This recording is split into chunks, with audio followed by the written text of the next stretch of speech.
there, welcome to the very belated Severance Waffle party. Thank you for being here. Sometimes it takes a lot of time to make those waffles, if you know what I mean. Yeah. To get good quality waffles, that is. Yeah. Some artisan goat cheese on top, if you know what I'm talking about. Yes. So, sorry about that. I thought for once I was prepared and I had everything ready and I had all my screenshots, but I looked and like an enormous amount had not saved to my device and I don't know why, so I had to redo them. And anyway, we're It was here now. Lumon. It was Lumon. Lumon didn't want the. They don't want you to know the secrets. No, they don't. It's a conspiracy. Yeah, because I was trying to capture all of these subliminal images that flashed on the screen really fast, and I still wasn't able to get everything I wanted on it. But at least I got something. I was left with nothing. Anyway, good morning, Dieter. I'm not so great. You already know that. How are you, Scarlet? I threw up through my nose today. Oh, well, that sounds great time. Yeah. Yeah. Or when I was doing a bunch of stuff. Good times all around. Yeah. 'Tis the season. Yeah. 'Tis the season. Well, sorry to hear that. You're not feeling well. Hi, Amy. Thanks for being here. Hey, Bill Chill. Welcome. Hey, Samuel. Hey, Ronald. Nice to see you. Hey, John Answers. Holy smokes. What an episode. Yeah, that's putting it mildly. Indeed. Yes. Hey, Karen Douglas. Welcome. Nice to see you. Let's see. Hey, Scott. Nice to see you. Thank you for being here too. Hey, Matt Gilbert. Appreciate everyone's patience as we were dealing with this. I mean, Scarlet was ready to go. I was dealing with all of these technical problems, and but the thing is, we only have one chance to do this live for this amazing episode, and I wanted it to be a certain way. It actually gave me enough time to watch it again. Yeah, well, then good. So at least you got something out of it. Hey, Doc. Hey, welcome. Thank you for coming, my friend. Let's see. Well, hate the dentist, fear of flying, going into surgery. We at Lumon understand your needs. With our revolutionary severance trademark procedure, you can offset all those negative emotions to an innie. Oh, yeah. There you go. There's their sales pitch. Yep. You'll be serene, eating plain food and a crashing plane in no time. Yeah. No more pain. They're trying to that'll become your new normal, everyone. Yeah. And hey, this is so altruistic of them. Wow, they're trying to rid the world of everyone's pain. Kier will take away all their pain. All we have to do is just kidnap and torture this innocent woman, and convince her husband she's dead, and get him and rope him into helping to basically kill her true self, like destroy her, and potentially even lead to her real death. Who knows? Yeah, that's so altruistic. Totally. Totally altruistic. Oh God, the stuff that it's all coming together now. What they're trying to do for me, it's all finally coming together. Like we were all like, we were getting there.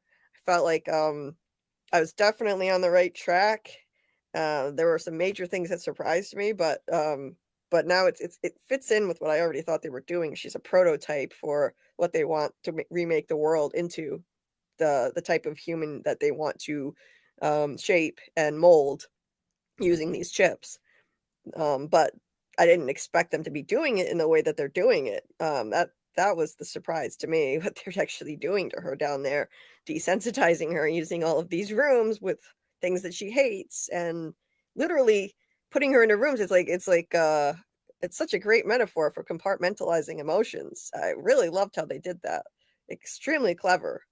But because that's basically what they're amounting to. And then they ask her after she went into these places, how did you feel? you know, and eventually they want to get to a point where she doesn't feel anything, I guess, and then she's officially desensitized, but in the Perfect human. process, or inhuman, in the process, they're destroying, at the very least, they're destroying her identity. She's not going to be Gemma anymore. I said the perfect human, Julie. Perfect human. Perfect human. Stoic. Stoic. Yeah, So you exactly. dare laugh. Exactly. The clues were there all along as to what they were doing at this company, because the MDR people are sorting numbers that evoke different emotions and putting them into boxes. I mean, you can't get a better metaphor for compartmentalizing emotions. It's perfect. So that's what they're doing with her as well. And that's what they're doing with all of these severed identities. It's, I know this seemed like a mind fuck this episode, and they threw so much of this, and part of that was, a big part of it was just because of the way that the choices they made with the cinematography and the directing made it seem like it's extremely difficult to understand all of it. That was just because of the non-linear storytelling, the cinematography, the flashing images. It was overwhelming to the senses and confusing. But when you watch it a few times, and if you've been paying attention through the whole series, it really just crystallizes, and it all it all boils down to that basic thing, what I just said, Yeah. that's what's going on here. Or if you watch a lot of David Lynch like I have, you can pretty much piece it together in one viewing. I kept going back to it thinking there must have been more, right? I must have missed something. No, I didn't miss anything. No, it's very basic, actually. It's very basic. I'm like, I thought I missed some dialogue or something. I'm like, no, I retained most of it. Yeah, it's very basic when you just piece together what it is they're trying to do. What are they trying to achieve with Gemma and Mark? Yes, it doesn't answer all the questions, of course. It doesn't. We don't get like a play-by-play of how they got Gemma there exactly, when she got severed. Like, there are still plenty of questions, but I mean, exactly what they're doing to her down there, yeah, they made that pretty damn clear, and their mission for the world, and their ultimate end game. It's exactly what I thought it was. We just got a window into how exactly they're doing it, how they're doing it to her, using her as the vehicle, as the prototype. And Matt Gilbert had some really interesting ideas in my Discord, which I want to bring up later, because I agree with a lot of it. I don't know if it'll really result in her literal death at the end. If it has to, I think it could amount to, because I mean, he put forth this really interesting theory, and we can get into it. This will take too long to break down now, but he put forth a really interesting theory about why this could be ultimately leading to her death. However, I would say that it could be just her ego death. It could just be that once she's completely refined and she's 100% done in that once she's gone in that final room, Cold Harbor, she, at that point, the ego death would have occurred completely, and she's no longer outie Gemma, because right now we see that when she's not severed and when she's not in those rooms, she's still herself. She hasn't changed at all. She's talking to, after we've seen her go through all this stuff. Of course, it's non-linear. We don't know what order of events we're seeing, but at one point she tells, near the end of the episode, she's telling the doctor, "Can you just, talk like a normal human being?" Yes, she says, "Can you just talk like a normal human being?" And she was no, we do know when that happened, because she said, "I've visited all the rooms except one, Cold Harbor. What happens then? Will I see Mark?" So we know she's already been to all the other rooms when she's still talking like a normal human being and calling him out for not doing that. So what I think is that, and once she visits the final room and she's gone through whatever she has to go through in there, and I agree with what Matt is saying, that this is going to be the ultimate, her biggest fear.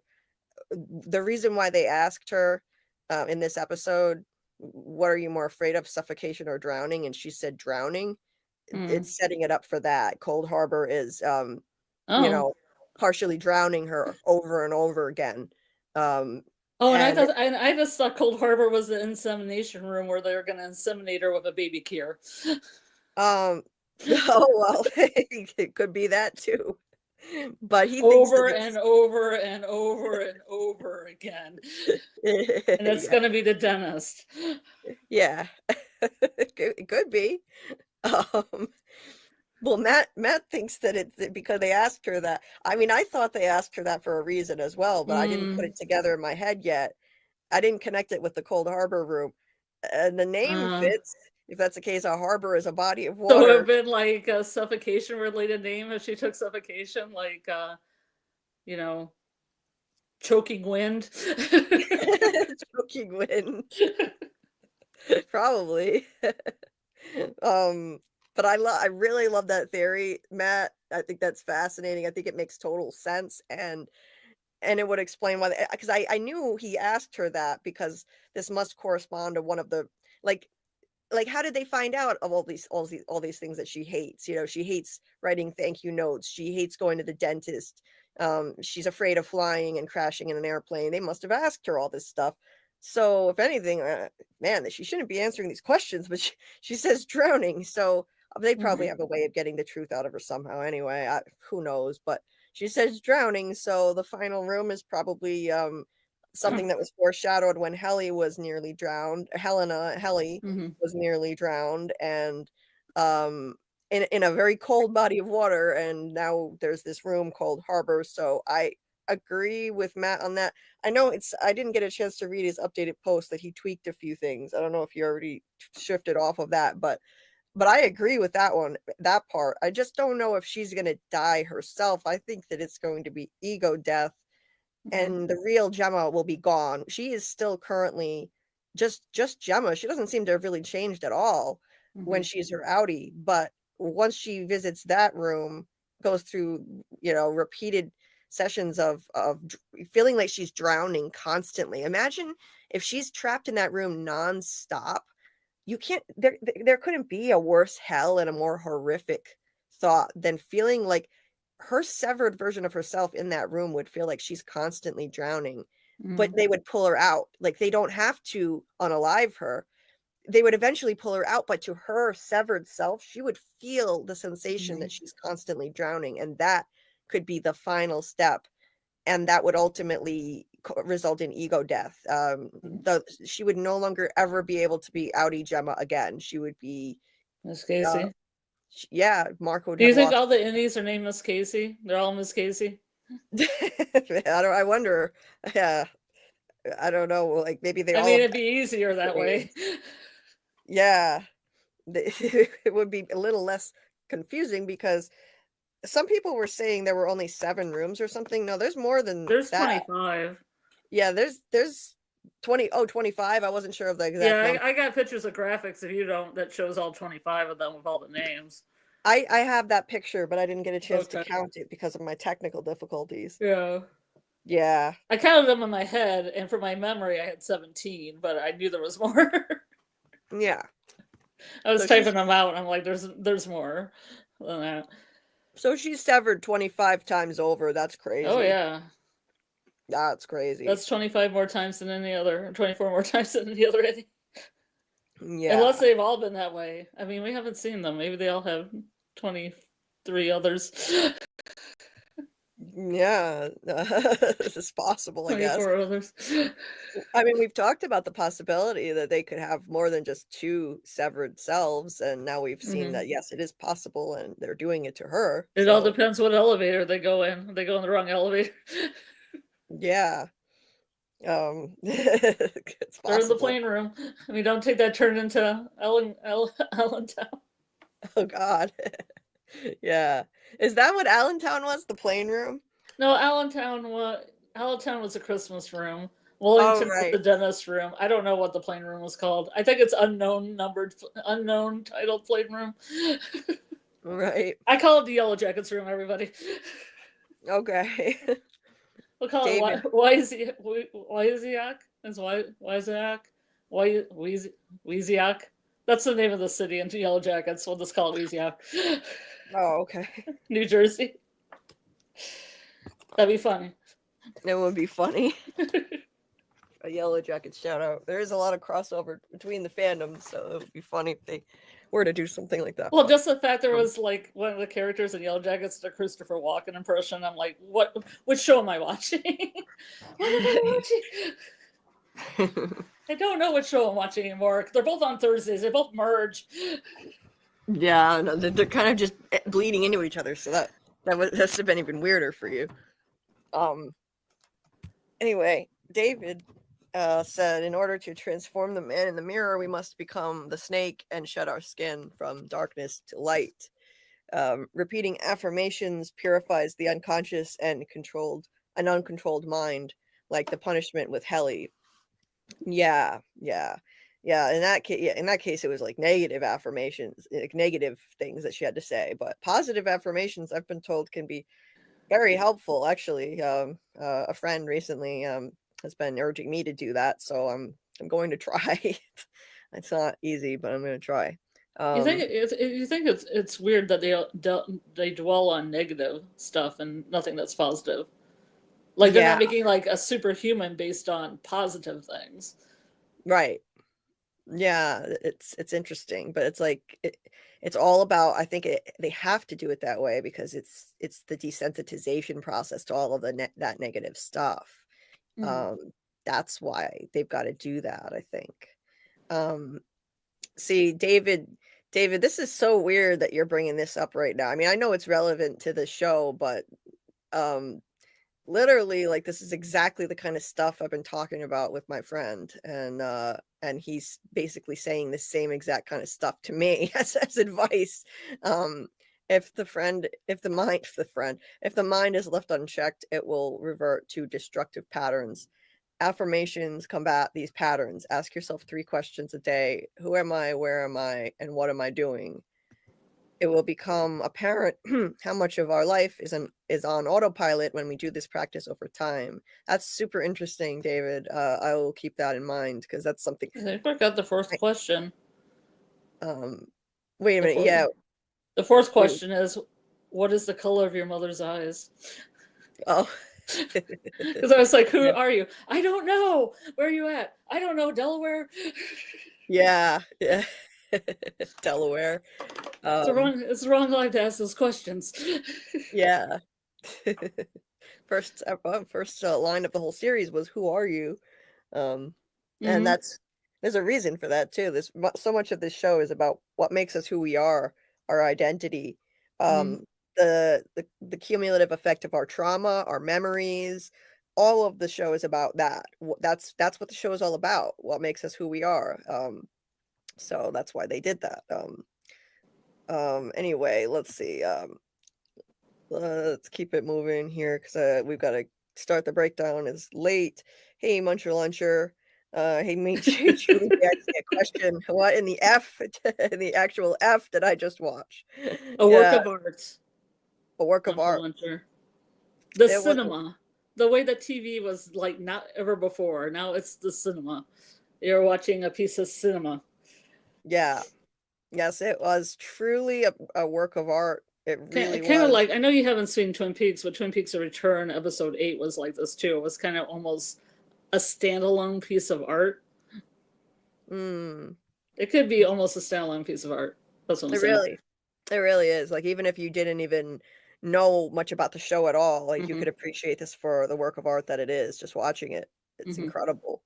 The directorial debut of, I believe, Jessica Lee Gagne. She's their cinematographer, so it explains why the cinematography is so phenomenal. And it's a very cinematography-based episode, so it made sense to have her direct it. So much of the story is told through really fascinating artistic cinematography choices. Aesthetically, just a feast for the eyes and the mind to just, oh my God, just immerse yourself in it. And it's also extremely gut-wrenchingly sad and tragic, but I was trying to just focus on the just how artistic it is and appreciate it for that. But it was also very happy in parts. Yeah, in parts, but that made it worse, just seeing how happy they were. Worse. Seeing how happy were the good times. No. No, because now it's a tragedy. Not. No, because now it's like a horrific tragedy, so it's like, seeing how happy they were, it makes it worse. That's terrible. It was just every time I watched it, I got more and more depressed by it because the first time you watch it, your mind is just melting from what you're seeing on the screen, so you're not taking in the sadness as much. You're taking in the sadness. Yeah. Yeah. Matt says Lumen are creating heaven on earth, also creating a hell on earth, but please don't focus on that. Well said. Indeed. Hell, remember that? Remember that line? Oh my god, yeah. In season 1 when Cobell Harmony, yeah. Cobell said that her mother told her that unfortunately, hell is just imaginary. She said, but unfortunately what people can imagine, they can usually create.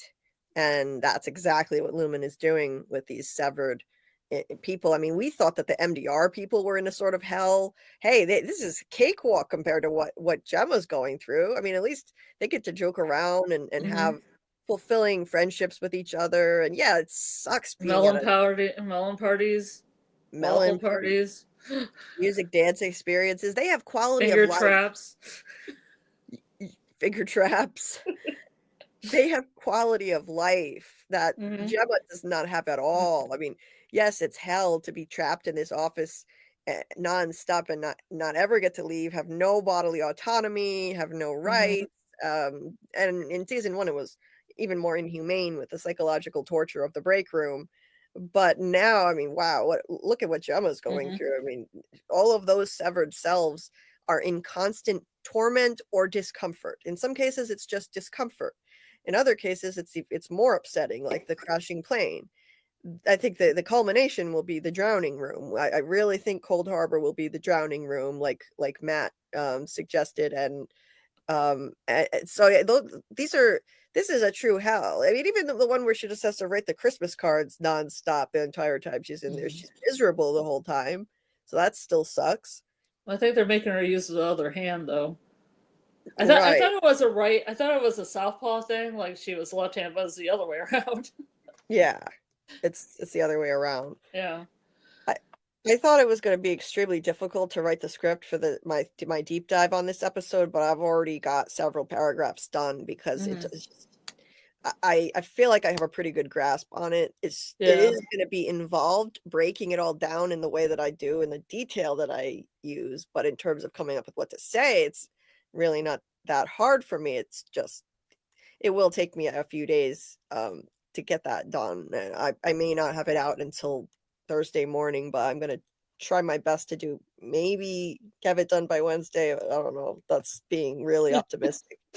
Rid the pain by repressing the memories, and yes, David, forming multiple personalities that will create destructive patterns in the mind when the shadow has had enough of the personas. Yes, because I think also what they're doing with this is, I think what the show is doing with this right now, this is a metaphor for what trauma can actually do to the human mind. This is what they're doing to Gemma. This is how you get dissociative personality disorder, aka multiple personality disorder.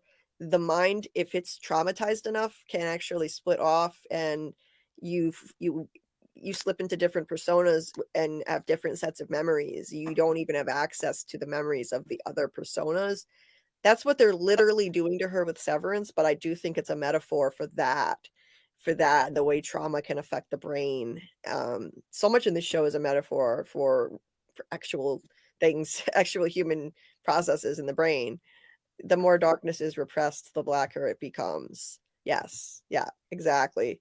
David thinks they're refining Gemma. Cold Harbor will be the rebirth of Ms. Casey with Gemma trapped in multiple rooms / identities. Yeah, that's what I'm thinking. Absolutely. Yeah. I either that or Gemma is just eradicated completely. There is no, so like Miss Casey becomes the outie and the Gemmas become the innies.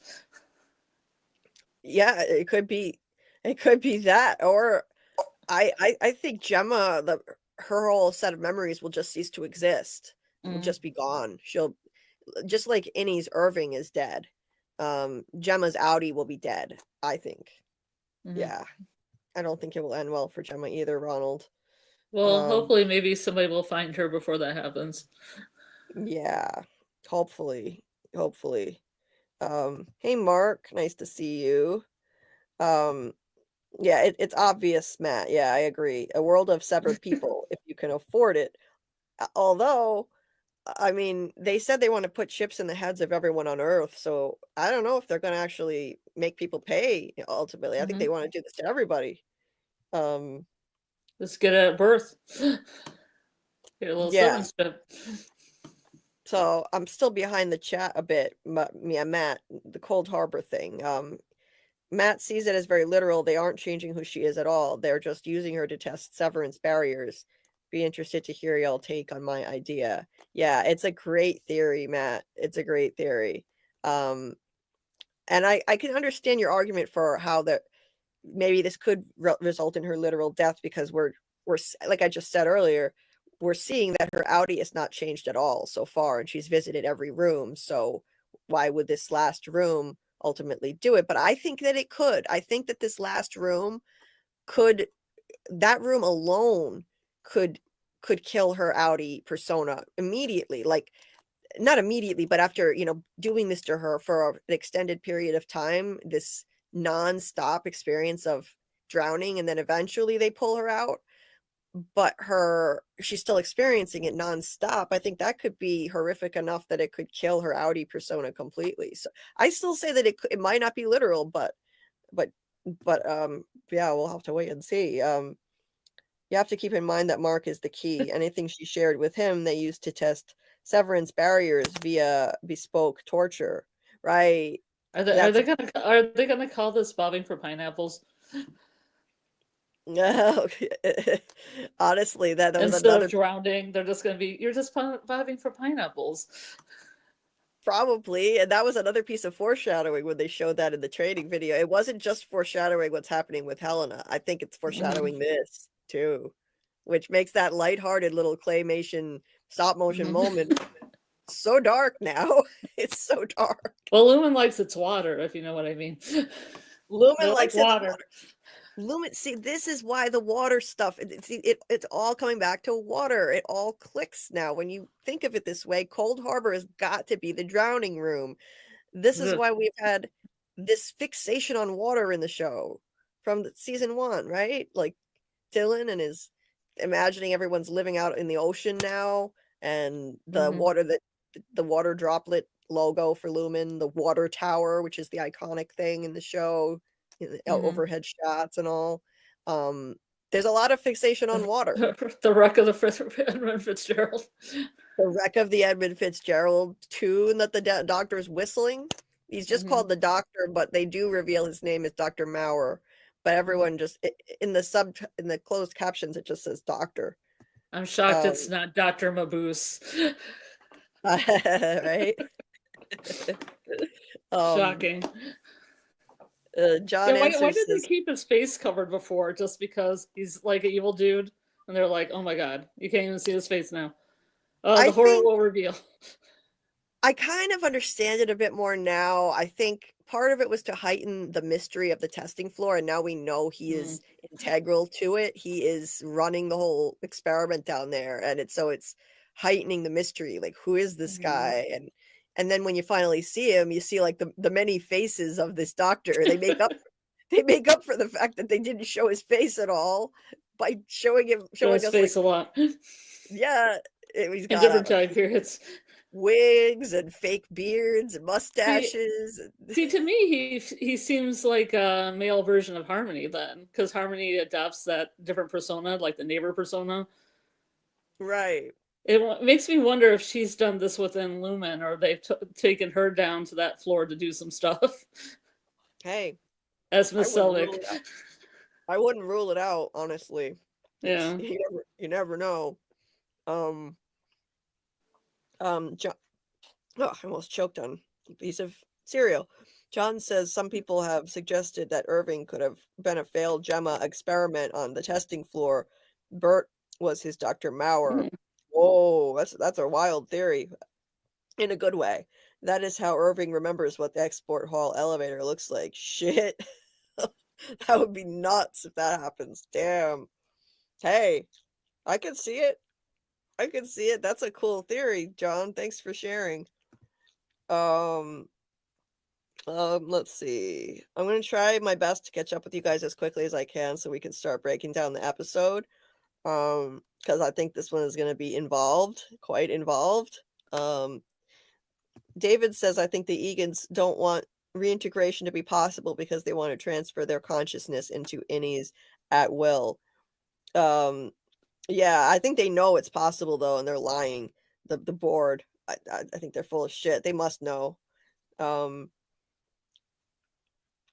Yeah, Matt says theory on Cold Harbor is death by drowning in a car in freezing water. Wait, not in the room? Is that what am I understanding that right? Like they're actually gonna wait. You mean Gemma? Well, they have the plane. They have a plane. They could do a car. Yeah. I mean, I've just been thinking, no, like there's literally going to be a room full of, I don't know how they would do it, but I mean, put her in the room and then fill it up with water, I guess. And I like the car. I like the car idea because that goes into the opening credits. It should just be a car filling up. But she didn't really die that way, though. I don't think so. I don't think she hit the thing, filled with water, blew up, burned her up, hit a tree. No, it's too many things at once. Yeah, definitely. John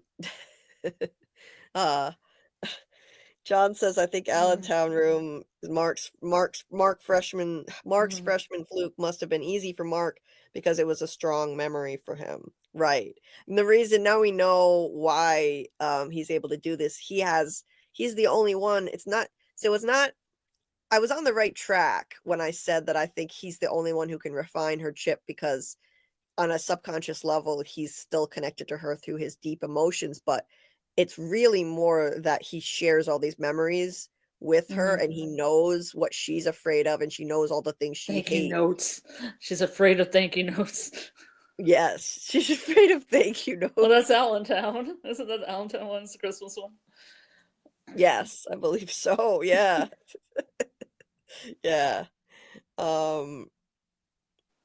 So John leans toward, you know what? I'm gonna do a poll. John thinks that I lean toward her Audi dying. It'll be a death experience, but she won't fully die. I'm gonna start a poll and see what people think. Is she literally going to die, or is she ego death? Just ego death. Her Audi dies. Because I'm really curious to see what you guys think about this. Let's see. It's like Miss Casey, like a super ego. Like, how are we putting these? Wait, what? It's just because I was thinking it's Miss Casey's. Is like Miss Casey, the innie, the super ego of Gemma's ego or ego death. Maybe. Trying to get real Freudian. Yeah.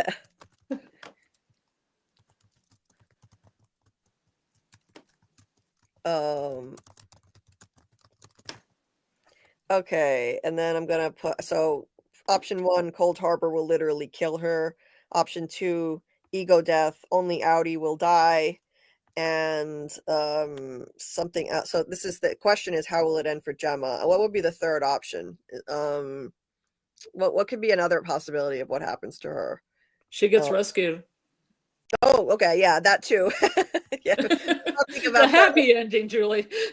This gives you a window into how my mind works. I don't anticipate positive outcomes of things. I just think the worst is gonna happen in real life too. They're all gonna die. That's like in From. They're all gonna die. Yeah. Yeah. Sorry, that's my dark mentality showing my so okay. Or here's the thing though.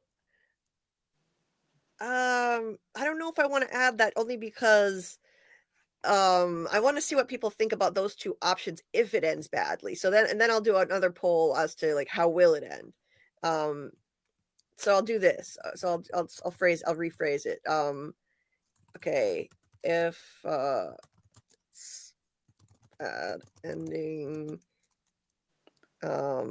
What happens to Gemma? If it's a bad ending, what happens to Gemma? So what's another bad outcome that could happen that I'm missing? Is there any other bad outcome? She could be impregnated with Kier's baby. That's just Okay. that's my personal fun one, but I don't know if anybody agrees with me. I mean, you always could put other in the fourth spot and ask people to clarify in the chat what their other means. Okay. Or, I mean, I've just come up with silly crap like turned into a goat. I don't know. I don't really think being turned into a goat is a bad outcome. Yeah. Okay. I just feel like she wanted a baby, so she's going to be impregnated with Kier's baby, like the sire of the world, because I keep saying sire. Right. Sire of the world. So, okay. So the poll is there, and it's at the top of the chat. So if you want to vote, I'm going to leave that up for a while and see what people think. Now I'm going to try and get through these quickly. I apologize if I can't get to all of it, but we'll be here all night if I try. I guarantee it. And we might anyway, but I'm going to try my best not to do that because I've been in very bad shape physically, and I need to take better care of myself. It's just that this episode is such a masterpiece that we're going to have a lot to say. Please hit the like if you haven't already, and hit the subscribe and notification bell. I'd really appreciate it. Then you can know when we're going live, when I'm running late for my myriad of mishaps and life problems and whatnot.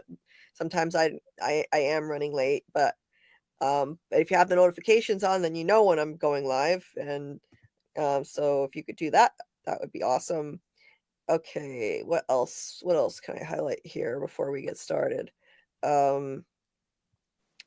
Each innie is just that experience she hates. That's it. That's what they are selling. You never have to suffer. Your innie will suffer for you. Yes, that was exactly why they had the state senator's wife get severed. She didn't have to go through the pain of childbirth and any other negative experiences of pregnancy or motherhood that are involved. Yeah. Glad you could make it, Mark. I'm glad you made it too. A beautiful and heartbreaking work of art, indeed. So glad you could be here. John says Drummond told Dr. Maurer that he will have to deal with losing her, and he responds, for Kier. Right. So that could be, like Matt Gilbert pointed out, that could be a hint that she literally dies. But it also could be a hint that she just maybe the version of her that he has this infatuation with is her outie, and he'll lose her. So there's that option as well. David says, I think it should be having Kier inside of her. Baby Kier. Baby Kier. David said, I think it's Ms. Casey on the severed floor and Gemma on the testing room floor. And in the rooms are all of her memories segregated and compartmentalized. A severed person is fractured, not whole. Oh yeah, 100%, David. 100%. The whole journey of this show, as Ben Stiller has described it, is these people trying to become whole individuals, and Severance is just a metaphor for the trauma. It causes us to compartmentalize, and it breaks us in a way so that we're not whole people anymore. And Severance is just an elegant metaphor for that, and they're using a sci-fi conceit to convey that metaphor and message about trauma at the heart of this show. That's really what the show is all about. That's why I know Doug Hughes is going to absolutely love this show, and I'm so glad he finally started watching it. For those who don't know, Doug Hughes is a frequent guest on our live stream, and he plays the man in yellow on MGM Plus's From. He loves this kind of stuff. I mean, he loves deep character drama, powerful writing, and at its core, From is a show about how people cope with trauma. And so he's finally watching Severance. He's up to episode 5 now. He's trying to binge it as quickly as he can. He in just a couple of days he's gotten to episode 5, and he loves it so far. I knew he would. So half the dream is realized. Yes. Because Mark Geller, who plays Kier, loves From. Yes. We need to So get them together. It would be, and they're both involved in the theater. yeah. Yeah. They could both talk about So shows they're not a part of. I know, right? That would be great. I'm gonna reach out to the guy who plays Kier on Severance and see if he'd be willing to come on here and talk to us, and I think he would really hit it off with Doug Hughes, so it'd be Mm-hmm. cool if we could have them both on at the same time, and at this rate, I think Doug is gonna have Severance finished quickly. He wants to get through it quickly, I think, so that he can catch up with the rest Mm-hmm. of season 2 before it's over, so John said in opening them with Mark having all those balloons, people assumed clones. Now it looks like all those marks are different parts of him severed. Oh, you think maybe Mark is severed multiple times? Well, that would be interesting. Mm-hmm. Um, I never really Matt thought said, they were clones. yeah, Maybe because I just don't like clones. yeah, and I heard somewhere that the cast debunked the clone theory that there aren't any Yeah. clones in the show. I don't know where they said it. I think it was in an interview somewhere, but I mean, clones are tricky because you gotta like grow them all at the same time. You know, you can't just have a clone that's there. I mean, you gotta like raise them. right, right, yeah, It takes a lot of time. it does. It does. Matt points out, yeah, the freshman fluke they were referring to was the thank you note, Mhm. the thank you note Christmas room, which was Allentown, and Mark got a special award for that. Mhm. Um, Anything Mark knows, Lumen can know in principle, so they're exploiting their connection. Exactly, exactly. He finished that one especially fast because that was a stronger memory he held on to, apparently. Yeah, John. One question is we see a room, uh, Tumwater, which is Some what water. Dylan worked on. Oh, there's a Tumwater room and Dylan worked on it. That's odd. Yeah. So this implies, Sounds like stomach water. It sounds kind of gross. yeah, Some yeah. water. This implies that the MDR refiners have a connection with the testing floor subject. Mark's connection is obviously very strong. So could there be other subjects down there and the other refiners are working on their files? If that's the case though, then why did they fire Dylan and Irving so easily? Like no big deal, Mhm. just get rid of them.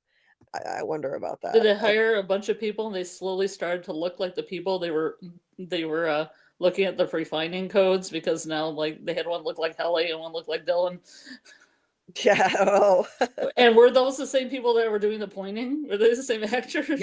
they had to be. I got a better look at them by slowing it down. They're definitely the doubles. Mm, I'd bet money on it. Those are the doubles that are working on. They're spying on them and working mm, on their, like tracking their progress as the MDR people refine the data, mm, which is wild. Um, yeah, yeah. Gemma is probably the final subject. Um, yeah, and I wonder what made them choose her as well. Like, mm, why did they want her mm, specifically? That's a good question. We don't know the other MDR's connections. Given how general the experiences are, they may not be like Mark and Gemma. They could just be random people. They may not even be doing any real refining at all. They might. I think they're just there for Mark's benefit to pacify him, um, and keep him content. And there have been hints as to that as well. But I won't go on a rambling spiel on that, or we'll never get into this. I mean, I will say this. I think there are hints to the fact that the other 3 are not working on real files that actually matter because they fired them so easily, but they gave Mark a 20% raise to keep him on after that OTC coup that they staged, and they just threw in, 2 people who had been laid off and a temp or something, and mm, and then they said, "I hope the chemistry will be good." They want the chemistry to be good for Mark's benefit, and ultimately, they complied with Mark's demands when he wouldn't do his work because they said they're giving him everything he wants, including Helly R, because he won't finish without her. It's all about how keeping him productive and pacified. I don't think the others are even working on real files that matter. Um, so it seems like Gemma's the only test subject down there, maybe. Um, and yeah, Dr. Maurer walks past them in a fertility clinic. mm. Pretty creepy. it's a blink and you miss it moment. Obviously, the clinic is owned by Lumon, but we'll get to that. We'll get to that when we get to the breakdown. You can find Sienna, those things online too. I think you can find the fertility thing, application thing, and then the questionnaire thing that Sandra Bernhardt, the nurse, like tells Gemma. You can find those pieces of paper on like a Severance site. oh, You can print them out and you can, read each go down yeah, the thing. How much literature have you read today and check it? You can quiz each other. yeah. Send the fertility stuff to your friends. Send those cards, to your friends. Ask them to draw a rabbit or a duck. Yeah, it's so freaking weird. Why are they sending her these? Like, I know why they're doing it now, but it's just so weird. The cards, at least now we know what the cards are, but it's strange how they're doing that. I win a cash prize. Yeah. While I'm talking, I'm just uploading the last of my many, many images. This is a new record for how many images I took. I hit a new record here. It's a lot. I don't even know how many. It's a good 2,000. I would have to say. You're gonna break your machine, Julie. Yeah, I think so. Wait a minute. There's a part where I had to go back and redo it. I don't want to upload a whole bunch of duplicates. Where is it? I still didn't get a lot of the ones I wanted. Damn it. As I It's said, we could find them in the video if you really need, and just show a couple seconds. Yeah. I mean, I got a lot. Don't get me wrong. I'm just an A personality, and I wanted to get all of it. But okay, I'm uploading the last of the 72 more. Anyway, Sienna was closed by Helly, but we don't know what Gemma saw in that room. That's true, Ronald. Okay. I thought the gym outfit was cute. What? He said I thought it said worst gym looking uniform, and I was like, maybe it was what she wore, the gym looking uniform. I was like, I think it was a little retro suit. It was kind of cute. The blue one. Yeah, it was. I thought that was cool too. Maybe this said war, not worst. Yeah. It was Sorry. I thought it was cool. It had that futuristic sci-fi vibe. I liked it. Mm-hmm. Matt says it may be that normally each refiner is assigned a testing subject at random. However, Mark getting severed offered Lumon an incredible opportunity. How bespoke can we make each test? Right. Yeah, I agree. This show is literally telling us what is going on. Exactly. Yeah, exactly. Like the answers are right in front of us. Helly said that they torture us down there when she was on the stage at the gala, taking over for Helena. And episode 1 is called Good News About Hell. So yeah, it was right in front of us. I had wondered if it was memory they had like Irving on a bad airplane flight, for example. However, like you say, it could be they just got assigned. Right. Yeah, and Petey said in season 1, you could be killing people down there for 8 hours and not even know it. That's basically what they're doing. They're killing, at the very least, they're killing Gemma's outie self. And maybe potentially it could result in her death, her literal death. So that was foreshadowing back in season 1. Samuel says Cold Harbor is the sunken place. Yeah, like from Get Out. Yeah. Hey with Alice. Plus Mr. Creeper in each room. Yeah. Oh, such a creeper. Seriously. Okay, Maurer named Sienna as one of the 6 rooms she went in that day. Yeah, that's weird then that Dylan was the one refining that before. Let's see. Just kind of skimming through here. Doc said Fletch and I were right that they're splitting some people more than 2 ways. Yeah, you called that. Hey, AA. Nice to see you. Matt, I think that the thing of it is, I'm not talking about what they're trying to do in the show. I'm talking about the overall meaning of what the show is trying to tell us. Like the overall, I think that what they're doing with the show, the showrunners, that is, this is a metaphor for the way that human beings deal with trauma. It can, what you do is you block out memories, and I know this from bitter personal experience and watching my mom do this.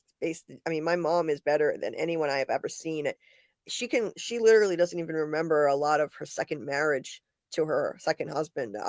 I'll bring stuff up and she has no memory of it whatsoever. She's blocked it out. So it's like that version of herself. It's like she created a severed self, in her head. The human mind, it has strong powers of self-preservation, and blocking out memories, suppressing them, and sometimes in extreme cases dissociating, resulting in dissociative identity disorder, aka multiple personality disorder. That's all a defense mechanism to protect itself from severe trauma. And it can start with something as simple as just blocking out memories, like I do, blocking out negative emotions, things, anything that I don't want to deal with, I block it out. And so that's what I think they're trying to tell us with this show. That's the deeper meaning of the show itself. But I agree with you that within the world of the show, yeah, it doesn't have anything to do with that. They want to, this is going to be a solution, like a cure for mankind. In fact, wait a minute, didn't that come up, a cure for mankind, at some point in the show? There was some reference to that. I forget now, but someone let me know in the chat if you can remember. All I can think of as a cure for wellness, but that's not it. I thought that came up in the show at some point, but yeah, that they're trying to, sell it as this sort of thing, as long as the severance barriers hold. Yeah. But at its core, this is a show about trauma and what it does to the human mind, and yeah, the different ways that people cope. Yeah, I think she's alone down there, John. I don't think there are other test subjects down there. Anyway, Matt thinks that each refiner has one subject, or each crew has a room for one subject. I think maybe the latter. Yeah, could be. Cold Harbor was a general's last victory in the Cold War, and there was a massacre of Unionists. Oh, yeah. Interesting, David. Yeah, another Civil War. It's a Civil War reference. And what did the South want to do from the North? It wanted to sever itself, too. So it's kind of fitting. The company of Lumon was founded like the year after the Civil War ended. Scott said he mentioned this last week, how that old show called Sybil, where she had 18 personalities. Mm-hmm. Okay, yeah. Yeah, I remember that. Yep. Okay.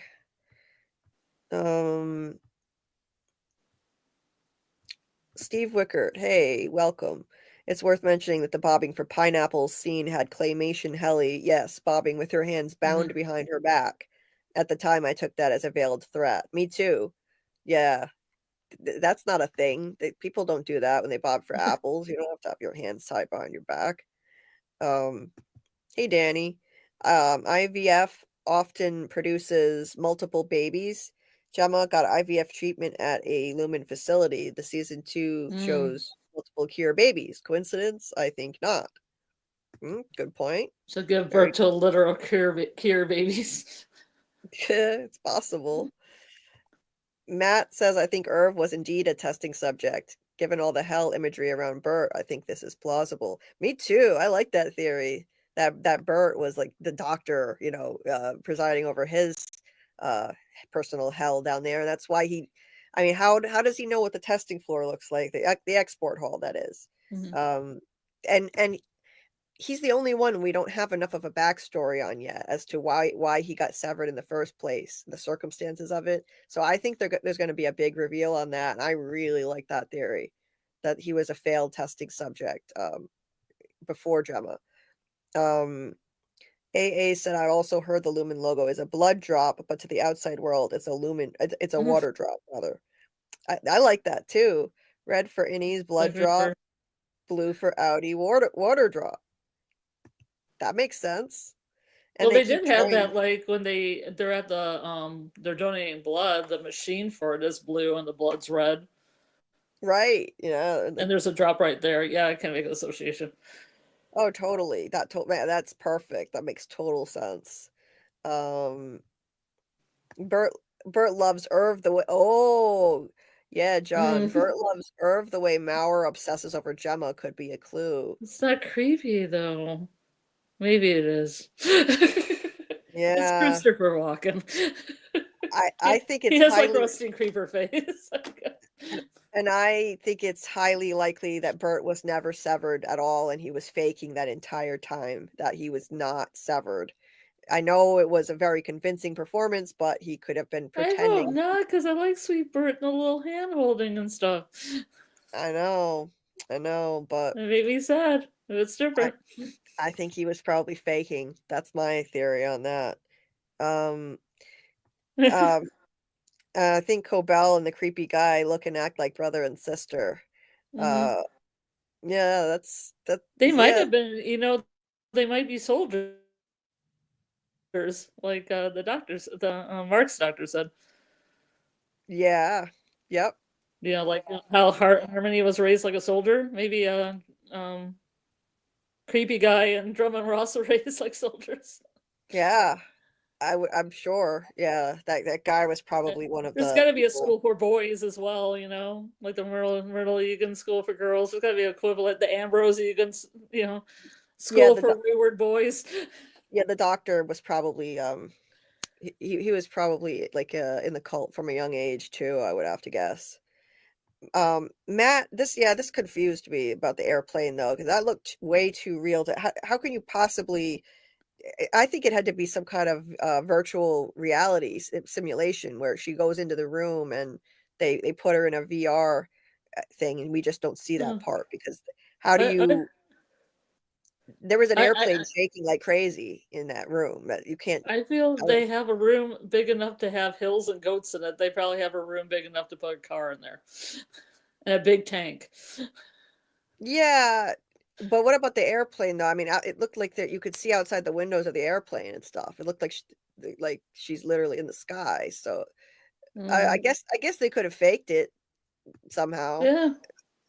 It might not be Well, virtual. technically, the Innie hasn't seen the outside. They could probably put anything else they wanted out there and say it was outside. Yeah, but it's just like I mean, like to me, it looked like an actual airplane, you know, Yeah. crashing and seeing the outside. So I thought it was virtual reality. But anyway, the logistics don't really matter that much. We know that she's still down there regardless. Um, to save Gemma, they would have to make her whole again and reintegrate all of the multiple identities. Oh God, can you imagine that? If it's this hard for Mark Mm-hmm. and for Petey, oh my God. Um, it's what she's afraid of that matters. That's what Mark knows. We don't. We only know drowning. I'm not wedded to the car/lake thing, but it's possible. Yeah, definitely. Let's see. Okay. Hey Trace, welcome. Matt says even if she gets rescued, she will never be able to look at Mark again, even though it wasn't his fault. His knowledge allowed Lumon to torture her. He refined those rooms. I mean, I don't know. I don't think she would blame him for that. He didn't know what he was doing. He was a victim too. But Yeah. thank you, Dieter, for the kind words. I appreciate it. Thank you. What else? Oh yeah, the waterfall, more water references. Tallest waterfall in the world. Yeah, Mark. Yep. Mauer means wall in German. Huh. Interesting. Let's see. What else? What else have you guys been saying? Yeah, there's some creepy vibes, Matt. Mauer may have Yeah. already Ard her, Mm-hmm. I can't say the word, Yeah. on Steam. He severed a version and assaulted her. He implied as much. Yeah, he did imply as much. He is vile. He is an absolute monster. Yes. Um, let's see. Cold Harbor is the doorway to Fromville, leads them to the man in yellow's hut through a faraway tree. Yeah, let's have worlds collide. Sure. That'd be great. Um, I call him Dr. Creepy Ass Motherfucker. Yeah, Mark, that's a good one.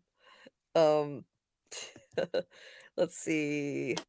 John said, "I think, Gemma is like Eurydice. It means Mark will lose Mhm. her as she goes back to the underworld, so losing the Audi makes the most sense, but I could see her still being a vessel for Egan's. Could be. And Could that be. would make sense because then Devon would be Persephone in that story frame. Right. That would make Though sense. there are some very Persephone things in this episode with Gemma. Right. We'll point them Right. out as we go because I know we got to get through this. Yeah. Yeah, I'm skimming through here. Um, Matt says, "I think it's just one subject now, maybe only one at a time." I wonder what are they doing at all the other Lumen branches around the world, though? Um, I do if maybe they're lying about that, they're not, they Mhm. don't have that going on, I don't know. Maybe the rest of the Lumen Corp companies are just manufacturing all the gazillion things that they they produce that are Lumen branded.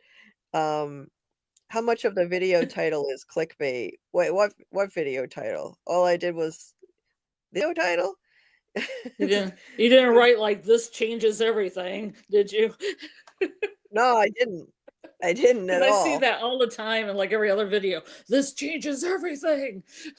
Oh, I know, I hate that, and I hate the And then well, you you know see what I the really video and they don't really talk about it changing everything. no, you know what I hate? I hate the when it says 100% proof, Yeah. or it'll I say got concrete spoiler proof. alert. Yeah, and then it's never at that at all. Oh, I think I know what you're saying, Nightman, LOL. It's not supposed to be clickbait, it's just supposed to be a fun way to call our lives, waffle party. It's not supposed to be clickbait. Oh, they thought it was a real waffle party. I'm sorry. It was Scarlett's idea, and I really love the idea to just call it a waffle party, just to be whimsical, and it's on Yeah. theme. I It's mean, on theme. I only whip out the lingerie after we hit about 7 hours. Yeah. We It hit the gets 7 hour mark. All bets are off. I it get my gets mask freaky. ready. Yeah. It gets freaky later on, you never Yeah, know. yeah. No, it's just meant to be That's a why fun title. we can't do the 7 hour lives anymore. Yeah. It's just meant to be a fun, whimsical title that's on theme, that's all. I Um, like waffles. yeah. You know. David said, "I think Petey said there's a version of them that's always trapped on the testing floor, maybe." Um, well, there's a version of Gemma that's always trapped in those rooms, that's for Hmm. sure. Uh, Yeah, I mean, in the map that Petey drew, it said they live here. There was more than one. that's People true. live here. He did say some people might live here, but Hmm. he had question marks, so Yeah. he doesn't know.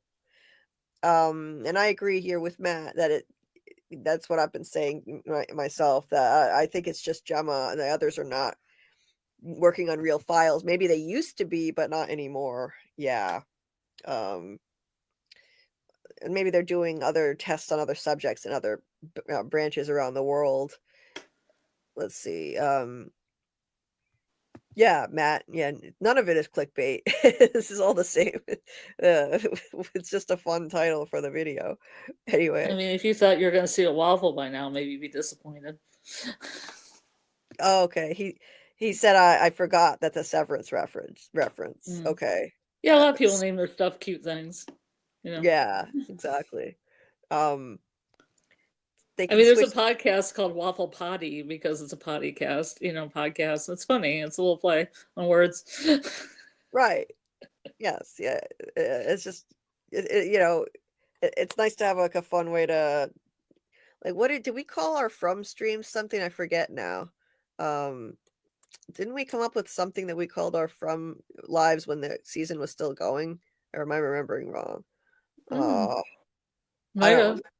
It's I been a don't remember. while. It's been a while. Um, David says they can switch innies and outies anytime. They could also essentially trap the outie in any room they wanted, I guess. They could, yeah, technically, I suppose. Um, It wasn't where we are from. That wasn't it. Where we're yeah. from. Well, now I have for the rewatch lives, it's where we came from. Oh, where we came from. Yeah, and with our Dog Hughes ones, I have from the Man in Yellow, story time from the Man in Yellow. Anyway, let's see what else. Hey, Ed Hernandez, welcome. Gemma will just live the rest of her life stuck in the depth of Lumon, desperately wanting to get out. Yeah, I could see it, unfortunately. I should just make waffles later and turn on my camera and eat waffles. Yeah, you could do that. Make it more literal. Yeah. David says Ben Stiller said Mark's grief is the northern star of the show. Yeah, I believe it. I haven't been listening to the podcast because I haven't had time, but yeah. Either. I was gonna listen to this the podcast for this one, and I just didn't have the time. Yes. David said grief and trauma are a part of the show and a metaphor for how our mind works. Exactly.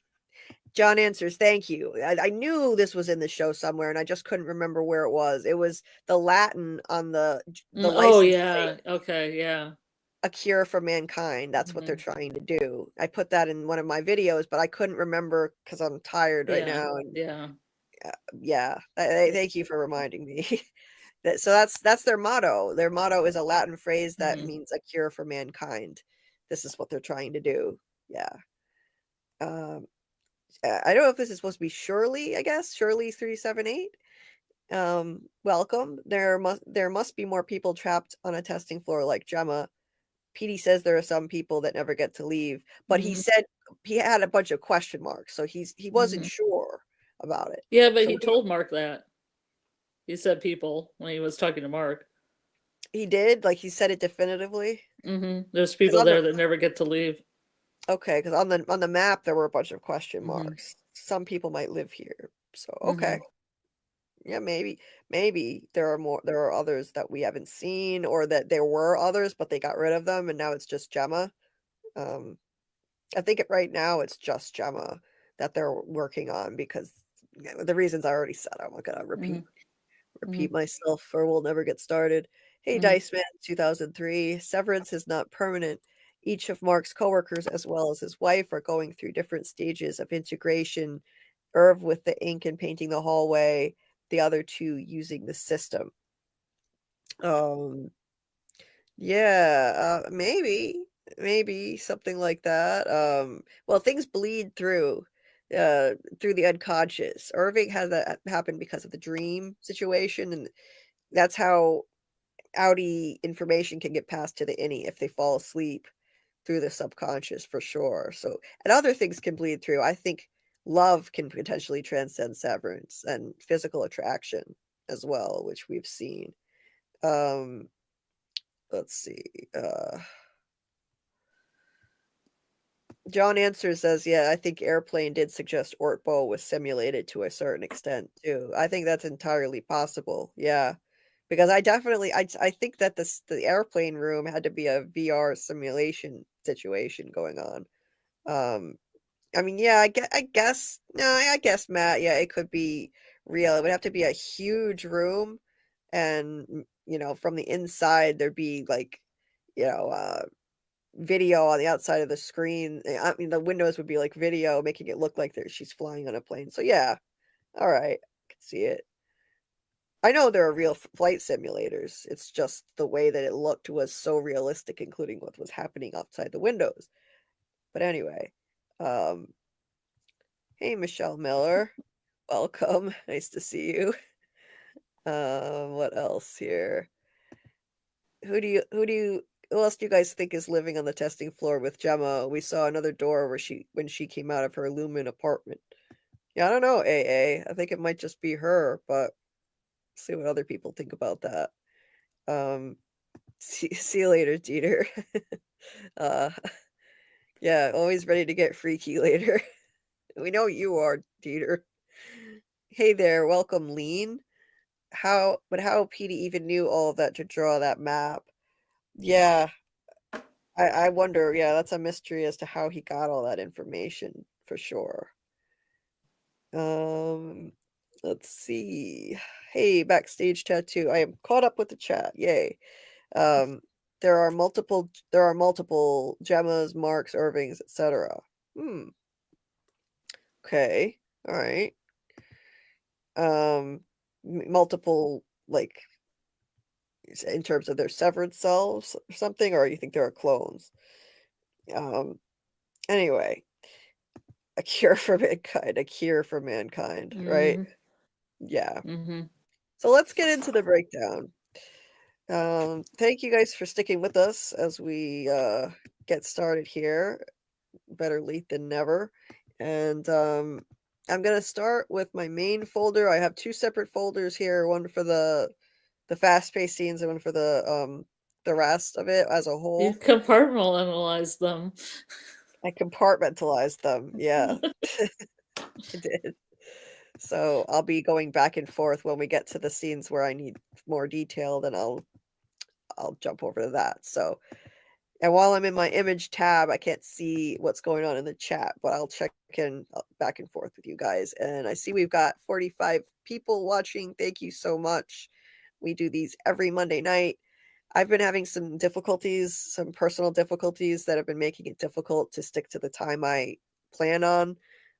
Ideally, we would really like to do these at 10:15 PM Eastern. Hopefully next week we can make it happen, but I just never know. I have trouble with that lately. I'm going through a lot in my life, but every Monday we do these breakdowns, and so so please like and subscribe if you aren't already, and thank you to everybody who's been watching my deep dives on episode 6. Thank you. I really appreciate it. I'm going to be making a deep dive into episode 7, which will be out in the next few days. I already got to work, of course. And okay, so the episode, we have the title here, Chikhai Bardo, which is the 4th stage in Buddhism. It's the 4th stage of a journey between death and rebirth. This is a transitional state, the first stage of death, the Chikhai Bardo stage. And it's like, it's the first stage of death. So it's a transitional liminal stage.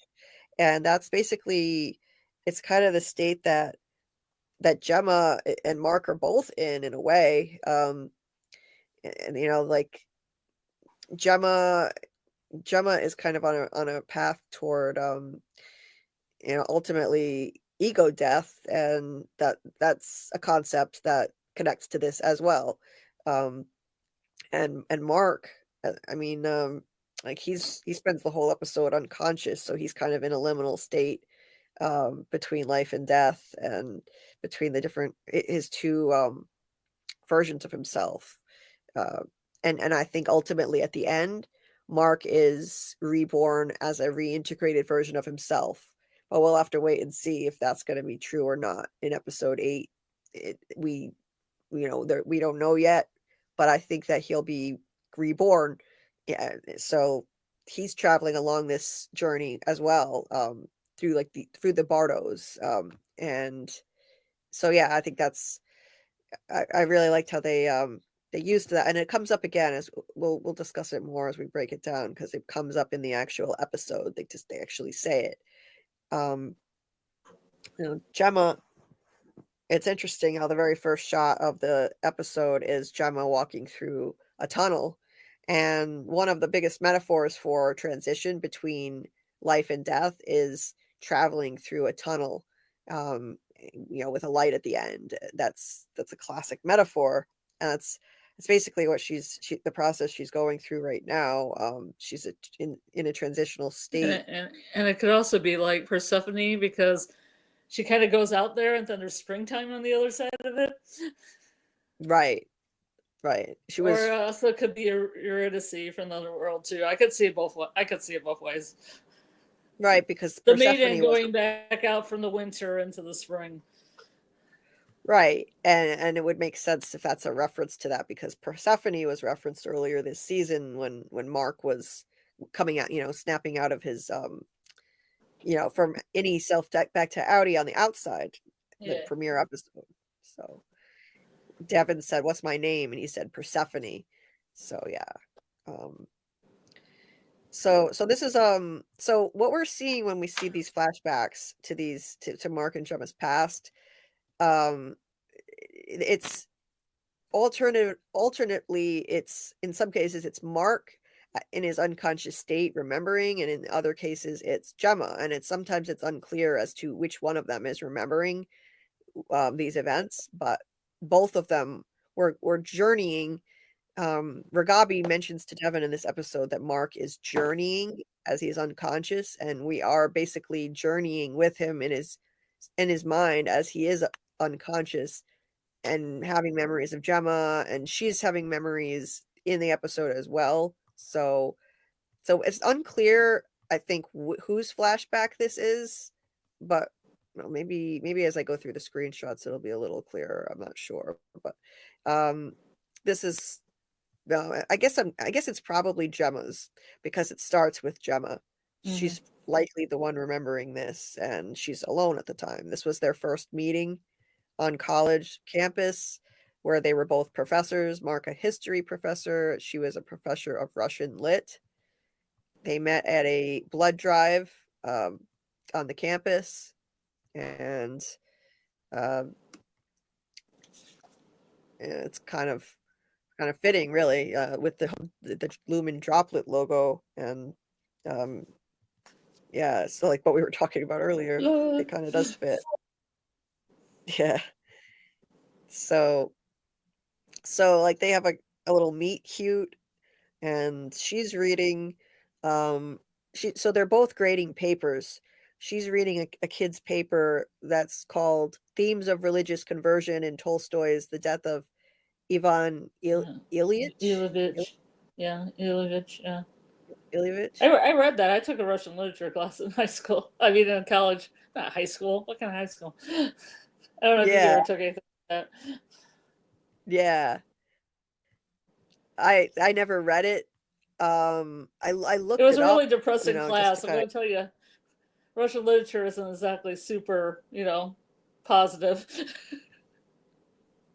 Well, yeah, I'm not surprised, really. I mean, the kinds of oppressive regimes that have happened, that have dominated Russia throughout their history. Not surprised, but so I looked up the significance of it. Offhand, now I can't remember why I thought it was significant. Did you have any note on that or any idea? I probably have to look it up. It's been a really long time. Hold on, I'm just gonna look up I know it was written close to his death, and it's got a lot of metaphors about that. But I can't remember. Yeah, it sounds stupid because I know it says death in there. Yeah, I just looked it up, and it is about hold on, I have it here. Wait a minute. The context of it. Oh yeah, here we go. So it's about a man who learns the truth about his life's purpose in his final days as his ego and desire for material possessions gradually dissolve. So that's incredibly on theme for this episode, of course. It's, so they're the death of ego and letting go of material things and whatnot. So it makes sense that they put that in here. It's thematically appropriate. And so, yeah, that makes total sense to me. And so and then she asks what he's reading, and it's All Quiet on the Western Blunt, drug use by enlisted soldiers during World War I. A little bit of comedy there, some comedic relief. There's not much of it in this one. But that's such a cheesy title. Oh my god. I can imagine some college kid writing that. Oh, sure. Totally. So yeah, he taught history, specifically World War I. So yeah, that makes sense.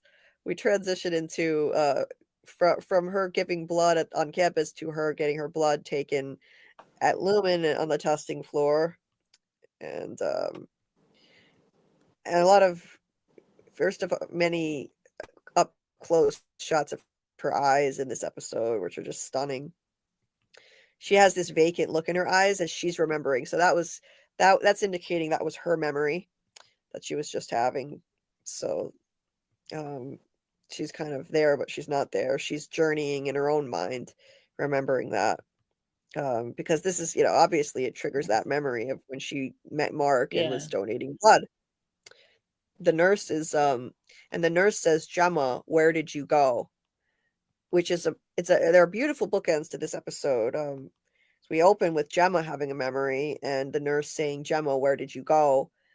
She's gone somewhere in her mind, flashing back to that first meeting with Mark. And then at the end, when Mark wakes up, Devon asks Mark, where did you go? And he was journeying in his mind and remembering his time with her. So I thought that was a lovely bookend to this whole thing. Not that they literally went somewhere, but it's in their minds. They're journeying in their minds. So I think I need to close some tabs. This is either that or this is just, I have a bunch of black screens here. Wait a minute. Hold on. I'm going to close a few tabs.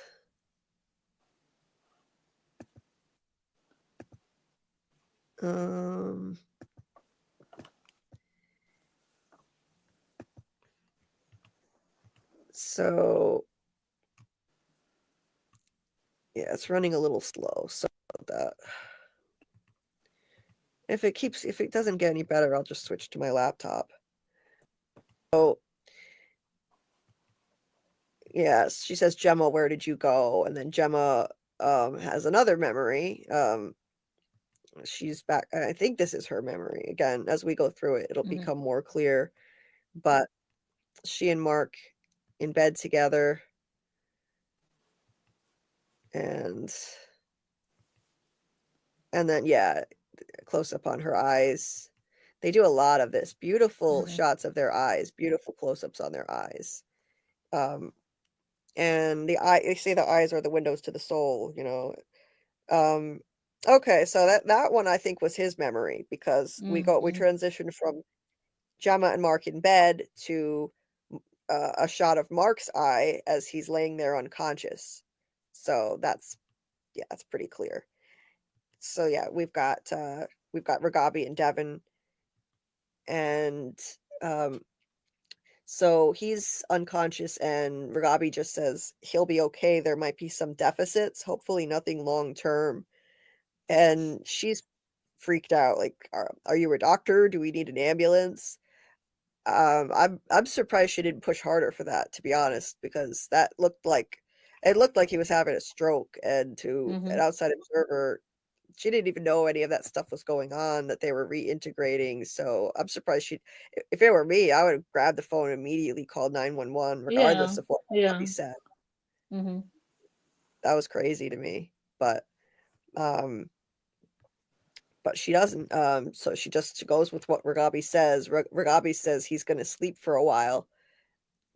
And Devon asks how long, and Reghabi says it's hard to say. We'll need some equipment from downstairs, and explains that she has that stuff there because he's been reintegrating.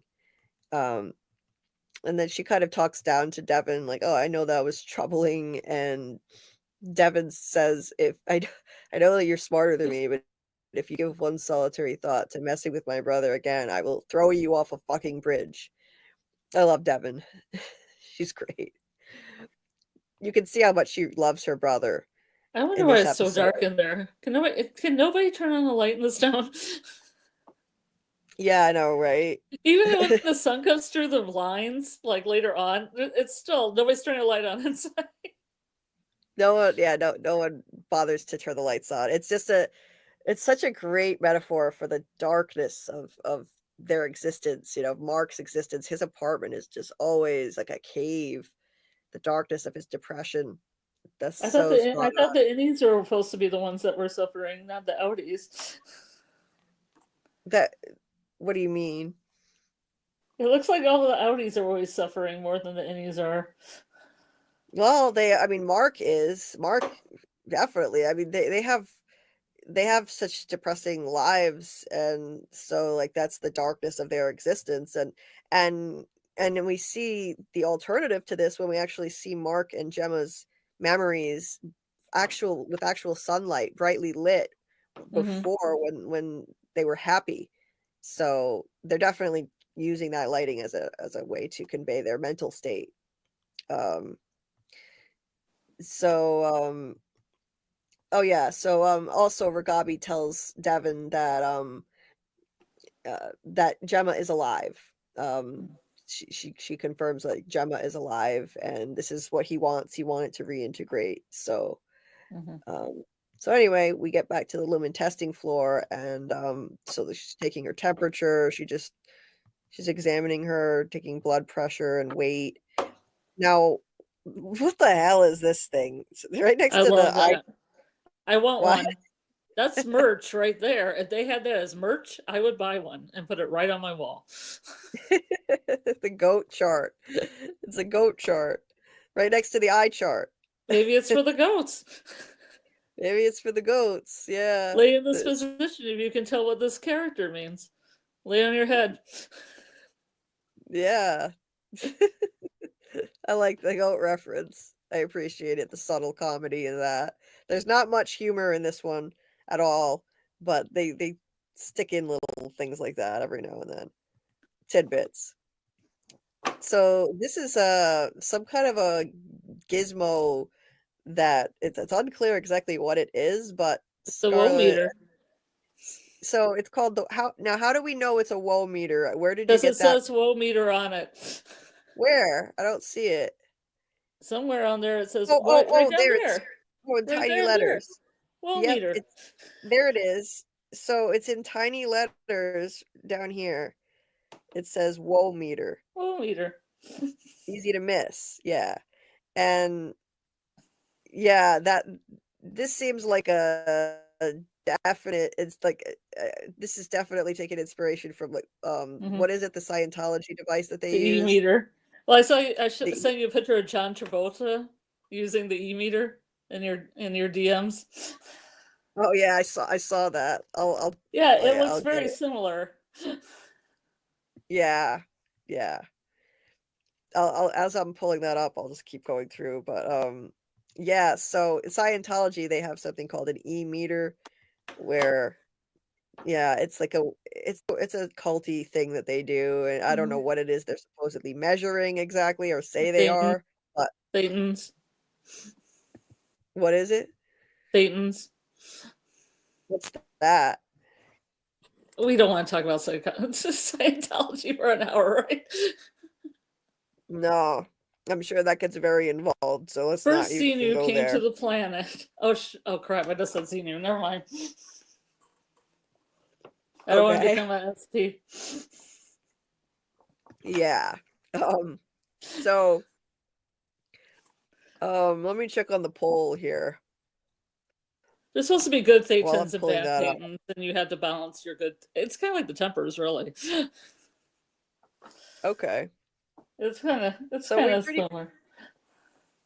So it's kind of similar. Okay, interesting. So as of now, where the poll stands, let's see. I'm waiting for it to update. Oh, it's taking a while to update. Hold on. I'll just reload. I agree with you, Matt. Scientology would take at least an hour to explain. You know, it's very complicated. It has a lot of, like, a really long timeline. Yeah. Thousands of years. Thousands of years. Okay. Yeah, because the planet was supposedly destroyed, and then Xenu and other things came to. It's long. It's contrived. Yeah. You could probably just watch an episode of South Park and pretty much get a rudimentary overview. So this is a picture of John Travolta using it. Yeah, so this is a picture of John. Oh, hold on a second. I can't hear you. Sorry, go ahead.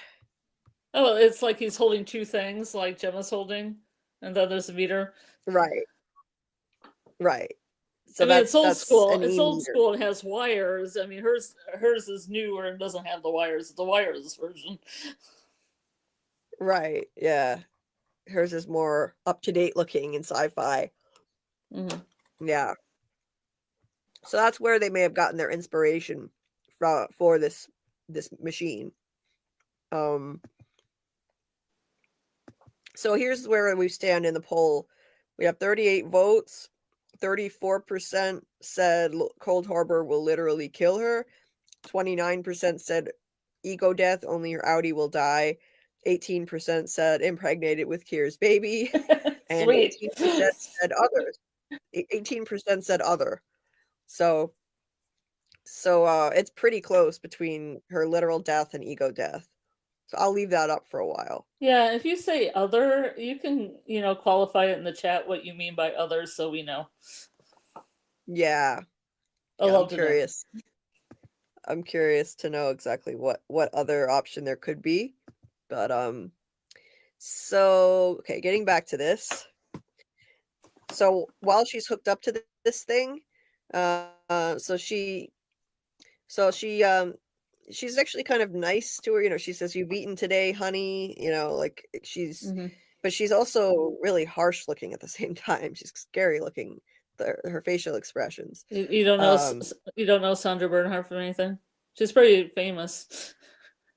SNL. Yeah, I know she was on SNL. SNL? I don't think she was on Saturday Night Live. I thought she was. No? I don't think she was. Oh, she was David Letterman's favorite on his talk show. Maybe it's just somebody who looks like her that I'm thinking of. But she was in Roseanne. Oh yeah. Yeah. So she asks Gemma if she's done her reading. Gemma says 50 pages. Okay. Gemma I didn't know says she was on Saturday Night Live. I mean, some of these people are one and done because even Robert Downey Jr. was on Saturday Night Live for like a season. Yeah, see, I thought she was on Saturday Night Live. Yeah, news to me. So she asks Gemma if she's done her reading, and Gemma says 50 pages. It's unclear what they're making her read, but she has a bookshelf full of books, and one of them is the death of whatever it is. I don't remember the name offhand.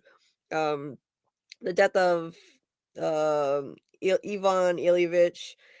So that suggests that they've actually given her some books that she actually likes down there, but they seem to be making her read stuff as part of her homework too. But we don't know what exactly that is. And she asks if Gemma's done her calisthenics. Gemma says yes. We later see that, and it's basically the positions that you see the people doing on the cards. That you see those little guys doing on the cards, which the Chikhai Bardo one, which Dylan stole in season 1. That one is actually shown in this episode, and so they're having her do those types of poses, and I guess that's like part of her journey as like they're trying to lead her on the path to ego death. So then she hooks up the machine, and so I think this is probably how they found out a lot of information about her and what they needed to desensitize her to things that she hates in these rooms. Because while she's hooked up to the machine, the nurse asks, if you were caught in a mudslide, would you be more afraid of suffocating or drowning? Gemma says drowning. So that's that's definitely a huge clue, as we were talking about earlier, that Cold Harbor could ultimately be Gemma, being almost drowned over and over again, nonstop. Anyway, Gemma asks how many rooms today, and the nurse says 6. So that's not something she's looking forward to, clearly. We see living quarters here. It's very very sparse. There's not much there at all. It's very sterile looking, very sci-fi looking. Just absolute essentials and very little else. And there's a different outfit in there every day for her. this particular day, she's got that. She has no autonomy whatsoever. She just looks at it like, you know, okay, more of this shit. And a different hairstyle for every room for some reason. They go down the hall, and as we go down, we see the reveal of file names. So now we got that huge reveal that the file names in MDR correspond to rooms down there. There's Allentown, and there's Cairns. It's another one. These halls remind me a lot. Drainsville remind me a lot of the halls upstairs on the severed floor. Just different kind of they're structured differently, but it's still a maze of long white hallways. Sienna, Loveland, and then she goes into the dentist one, and we see she immediately transitions into a severed version of herself, as indicated by the Zolly effect and the ding. You can see that she's tense immediately, that she fears this, and just by her her body language. And then we've got the doctor reveal. Creepy doctor. He's way too happy to see her, and she looks terrified. So this must be one of Gemma's big fears. She fears the dentist. So she's like cowering, and her whole body goes tense as he's coming toward her with the dental tools. And she opens her mouth, and then boom, oh wait, I will say I skipped a little bit of dialogue. So he shows up whistling the wreck of the Edmund Fitzgerald again, just like before. I think I heard Grant pop on. Just give me a sec, Grant, and I'll pop back over. So he pops in. He comes in whistling the wreck of the Edmund Fitzgerald. So this is where he must have been going with those dental tools. We see the other side of it now, which is cool how they did that. And she says, "Could I please get a break just for a little while?" He says, "But it's been 6 weeks." And she says, "I was just here." So for her, it's like she never gets to leave, just like the innies on MDR. In MDR feel like they never get to leave. They're always at work. This innie is always in the dental room. It never ends for her. It's every room that she's in, it feels like she's always there as that severed version of herself. And he's like, "Yeah, I know nobody likes the dentist. I should have been an accountant like my mom wanted. Please have a seat." And then, yeah. So, when she leaves, you can tell her mouth hurts, and she doesn't remember anything that just happened. She's just left with the residual pain of whatever he did to her teeth. And she asks how long she was in there. The nurse says 2 hours. Although for her, it's an eternity as I've been there. And as they're walking by some more doors, we see the first time Cold Harbor, and they pass by that. So that's that scene. I'm gonna pop back over here to my StreamYard tab, and hold on a sec. Oh no, that's Scarlet. Scarlet dropped off. Yeah, I didn't know you dropped. my StreamYard was doing really weird things.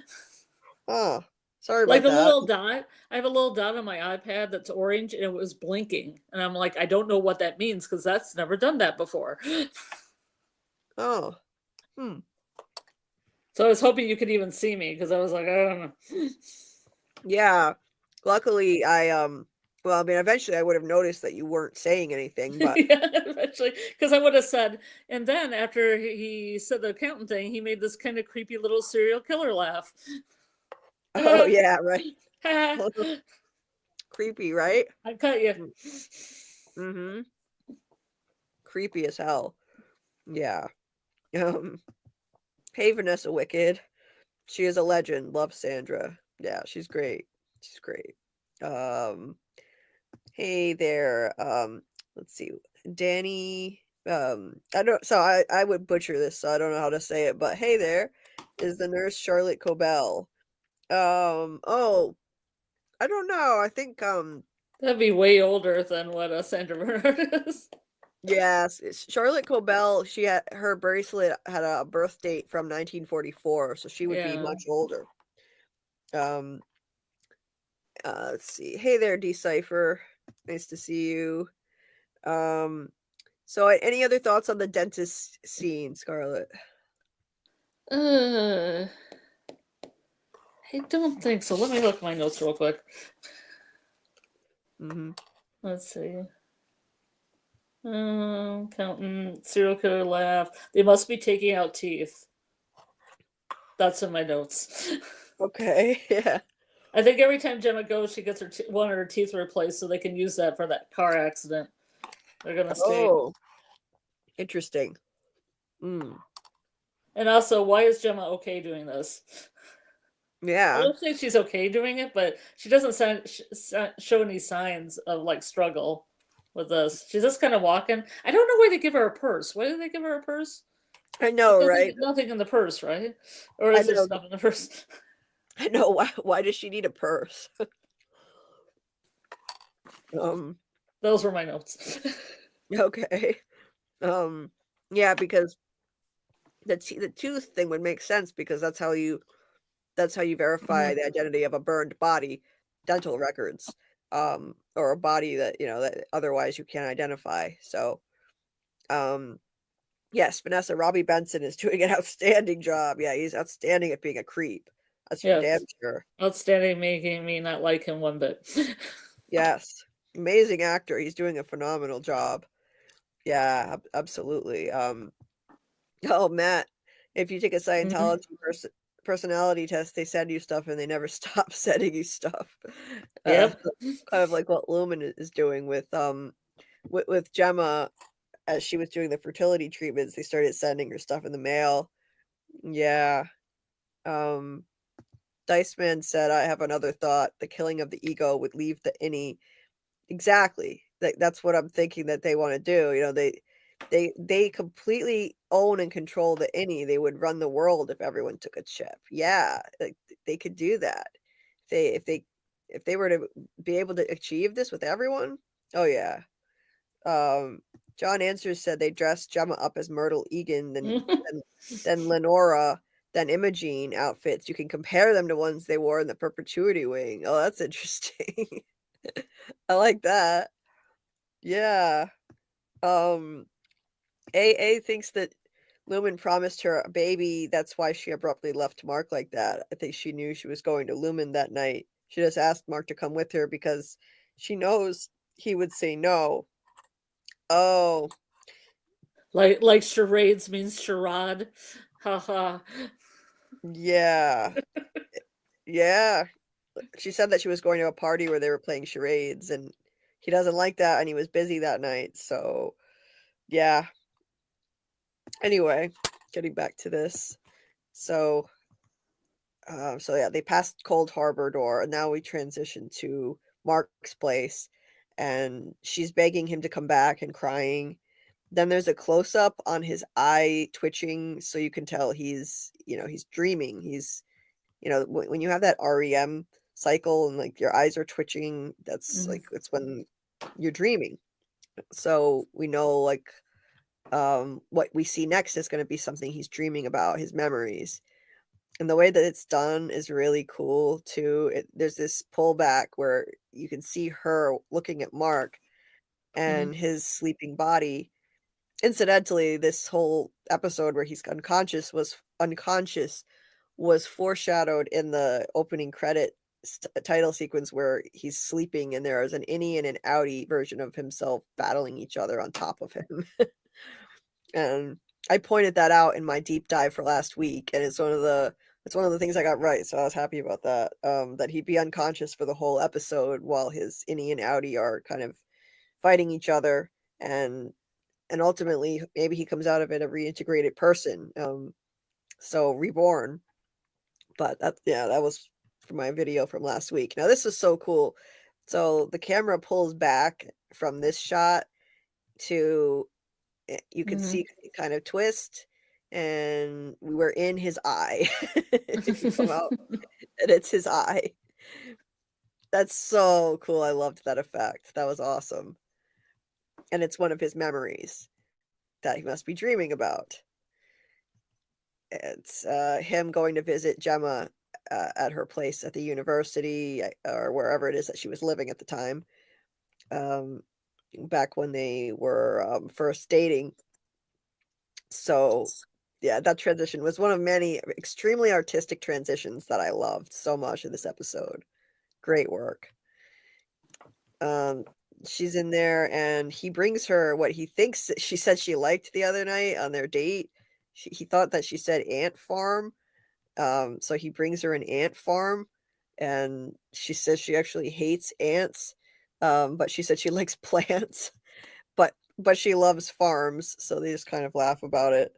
Mhm. Yeah, it's I cute. feel like a darker version of this. I honestly don't think he listens to her. Yeah, There's 3 yeah, times in this episode he does not listen to her, and I'm thinking, "Yo, that's cute." I'm like, "It's not cute, guys." yeah. Giving Um, somebody a gift. "Oh, I did misheard you." Oh, no. What a bad start to our relationship. I don't know, but I mean, they were really happy and in love in the beginning from the scenes I can see. It seems like they did have a beautiful relationship to begin with. Maybe he's just not. Maybe he has ADHD and he's not that great at remembering details or something. But I don't know. I didn't get I that. always thought it But was one of those things where men put, like, the woman on the pedestal in the beginning until she becomes a real person, or she's, like, depressed, then he's, like, doesn't understand, because it's like a muse-like place right, and all yeah. idealized, and then real life hits, and it's like, "Oh." Yeah, like a lot of times, situations like what they went through can break a relationship. That's a huge test, and many times people just can't. Their relationship does not survive the test of what they end up going through with the fertility problems.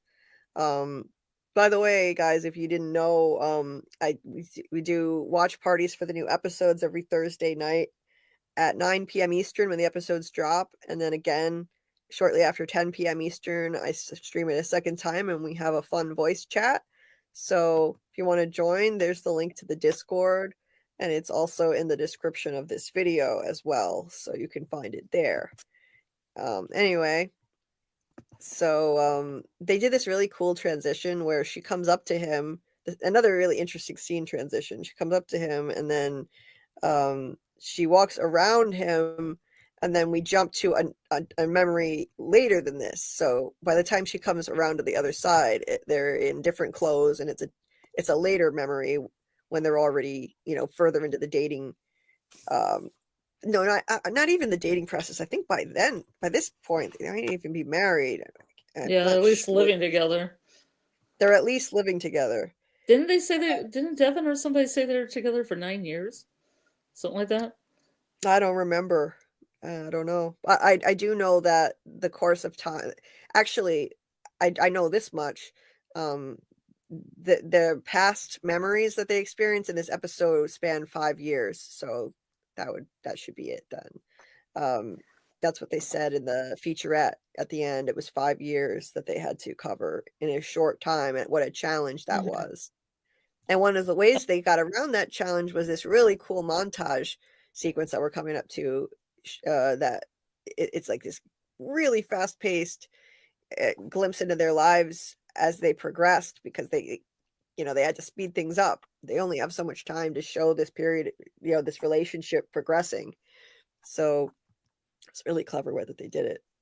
Um, so yeah, like she looks up and notices that he's bought a crib, so she's already pregnant at this point. And so yeah, so there's his wedding ring. They're already Yeah, married. okay. Um and yeah, she jokes that he's not very handy, who's gonna build this thing.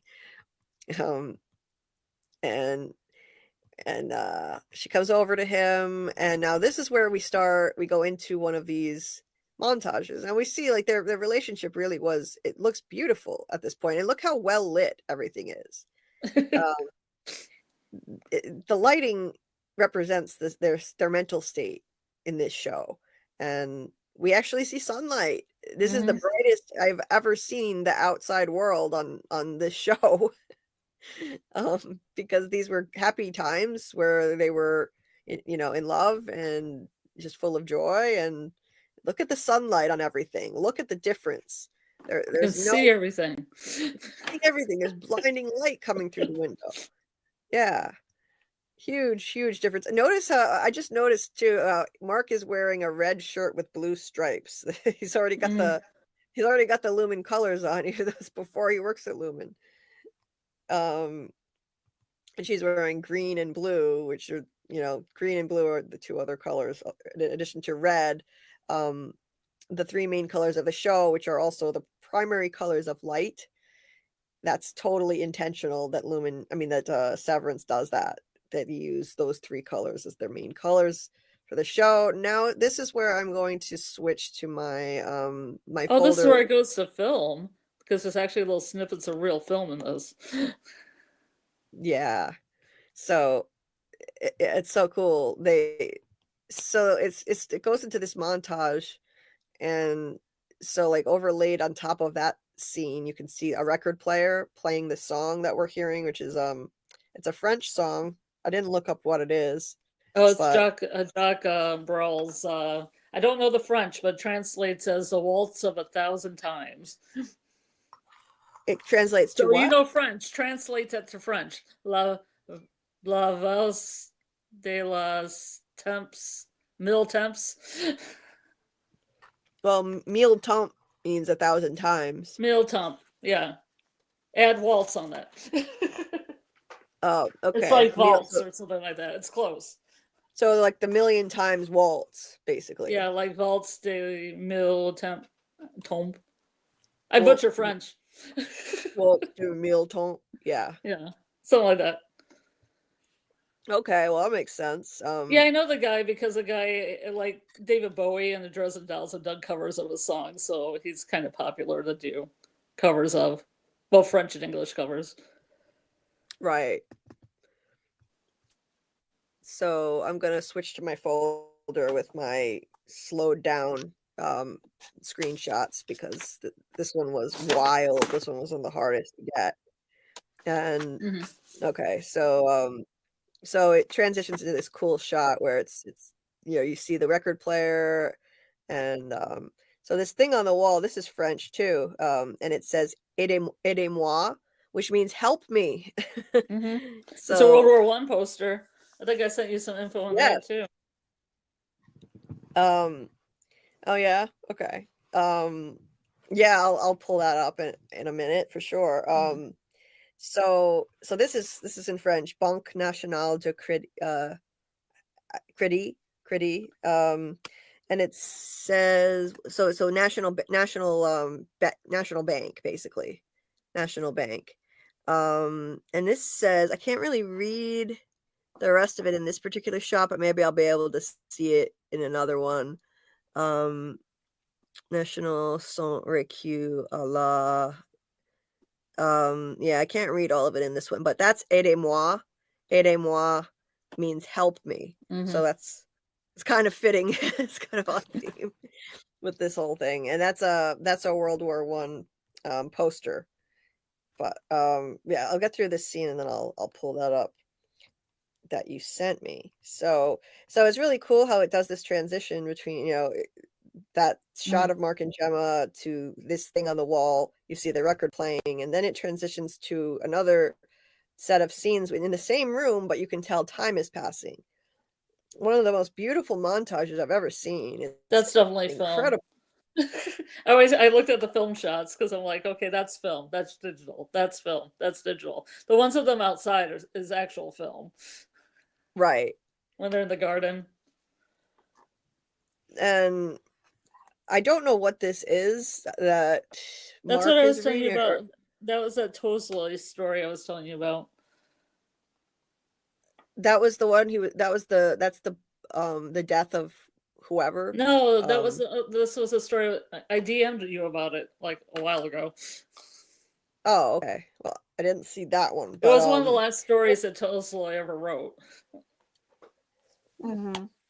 So, I mean, I guess that parallels the other one. So, yeah. So, more Tolstoy she's reading. That's where the thistles come from. That's a story about the thistles.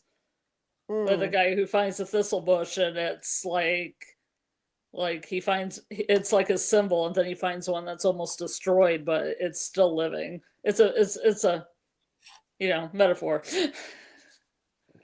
Okay.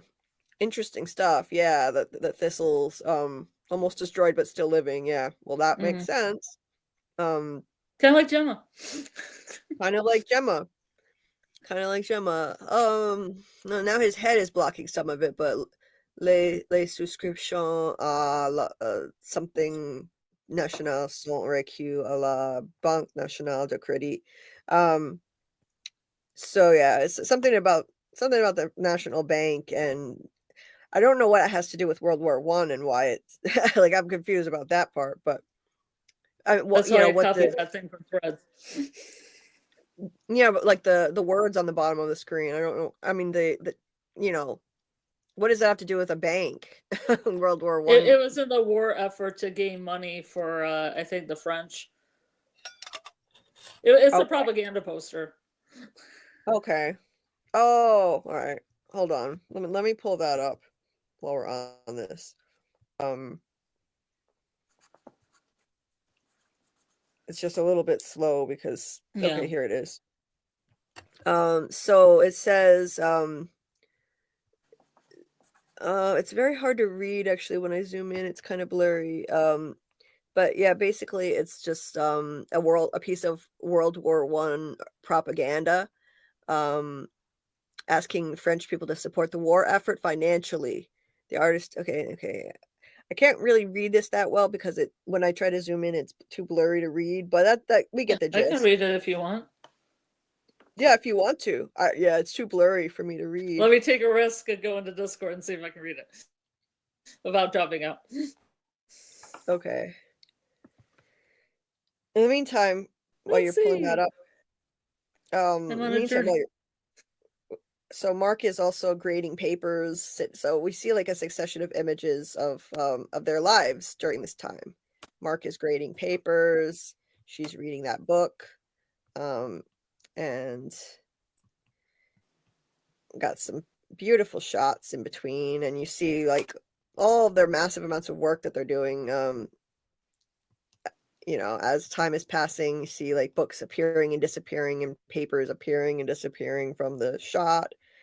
So this is a nice shot where you can see the poster nice and clear.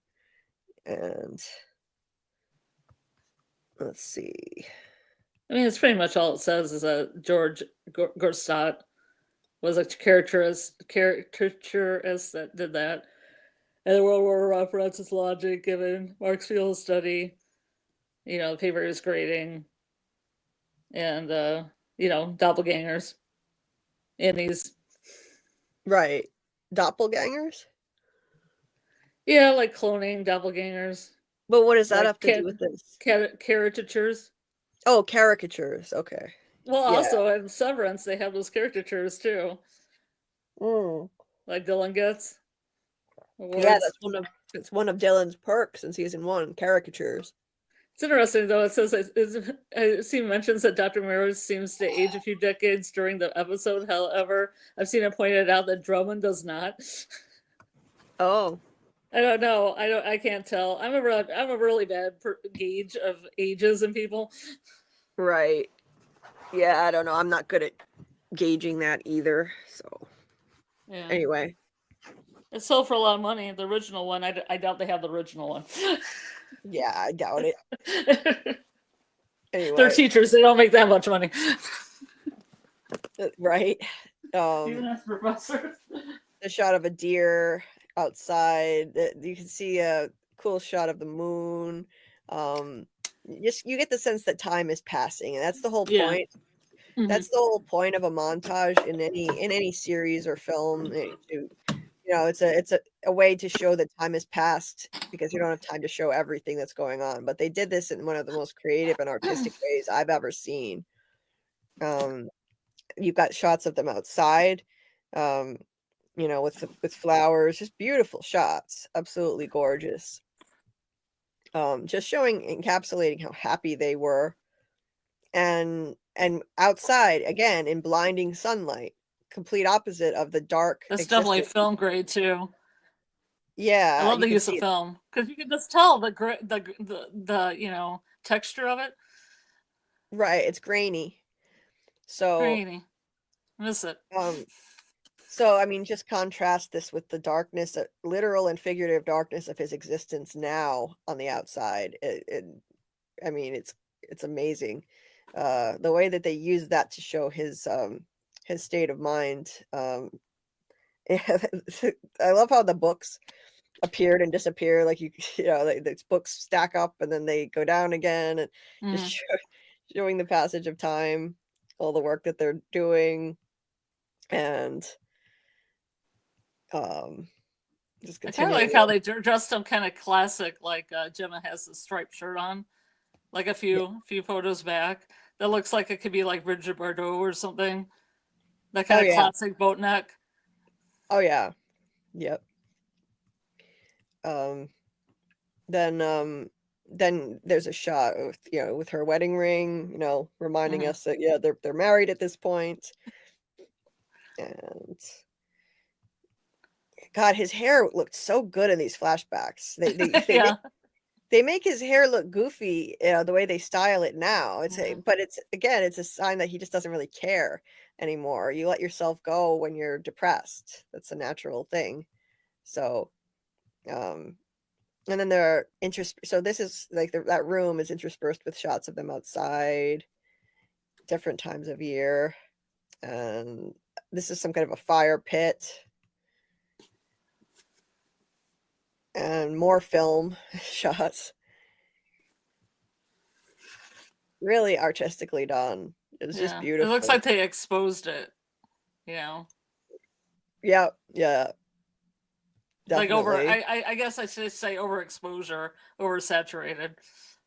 Right.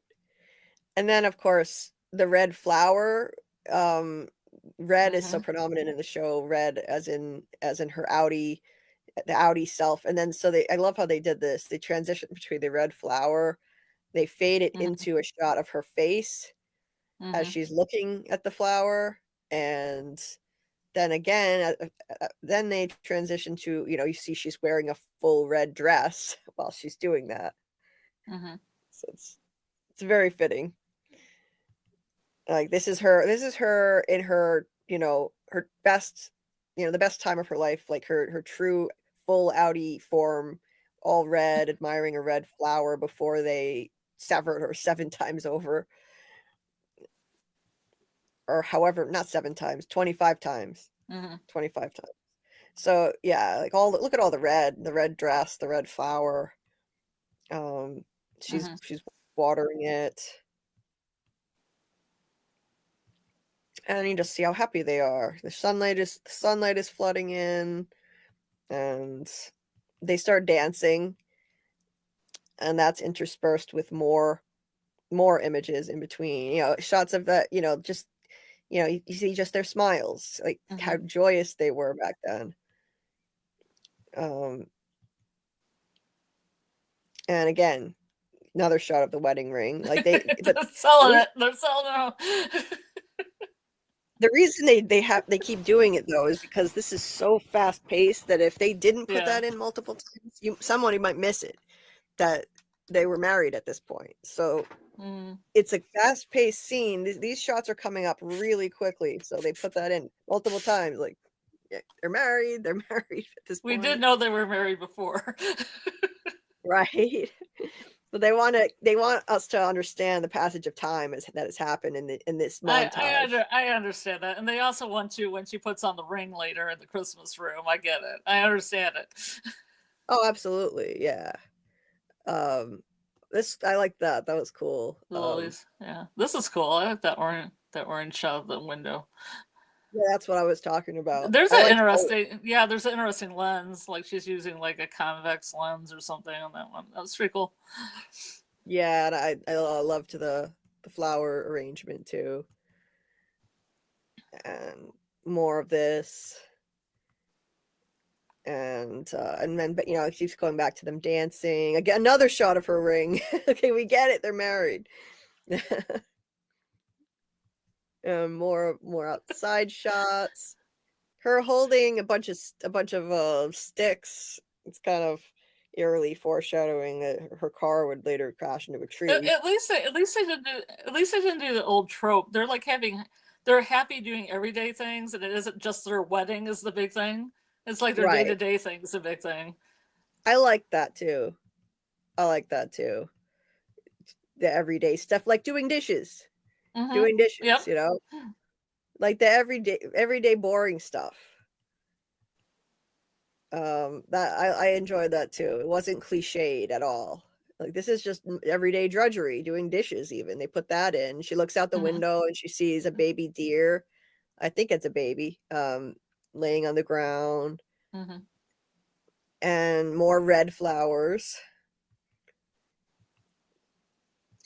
More shots of her outside and cherry blossoms. I noticed a lot of tree stuff, kind of foreshadowing that she would eventually crash into a tree. She takes I just thought it was more Persephone stuff with the spring, like everything's in bloom because she's on the surface and she's not below. Well, it can be both, really. Yeah, that's true. There are layers. There are layers. And she loves plants. And she loves plants. Yeah, and wildlife. She's admiring the deer. Another shot of her and Mark with her wedding ring prominently on display, and this is a beautiful shot too. The sun comes through, and they're dancing again, and that was the end of. So this is how the montage ends. So this is really beautifully done. It fades out. I'll show you how it fades out from this part. So they start to disappear from the shot. It's the same shot through the French doors, through the window, but then they're fading out and disappear. And the little party they're having with Ricken and, little get together with Ricken and Devon starts to appear. First, Gemma appears. You can see her face. And then Mark appears second. And then Devon starts to fade into view, and finally Ricken. So I thought that was really artistically done as well. Last but not least. Yeah. I thought that was so artistic. Yeah. So then they're all in the shot together. It's so cool. If this doesn't win every award there is, then we should riot, because this is just a work of art. Incredible. So that's the end of that. So now I can go back to my regular folder. This is the folder for all the crazy, fast-paced, difficult stuff to grab. So now I can go back to where we were at before that. So they have a party, not a party, but a get together or whatever. I keep saying party, but it's just they're all so happy. Yeah, so I guess I keep saying party because they're all, so different. I have a question.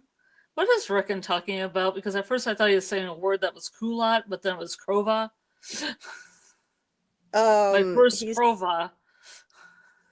He's so they're talking about a mountain that they climbed, and Devon apparently Ricken is really good at it, but she apparently struggled with it, and he says, I belayed my first couloir in middle school. Okay. Oh, what's a couloir then?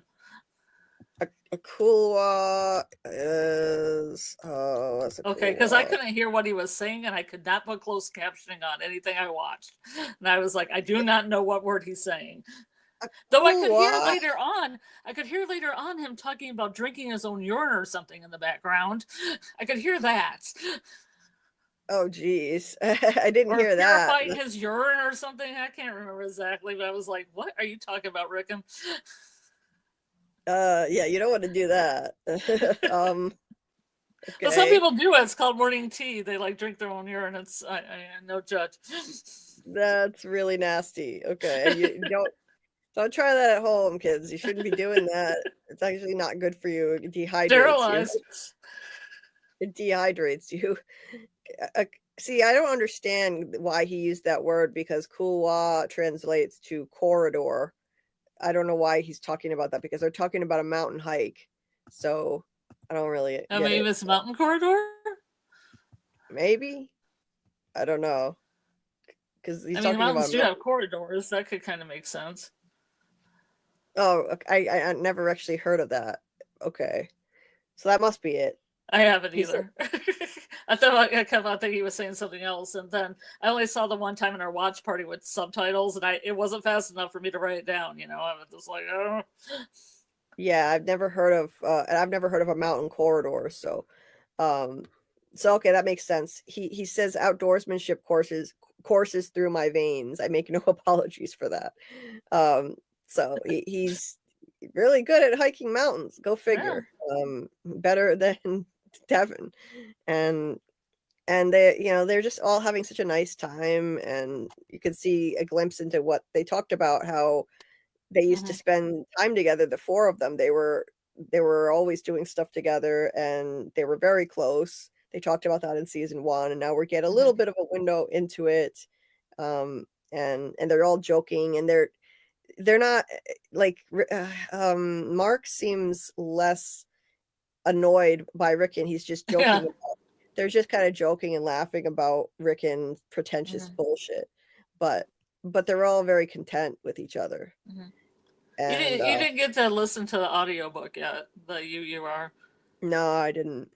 Yeah, because he goes on about Gemma and Mark. He gives them other names. I can't remember what their names are, aliases, but it gives you a lot of like what he, and them used to do. And the funny bees. You find out what the funny bees are about. Okay, I've got to check that out. I have to gotta check it out.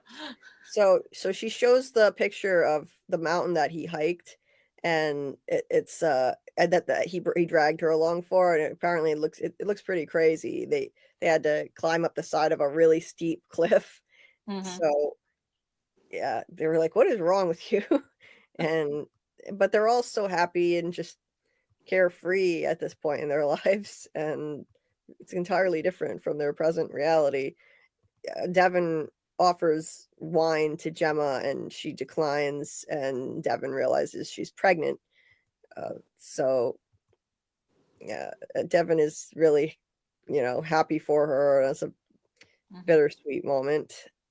So, especially because it transitions. Oh my God. Yeah, this transition's great. It's brutal. Yeah. This moment of such happiness and light, and she's confirming she's pregnant, without even having to say anything, and smiling, and then we see her eyes. It's the same shot of her eyes, but it goes, everything turns dark. So once again, the amount of light or darkness, it's a reflection of their mentality, their mental state. And now no more light. This is like the darkest moment of her, well, she probably has darker moments once she's a test subject at Lumon, but now everything is dark as she's having a miscarriage. I meant great by technique. I didn't mean great like emotionally. So yeah, I knew what you meant. I meant the filmmaker's technique is great. I knew what you meant. Yeah. I just cleared it up. Yeah. So I love how they did this with the same shot of her eyes from the light, in that scene. It was so bright and warm and happy, and then dark, all this darkness. Then it switches to the actual lighting of the scene where she's so it's the transition of the joy of her past and getting pregnant and just being so happy with Mark, to this dark moment of her miscarriage, and then the light switches to the normal light of the actual scene. It's not actually that dark in there. It was just used as a way to symbolize that transition. And yeah, it's a brutally gut-wrenching scene with blood running down her legs, and it's awful. she gets in the shower with her clothes all on. Oh, and by the way, this lamp up here, this is one of the subliminal images that pops up later. And I didn't understand why at the time. I thought, why a lamp? You know, why is a lamp that significant to pop up as a subliminal image, as in a brief flash of a memory? And now I know why, because it was there in the scene where she had the miscarriage. So that's the attention to detail of this episode. It's amazing. She gets in the shower, and now this is where, like, this is the first time we start to see shots in the outside world be framed in the same way that Mark is framed when he's in the outie world, with her to one side. She's already becoming a broken person. It's symbolic of that, even though she's not severed yet. So she gets in with all her, her slip still on, or whatever this is, and goes into a fetal position. Yeah, it looks like a lot like the same position that Helly is in the end of the hallway when she takes off her shoes. Yeah. After she has like some trauma as well. It's like the trauma position. Yes. Yeah, it's exactly what Helly did after, she was told that Helena slept with Mark and violated both Mark and her as a result. So Helly goes into that fetal position too when she's traumatized. Fetal position, another pregnancy is such a huge theme in the show. Fetal position, it's kind of fitting. Mark walks in and finds her like that, and it's like, what's wrong? And they don't say anything, but it's pretty obvious what happens and what happened, and he realizes it. And then something really interesting happens. So I'm going to switch back to my other tab because this is where things get wild again.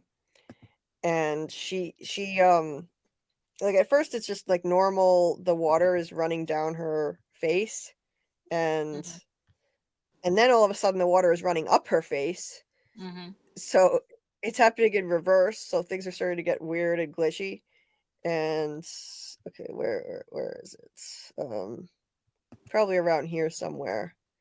The water starts running up her face instead of down, and they're just staring at each other. And then while he's looking at her, the water is actually going up instead of down also. I don't know if it's really that visible in these stills, but there are these little drops of water that are actually going up instead of down. It's weird. They did that. And then it transitions to, okay, now then it's the water is pouring down as it normally should be, and it looks like an absolute downpour all of a sudden. Which it really shouldn't be. It looks like he's out in a rainstorm now. But this is the unreliable, but see, this is the way that this memory is manifesting. So you have to realize, like, memories are not always completely reliable, the way that we remember things. And so whichever one of them is remembering this sequence right now, whether it's Mark unconscious or Gemma, they're remembering it this way. And the fact that it looks like Mark is in a downpour of rain, that's just symbolic of what they're going through in that moment. And then it transitions with it. So this is another amazing seamless transition where it's Mark's face in the exact right position in this scene. But now it's him in the office with Ms. Casey. So I'm thinking this has got to be his memory, I would think, because Gemma has no memories of what Ms. Casey is experiencing. So that whole sequence of actually, it would have to be a combination of the two, because at first she was alone in the bathroom, so that's her memory. And now it's transitioning into the way Mark remembered it. So Mark is remembering how he found her, and then he's remembering being with Ms. Casey. This section is part of Mark's journey in his unconscious mind right now, as he's laying unconscious. So I think that's where it shifts to his perspective. And Yeah. So he turns and there's Ms. Casey there again. And it's the scene from season 1 where she was there to observe Helly after her attempt to hang herself. She's there. It's literally the same exact thing. She says, "I'm here to observe Helly R. Miss Cobell's orders. I'm to watch her for signs of sadness, verbally encourage her to forego further blank attempts." And yeah, it's just like it's an exact copy of season 1, except then it turns kind of nightmarish and starts slanting on a diagonal up toward the ceiling. So first you start seeing some lights turning off, which is such a cool effect. And this is very trippy. And again, it's like the way you would remember something in a nightmare, though. It's his memory, but it's not quite right. It's his mind twisting it around in nightmare form. So the lights start going off, the camera tilts. So cool. Yeah, that was in the trailer, that part. That part was in the trailer. This was one of my favorite of the trippy effects they did in this episode. It flips up toward the ceiling, and then the lights start turning off and spinning around in a circle. And so it goes like that. And then this was really amazing. This was one of the most remarkable things that they did with this episode, and one of the most difficult things to shoot. This part was not done with CGI right here. Yeah, that's what I was going to mention, because there's no CGI. This is no CGI right here. So it transitions from the ceiling to a tangle of cords underneath a desk. And all of this is real, and watching it live, it looked like it had to be CGI. Like, it had to be. But now that I'm looking at the stills, they very much look like real cords. These are cords. Yeah, they are. I like that whole scene. It was pretty cool. Oh, this was so cool. And we were on this just head trip watching this. Like, my God, like, did we all get drugged before we watched it? Like, it's like a drug trip. It's amazing. And Jessica, who was the director, Jessica Gagne, said that this was one of the hardest things she's ever had to shoot. I don't know how they did this, but yeah, somehow they filmed through real cords going around and around in a circle, like a spiral. And it just so it keeps zooming out like that, and more tangles of cords. This is just unbelievable. And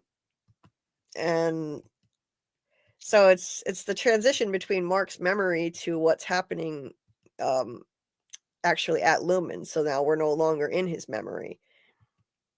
So like this isn't part of his memory at all, but it's just aesthetically so cool to look at. And you're following the cords down to the floor. And all that is real. That's not CGI. I would have sworn, I would have bet money that's CGI. That's crazy. It just kind of the spiraling going around, like the way that they're twisted in a circle, just contributes to this sense of like confusion and disorientation as you're watching it. And you know, it really achieves a powerful effect. And kind of going back, delving into the subconscious and teasing out memories and feelings, it's a disorienting thing. So the way that it's being processed in their minds, especially with Mark, who's really dreaming his memories, it's very surreal. So the way that they did that was, even though this is part of a real scene with cords, it's cool how they did that, just to convey that mood of disorientation.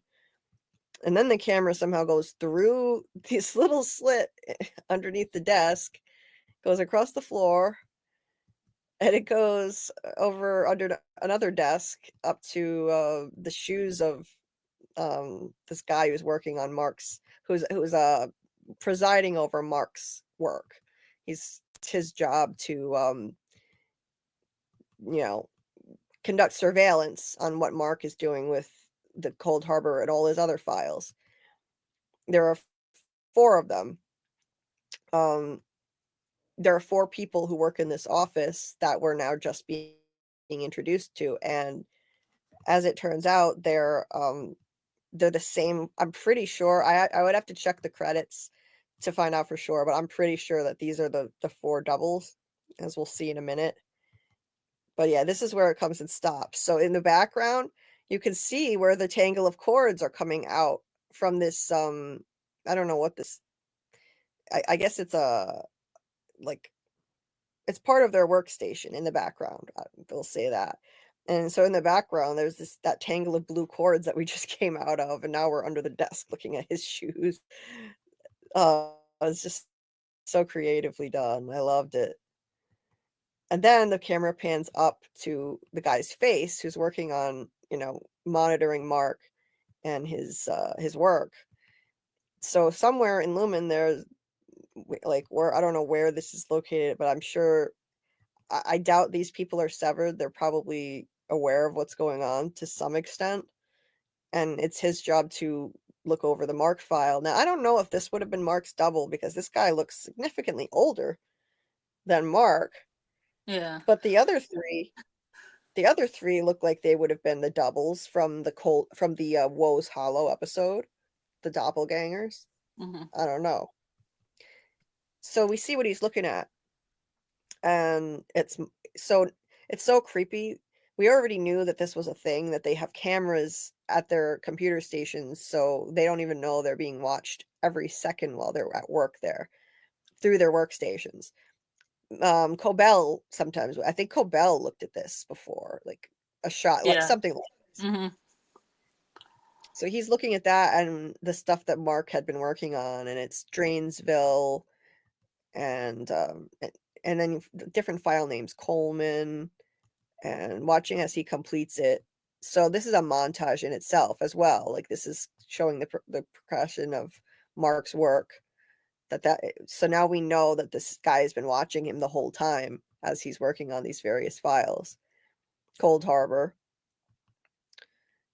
and showing his progress as he continues through it.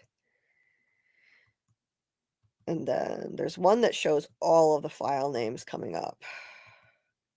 Drainsville again. Hold on. I'm looking for the one that has all of the file names because there's one in here. Here we go. This is all of them. And it looks like 24, actually. 24. I don't think Cold Harbor's on there, is it? I thought Cold Harbor was 25th. Cold Harbor's missing. Yeah, so it's 25. So these are all of the file names. Allentown, Trinity, Tadas Santos, Astoria, Lucknow, St. Pierre, Coleman, Waynesboro, Cork, Mold, Cairns. Can't really read that one. Beta, something? Boda? I can't tell. Zurich, Culpeper, Bellingham, Billings, Yakima, Loveland, Merida, Sopchoppy, Vilnius, Rhodes, Wellington, and Drainsville. So there are 25. She's been severed 25 times over, which is pretty insane. That's insane. Like, that's a massive amount of trauma. And I definitely think that they are using this as a metaphor for the way that severe trauma can actually cause people to have multiple personalities, dissociative identity disorder. And as a matter of fact, there was, of course, MK Ultra, which was actually a government-run experiment that used trauma to, experiment on people, and as a result, they would split into different identities. They would have multiple personalities as a result. So I think the show is trying to draw a connection and analogy between the two, and like the severed selves are just like it's a metaphor for the way that the human brain tries to protect itself by dissociating. So that now we have the reveal of that there are 4 of them. working on. And each of them is working on one of our MDR people. There's a guy working on Dylan. You can see Dylan's face. And this one looks just like Helly's double. She's got red hair and everything. So yeah, I think she's Helly's double from the Woe's Hollow episode. And as it spins around them, you can see more of what they're working on. That one has Irving's face. This one back here has Irving's face. So that guy is working on Irving, and monitoring. Their job is to basically monitor their progress. So each of them is working on, and this one here, that's totally Dylan's double. Absolutely. Yeah, that's the same guy from the Woe's Hollow episode. I would bet money that's the same guy without even looking at the credits. Same body type and everything. Each of them is assigned to the one that they're basically a doppelganger for. The redhead is looking at Helly as she's working. So she's got that on the screen. So that was a cool reveal, but it happened really fast. So if you don't slow it down and look at it, it's hard to tell. This was, I had to actually put this in slow motion to get all these, to be able to actually confirm this. And this dude looks like Irving's double, 100%. Same hair, same mustache. So it's so weird how they did that. Was it really necessary to hire doppelgangers to oversee their work? Why do they have to look the same? I guess it's just I like to think that they started. I like to think they started out differently, and like people that look like their pets. The more they work on the files, the more they look like the people they're like, correcting the work of. Yeah, yeah, maybe start to look like them. Like Helly, like the Helly one didn't have red hair, but slowly it started to get more and more red each day. Yeah, yeah, yeah. Maybe eventually, they started to look like them. So that was that scene. I'm gonna go back to my regular folder here. There's just there's so much to cover with this episode. It's just it's a lot. We still have a lot to get through.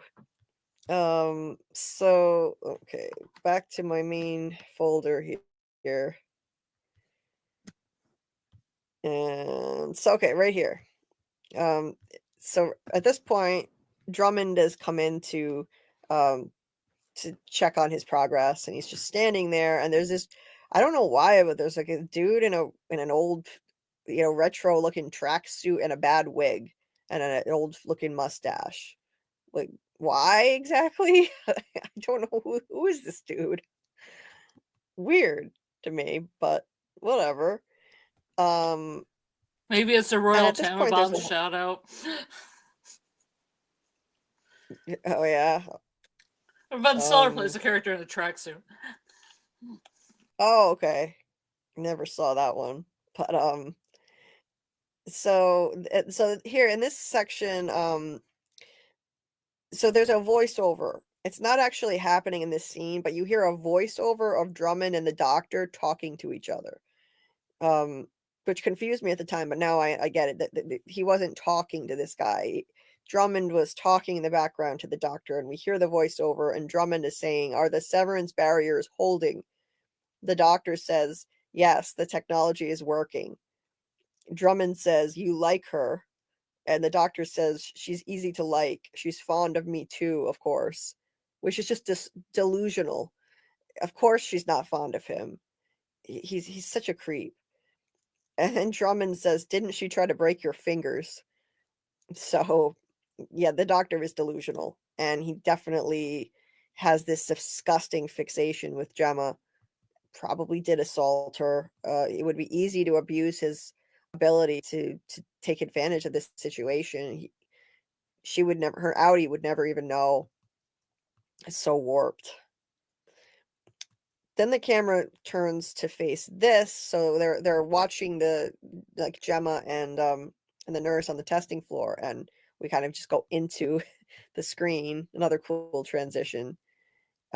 who just kind of passed through into it. And she's following the nurse to one of her rooms for that for that part of the day. Actually, I know at this point, I think it's the end of her day. This is how she gets back into her own room. She presses a button and goes in. That's her own room. So then it transitions to Gemma and Mark entering a fertility clinic. And we can just assume that's what it is. It's pretty obvious. They sit down. There's a little child playing on the floor. And there's a doctor right there. So there's our creepy doctor, Dr. Maurer. Dr. Maurer. He was at the clinic, so that's super sus. It's a blink and you miss it moment, but there he was. So this, to me, says that Lumon owns the clinic, or at the very least, they have people on the payroll. Reghabi said that Lumon has people on the payroll everywhere in the town of Kier. So they either own this place or... Yeah, the application has a teardrop on it as well, like the logo. The application she fills out has a Luma logo on the left-hand side. Oh, okay. I don't have that up yet. I was still on the one of the doctor. So the fact that the doctor was there, to me, that says like they were looking to target her really early on while she was having this fertility treatment, and maybe it was him who pitched to her that she come to Lumon and do some kind of a more radical treatment. Maybe he was her doctor at this fertility clinic, and he pitched to her that, come to Lumon and do this more radical treatment, and she was desperate enough to try it. Either that, or because there has been some speculation as to whether or not she was initially going to Lumon and doing things and then going home to Mark but not telling him about it, or whether she got into the car accident and that's the beginning of her experience on the testing floor, or she met people at the party, or she met people at a party. No, the party she went to, she could have met somebody from Lumon and said, hey, we have this study, right. Now, she could have gone there, they could have kidnapped her, or they could have kidnapped her from the party. I mean, she doesn't necessarily even have to be in the car accident. No, do we think that... What do we think about, like... I don't... Personally, once she's on the testing floor, I don't think she ever was allowed to leave. There was some speculation about that as to whether she was going to Lumon and doing, going into some of these rooms and experiencing this and then just going home to Mark. I don't believe that. To me, that doesn't make any sense at all. I don't think so. I hear the sounds of another poll. Another poll, maybe. Yeah, I was just thinking maybe I should make a poll. I haven't been watching other Severance content or coverage, so I don't know what the predominant, conversation is. I don't know what people are talking about regarding this now. I just know on the night that we watched it, there was speculation as to whether she was going home to Mark after she was already on the testing floor, and I don't believe that, because once they have her on the testing floor, I don't think they would let her leave, just come and go. That's a secret place at Lumon. I highly doubt that once they had her on the testing floor and they were sending her into these rooms that they just let her go home. I don't believe that at all. Well, that's why I thought maybe she found somebody at the party that persuaded her to maybe go to Lumon at night or something, and then they just they're like, oh, we're just going to do a 2-week study or something. We'll tell Mark about her or whatever. And then she pretty much realized she was kidnapped after that. After a couple weeks. They messed with her. Right.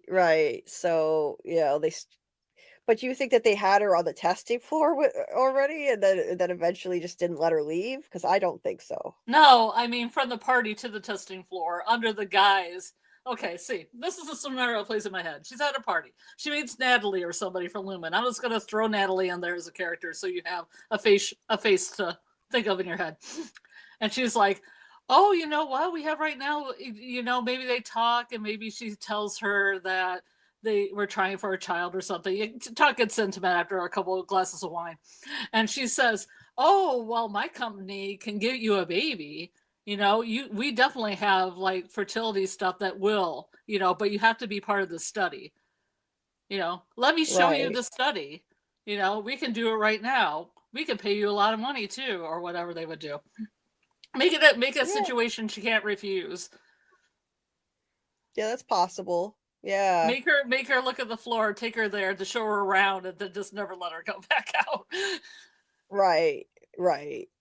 Um, I mean, it'd yeah, be weird. It so would be weird because it's nighttime, but in my head, it kind of plays out like that. right. Yeah.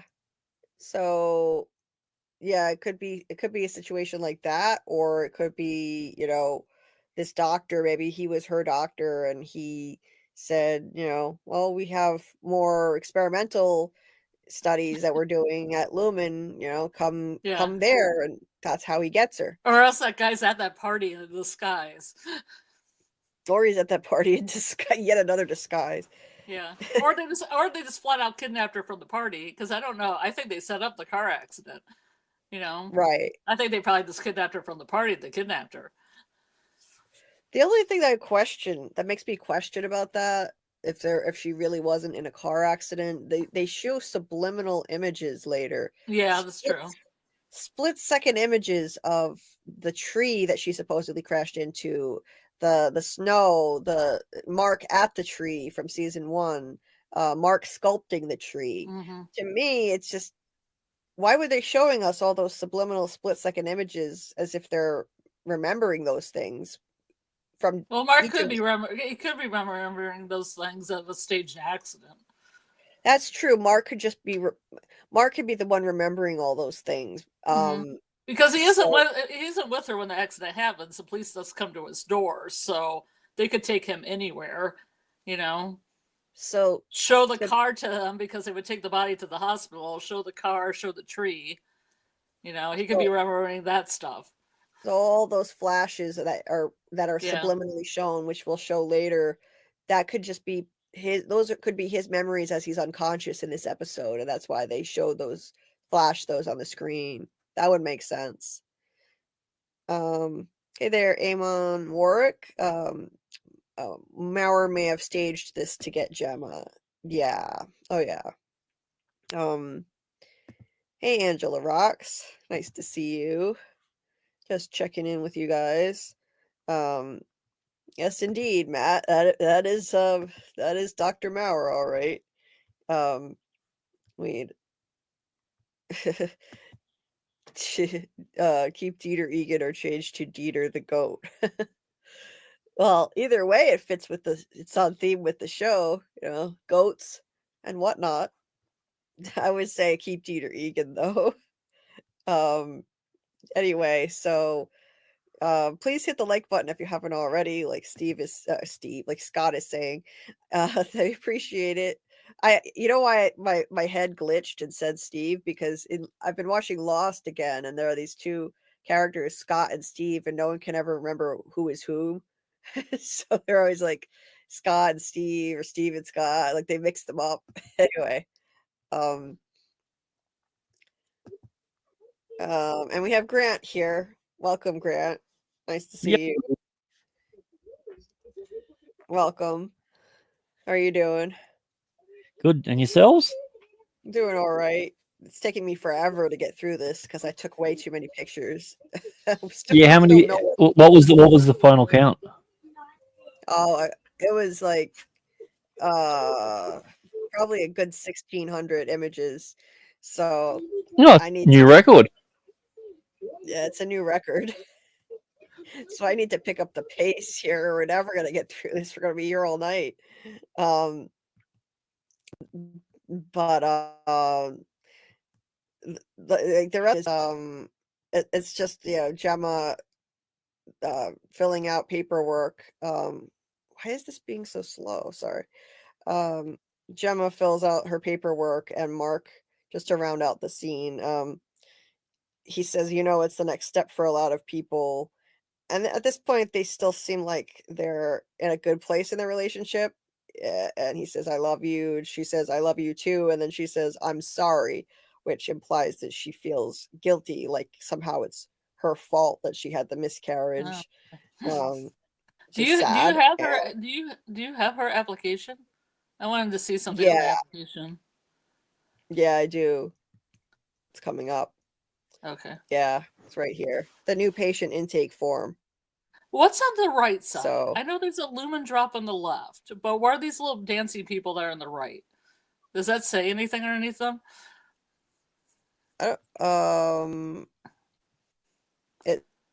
says something fertility center. I wish I could read that. Oh, that's the one that has the community fertility center. Oh, no, it looks like a bee. No, it has some kind of funky name that translated really weird that I can't remember. Maybe someone in the chat remembers. Yeah. It definitely says something fertility center. Yeah, it was a really weird name that didn't make sense as a fertility center name, but I can't, off the top of my head, it's early, I can't think of it. Were you able also, the way that she wrote her name looks like a font. It looks fake. Does, yeah. It does. Yeah, the Lumon drop, that's a red flag right there. This is a Lumon clinic. This isn't just a clinic where they're paying people off like the doctor who we just saw in the scene. This is a Lumon clinic. Full stop. So no, this explains how they got Gemma. I guess eventually they just faked her death. I don't know how, like, we don't know the specific details in terms of how they got her, the moment they got her, but they definitely, this is how it started. This is how she came to this clinic. Yeah. Do you think that was the whole point? They needed to have someone who was having trouble conceiving? Maybe. Yeah.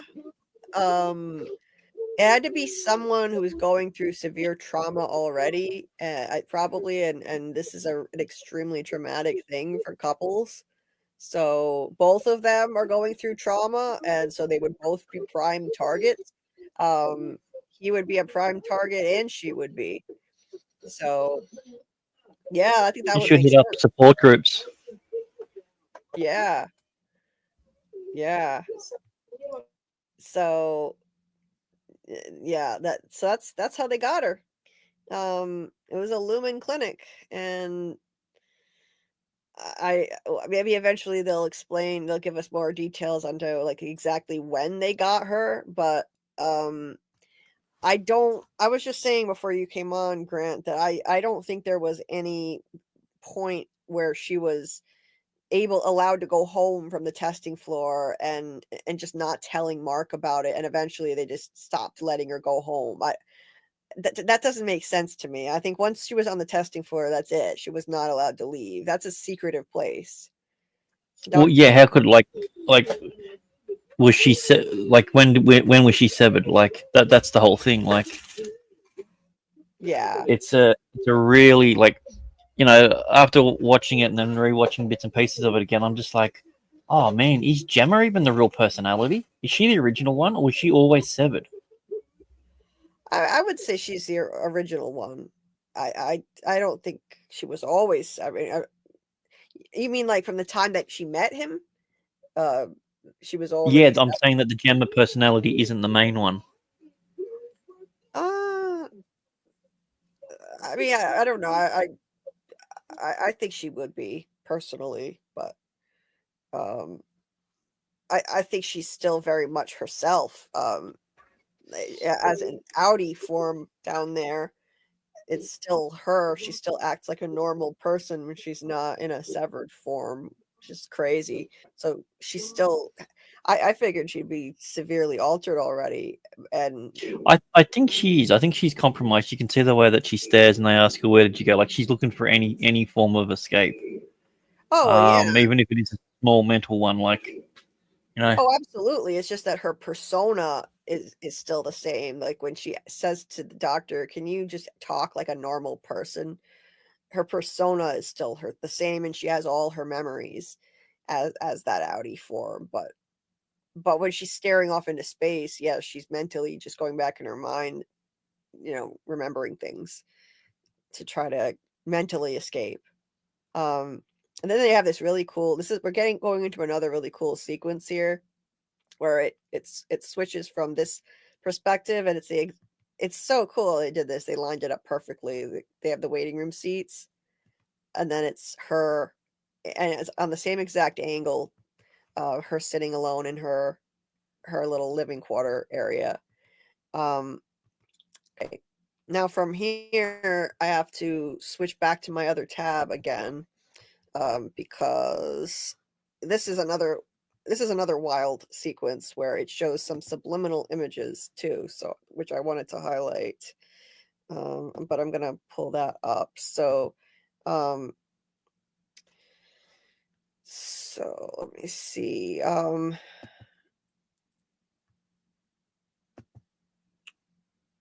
We were talking about this already, Grant, the last time you were on, about how they're basically just compartmentalizing her emotions, with each room, like desensitizing her to things that she hates, or things that are uncomfortable, and trying to like build a new version of her human being, essentially.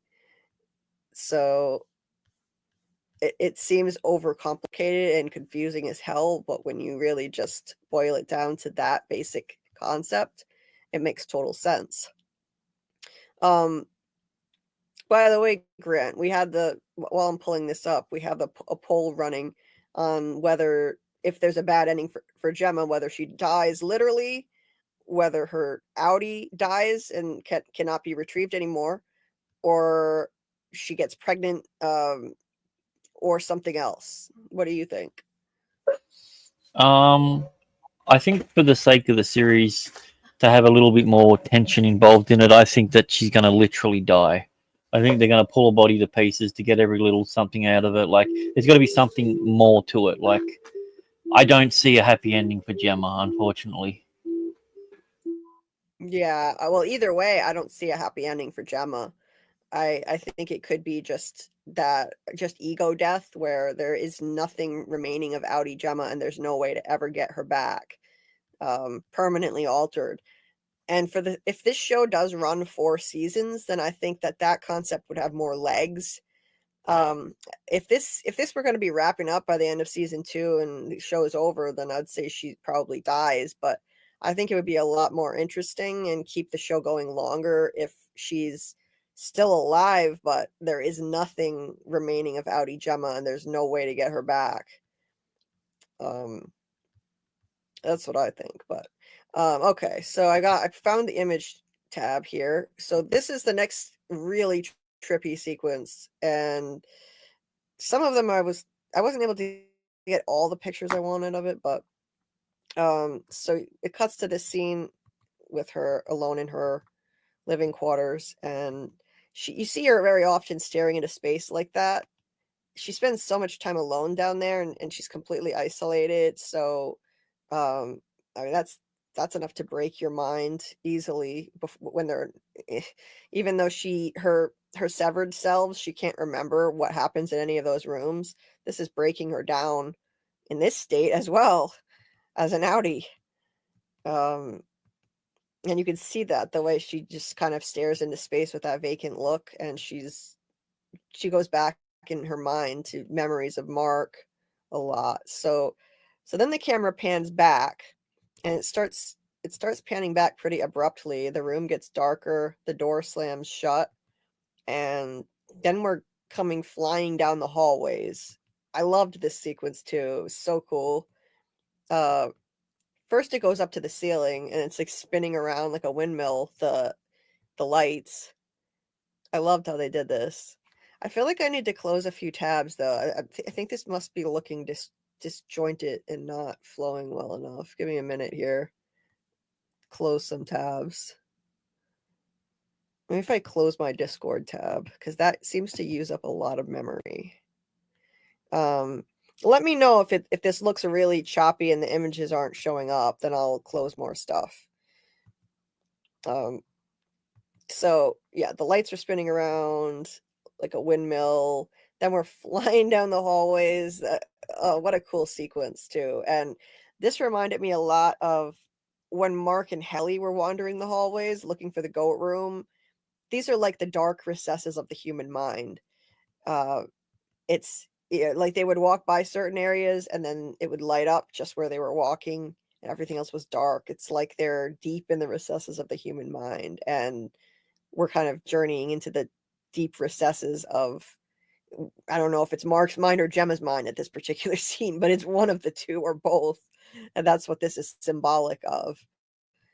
And it's so you go down to the testing floor elevator. This is where it's going up, and there were a few things that for some reason I couldn't get through. I couldn't get shots of on this round, but I took a few more. So there are subliminal shots of let me see, where is it? Mark sculpting the tree out of clay when he was oh yeah, see, this is so some multiple things that I was trying to take screenshots of didn't show up for some reason. So I'm just going to show it here in this tab instead. Like more tree imagery. We've got this going on too. As it was spinning around with the lights, it was kind of intermingled with trees. And it makes you wonder. It's a view of trees from down below, like you're laying on the ground. So it did make me wonder if maybe there really was a car accident that Gemma was in. Because otherwise, why are we looking up at trees at this point? There had to be a reason why they were there. Well, So that's what I thought maybe about the whole thing about Gemma was severed. Maybe because Kier basically runs, Lumon basically runs everything in the in and around the town. So like if Gemma did have a car accident, they might have scanned her and found out that she was actually severed. And then Lumon is contacted, and then they're just gonna perfect just say that she's done because they've got people that they can do things with. They could have just had her basically purely simply as an opportunity, not something that they had always planned. But like, when would she have gotten severed though? Well, I'm unclear on what I'm saying mean. if she was pre-severed before the accident. Before the accident, but like, and just not tell Mark about it. I'm confused. Yeah. Like, why would she do that and not tell Mark about it though? I don't know, but it is something to think about because we never got any confirmation about the car accident. The closest that we got was just police going to the door. Right. And that she wasn't at the house that night. Right. That's it. Like, she never mentioned anything about a car accident. She never mentioned anything about she's better enough now to see Mark. Like, it was just that she wants to leave now. Like, yeah, she said, I want to go home. Yeah. So yeah, maybe I mean, yeah, maybe she never had a car accident. I wonder why they keep showing these images of trees, but it could be because I'll show you the other stuff that they're showing too. Like, it could be that these are Mark's memories and that's why they're showing us this, to throw us off and make us think that there really was a literal car accident. Because like, look here. This is one of the subliminals that shoots on the screen really quick. And it's Mark sculpting the tree out of clay from season 1 when he was asked to sculpt how he was feeling. That represents the tree that his wife supposedly crashed into and died. So that flashes on the screen for a split second. Now you would think, that wouldn't make sense in this scene, but because it's the testing floor, but it's just the way the episode edits things together is really interesting and non-linear, and it's cool to try to tease out why they're flashing this on at different times. as he's journeying through his unconscious mind, this is probably one of the things that's flashing in his head when he sculpted the tree. And there's also that's the thing. We don't know what's in Mark's head and we don't know what's real, because this whole episode could have just easily been called unreliable narrator, because we believe what we're seeing is real, but we think some of them are memories, but the memories then they cross into what's really happening to Gemma, but he wouldn't know any of that because any Mark didn't know any of that. So it's not like the memories are crossing over. There's a lot of mixing of the world.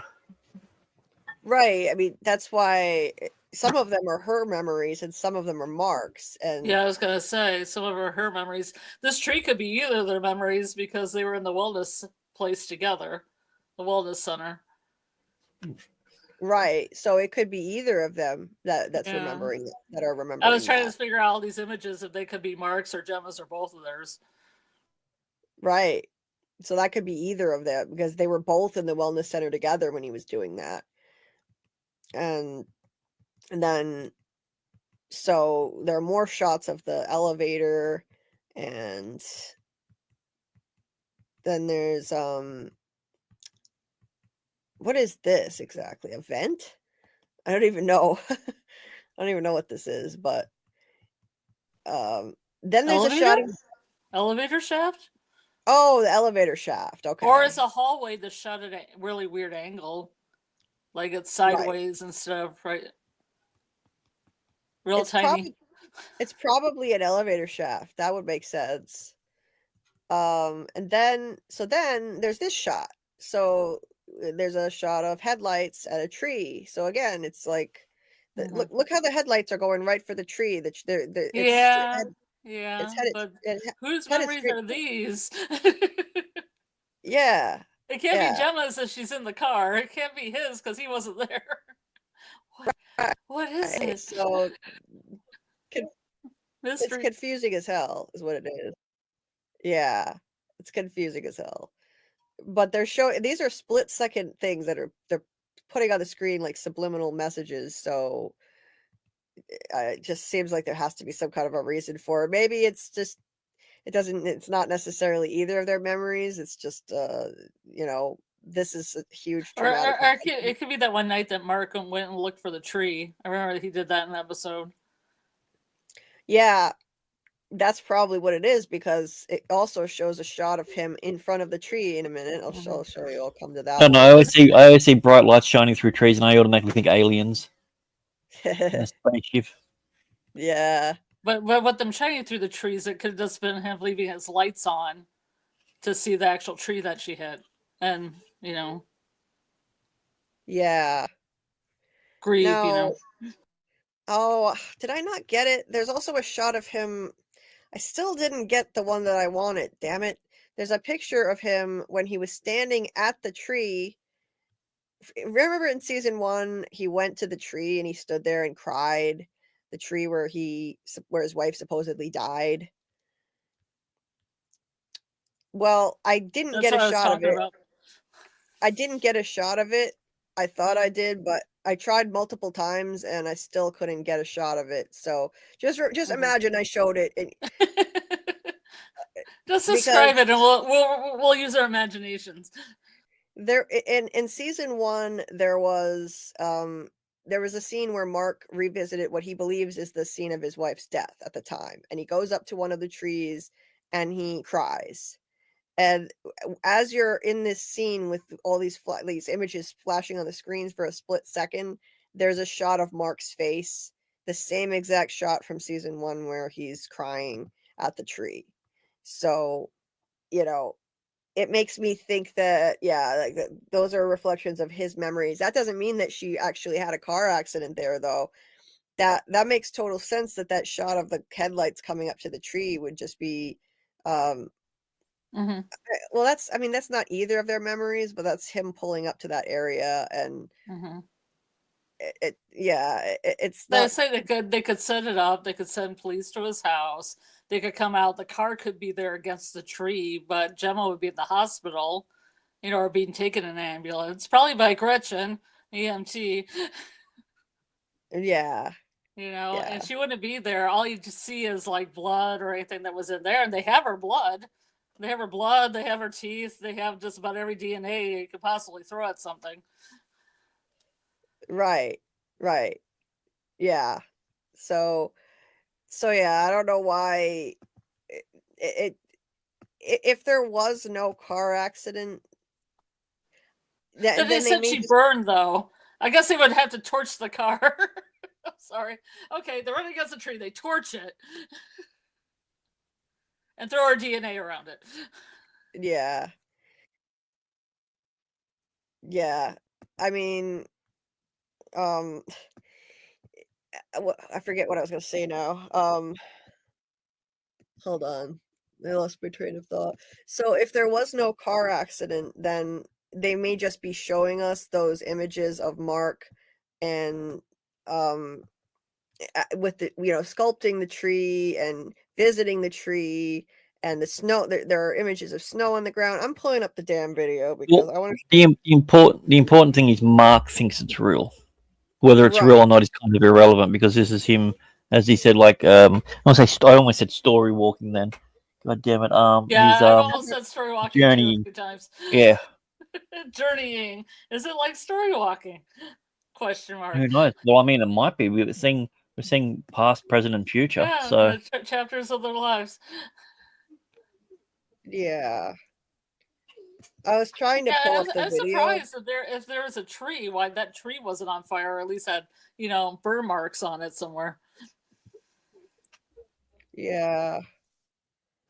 I'm trying to pull up the video so I could just share my screen and show you what I'm talking about, but so far it's not playing.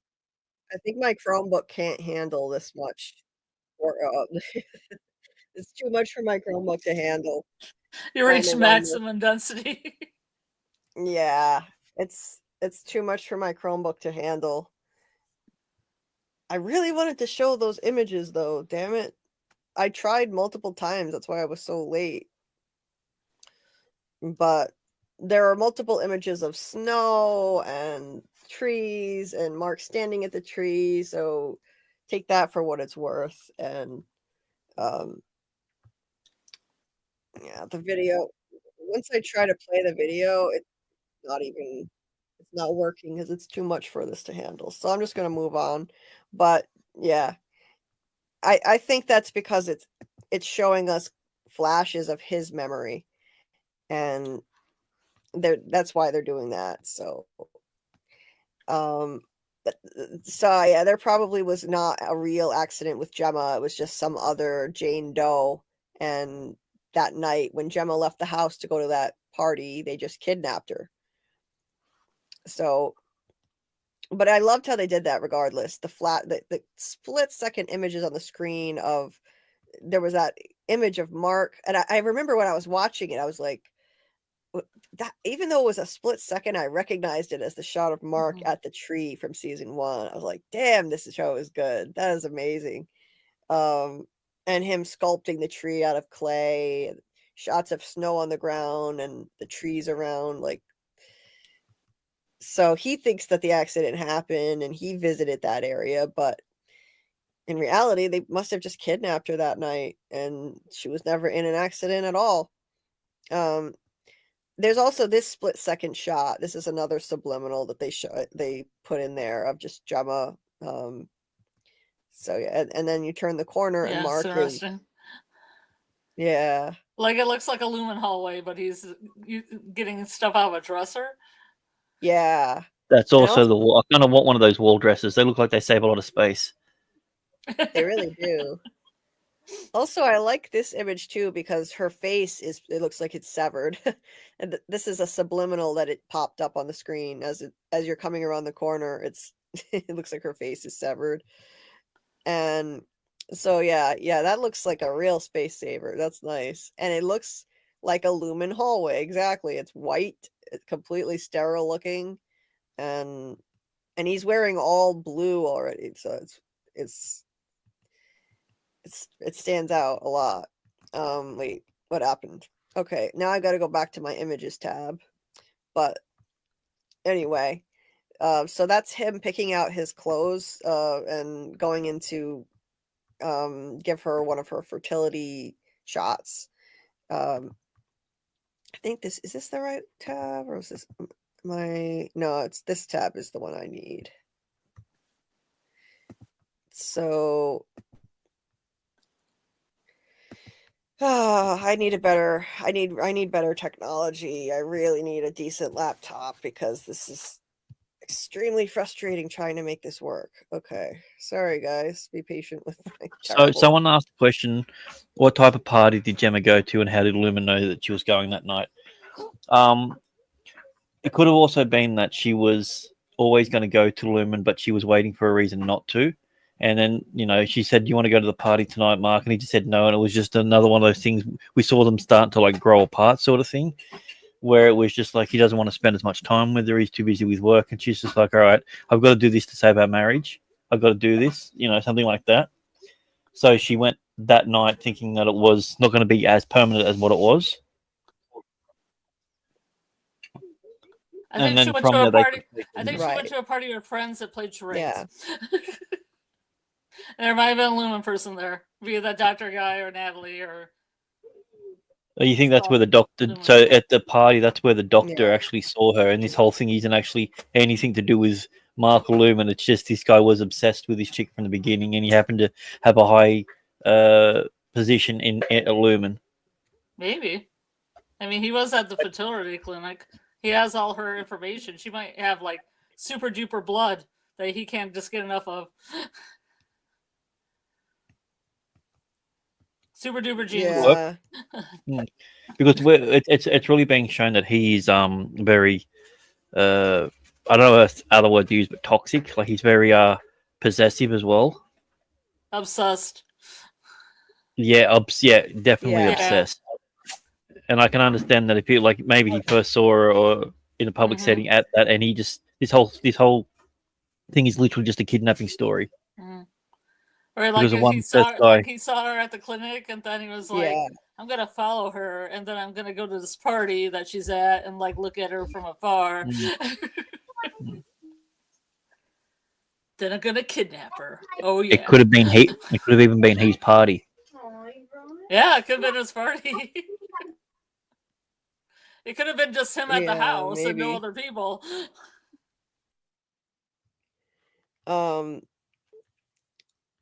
Yeah, maybe. Yeah, there may not have even been a party. I don't know. I think she was going to a party. I don't think she was lying about that. She seemed pretty genuine, but who knows?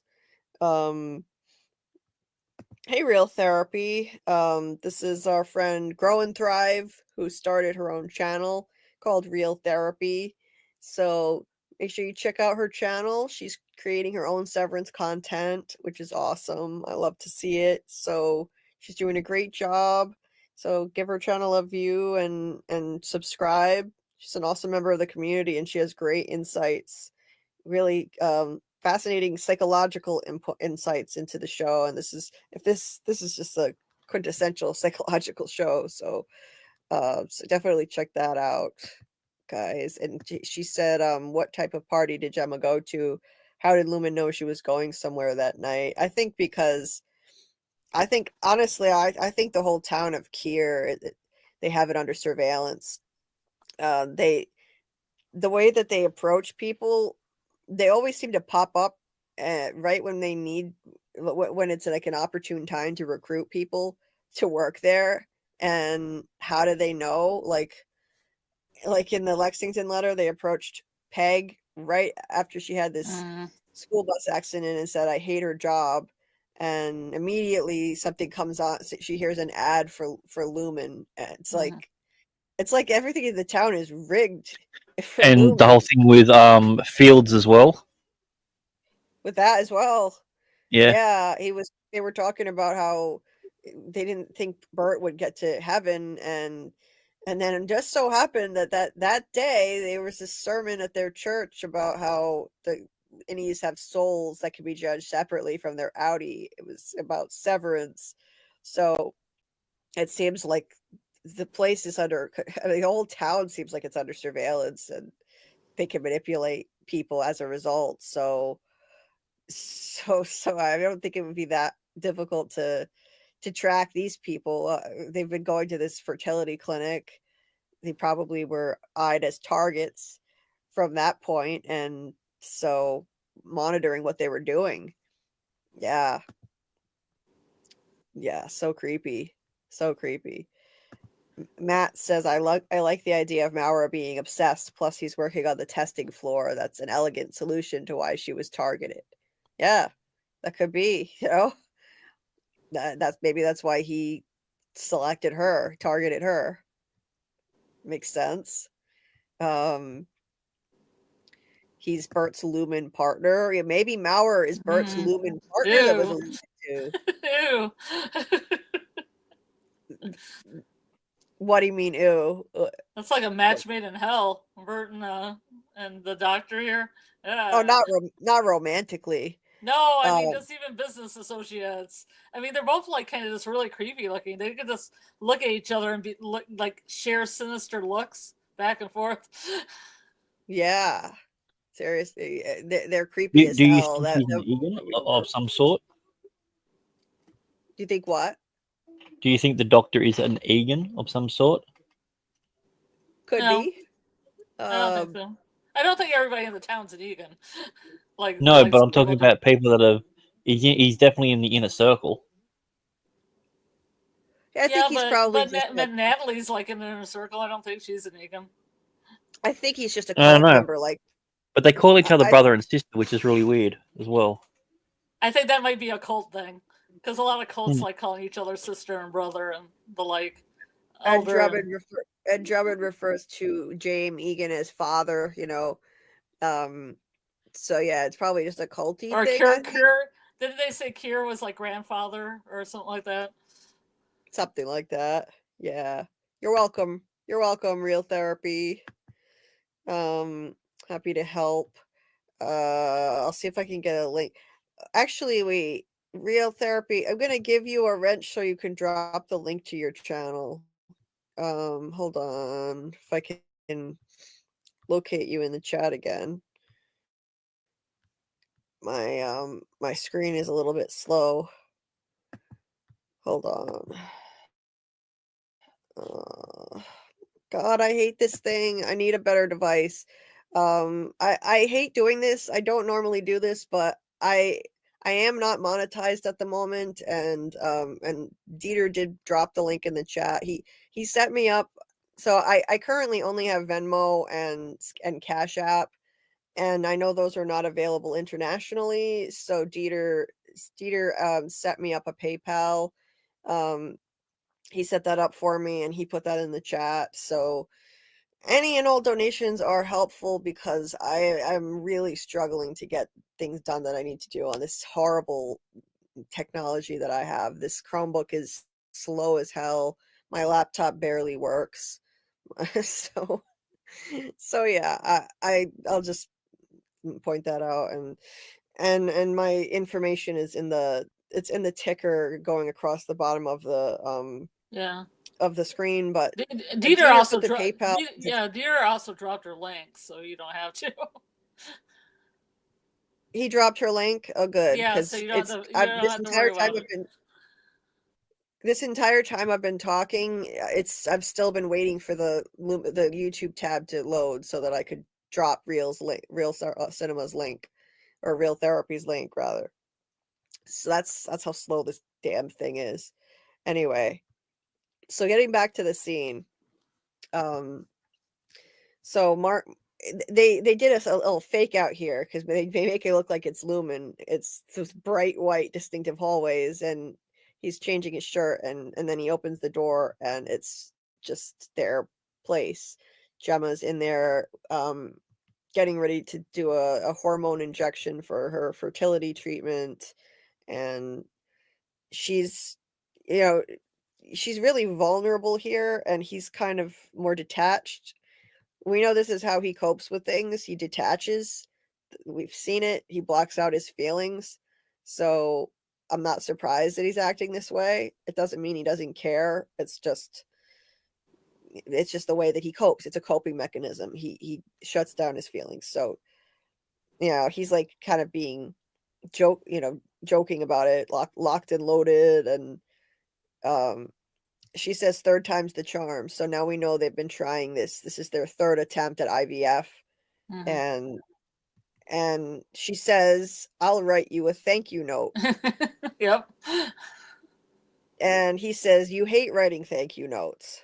Yep. So now we know why that's part of one of her rooms, which we see later in the episode. She hates writing thank you notes, so they slipped that little tidbit in there. She says, "I'm a little nervous," and he's emotionally detached, so he doesn't respond. And she says, "Baby," He's not listening to her. Not listening. That's what I say. I don't think he listens to her. I know it's not a popular opinion. I really don't think it was like that from the beginning. I think the point is to highlight the way that he copes with trauma and adversity is to shut down emotionally. So that's why he's not connecting with her at all. Like it's just it's a maladaptive coping mechanism, and I do it myself, unfortunately. We should all down until it either kills you or you forget it. Right. So he's detached. He's not listening because he's detached. It's his coping mechanism. It's a defense mechanism. I do it all the time, which I shouldn't, but so if I don't know about IVF. If you do it for 3 months and it doesn't take, are you just not suitable to have kids, or what? I don't know. Because there's that scene where he's breaking down the crib and everything. Did they just try it to the point where the doctor said you just can't do it anymore, or it's just not going to happen? Maybe. I don't know about that process, so I wouldn't know. Yeah, I don't either. Maybe they also just ran out of money to do it because that's true. It's expensive. Yeah, it's extremely expensive. Most people can't afford it. So no, the way that he's acting and pulling the thing, that's him giving up, and he's come to accept it, and he's angry at himself for giving up, but he can't keep doing this to himself. The worst thing that he can deal with is the hope that next time it will work. So right. he's doing the only thing he knows how to do. He's trying to take the little bit of control back that he has in this scenario where he has no control. And he's upset at himself about it. That's like he's basically throwing a tantrum. It's a very common thing that we males do. I agree. Yeah. But here, back to this scene, he says, so when she has to repeat herself, "Baby, I said I'm a little nervous," and he says, "Well, hey, it's the final step, and there's a kid out there waiting for us. Just got to reach out and grab her." And she wants to still keep talking about it. She's like, "But," and he just interrupts her and says, "Just turn around and bend over." And so he's approaching this in a very flip way. And it comes off as cold and insensitive, but again, I believe that it's his coping mechanism that he's disconnecting from this emotionally, and it just comes down to that. I will say that I find this odd that he says there's a kid out there waiting for us, just got to reach out and grab her. Maybe they dreamed of having a girl, and that's why he says her. I just find that kind of interesting. Her, is it foreshadowing? Like, is it possible? I mean, it's highly likely that Helena is already pregnant, and it's probably going to be a girl. Just based on what he just said, that may be foreshadowing that that's what's going to happen.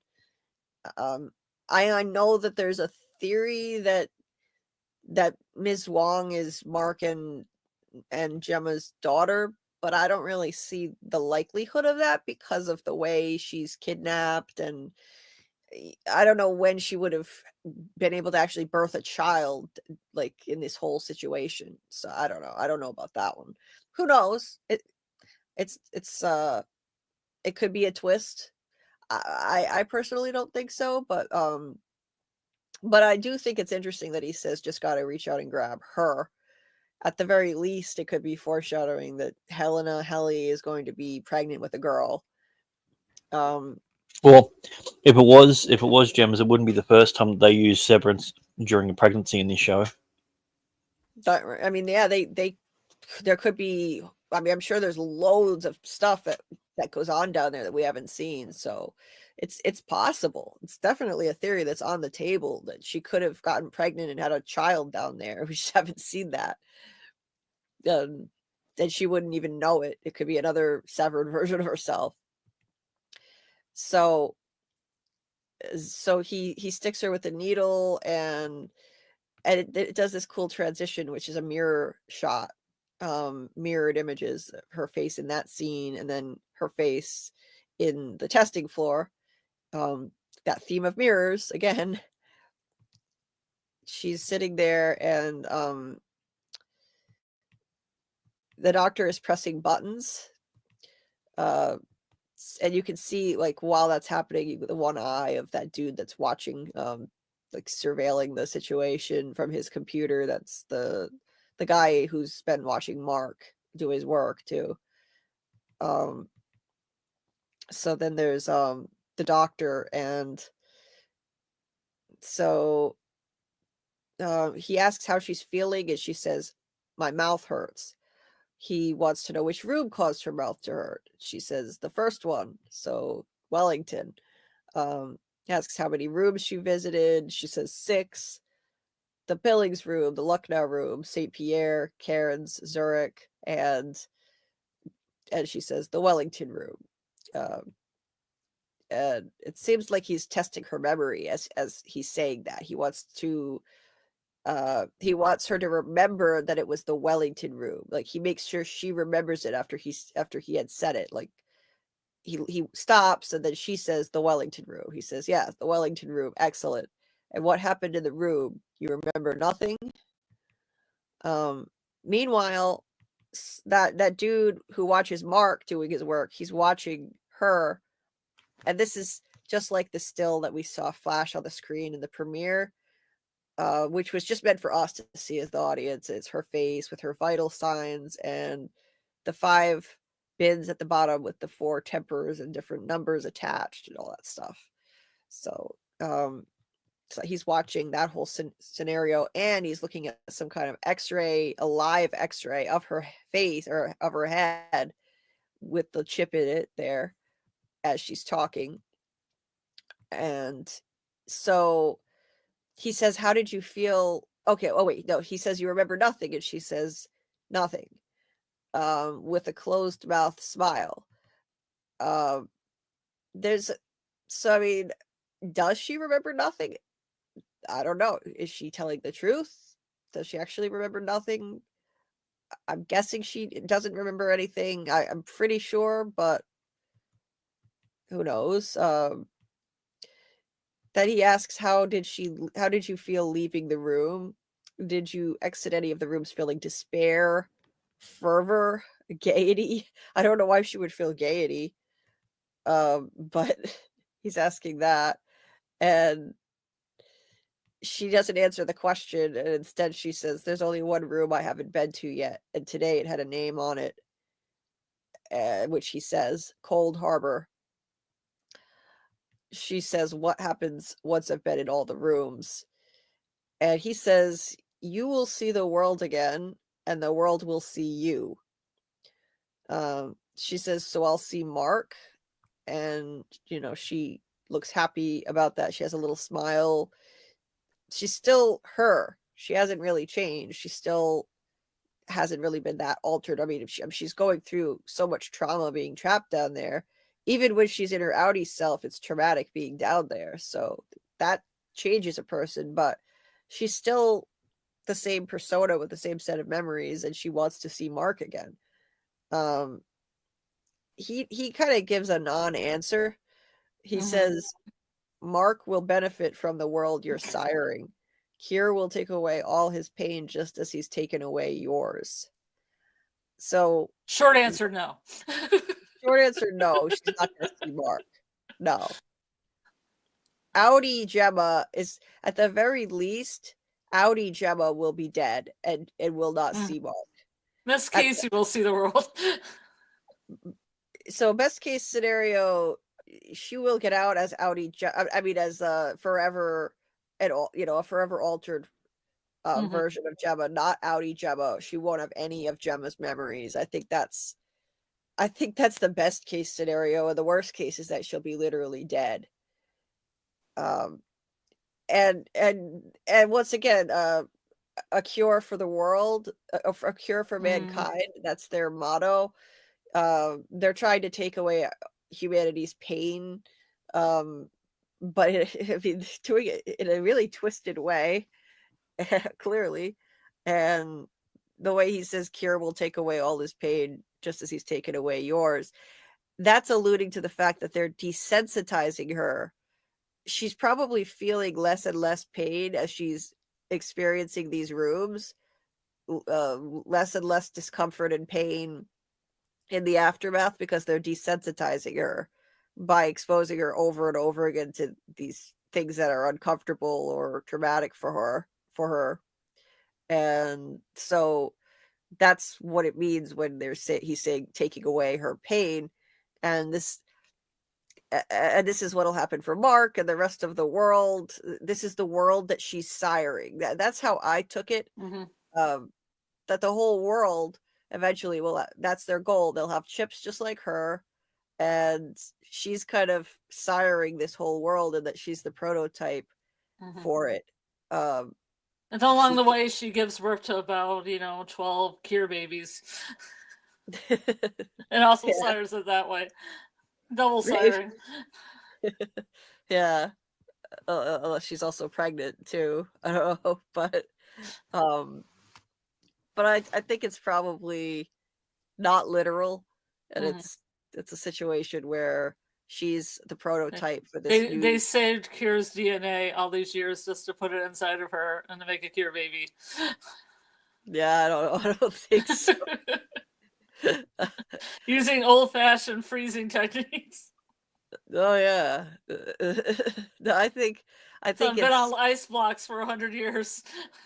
Yeah, it'll be a long time to keep that, but I think that it's not literal.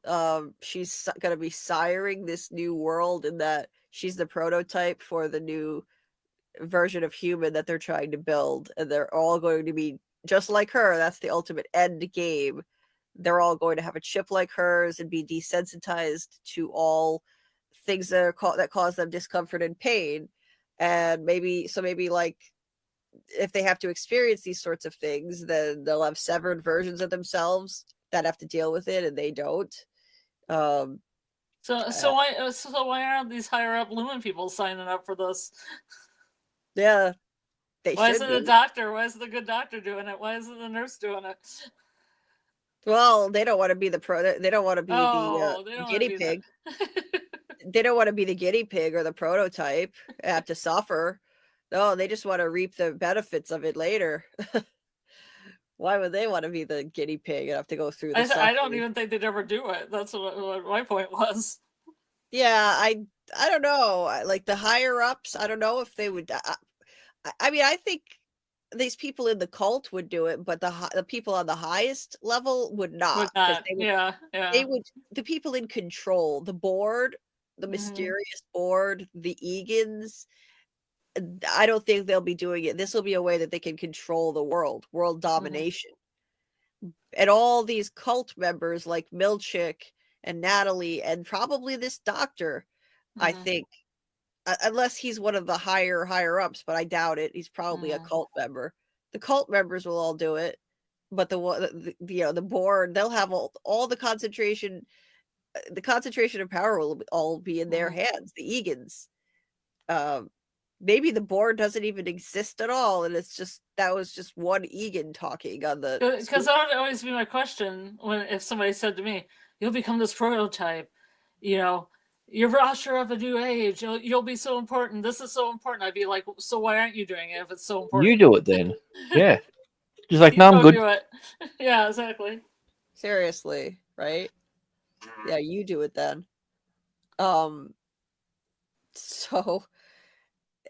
So then, I love how her response to what he said. Can you just talk like a normal person for once? Like, so you can still see that she's still herself, even though she's going through so much. Like she's still. And then he still doesn't do it. He say like sleep well backwards, like dream sweet. Dream good night, sweet. Yeah. Instead of sweet dreams. He says good night, Gemma, dream sweet, and then leaves. So he still talks weird. Yeah. Yeah. Creep. I love how she says, can you please just talk like a normal person? And it shows how she hasn't, like, all of this stuff that they've been putting her through has not changed her outie in terms of who she is. At her core, she's still the same. She's suffering trauma, having to be trapped down there, but her outie is still her. It's still her. And then it fades, is this really artistic fade into her at home in a flashback,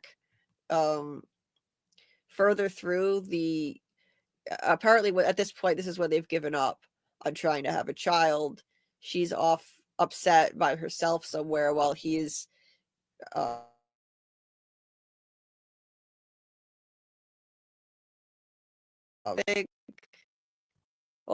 I get to see the rest of it until after. And then it cuts to Mark sleeping on the couch.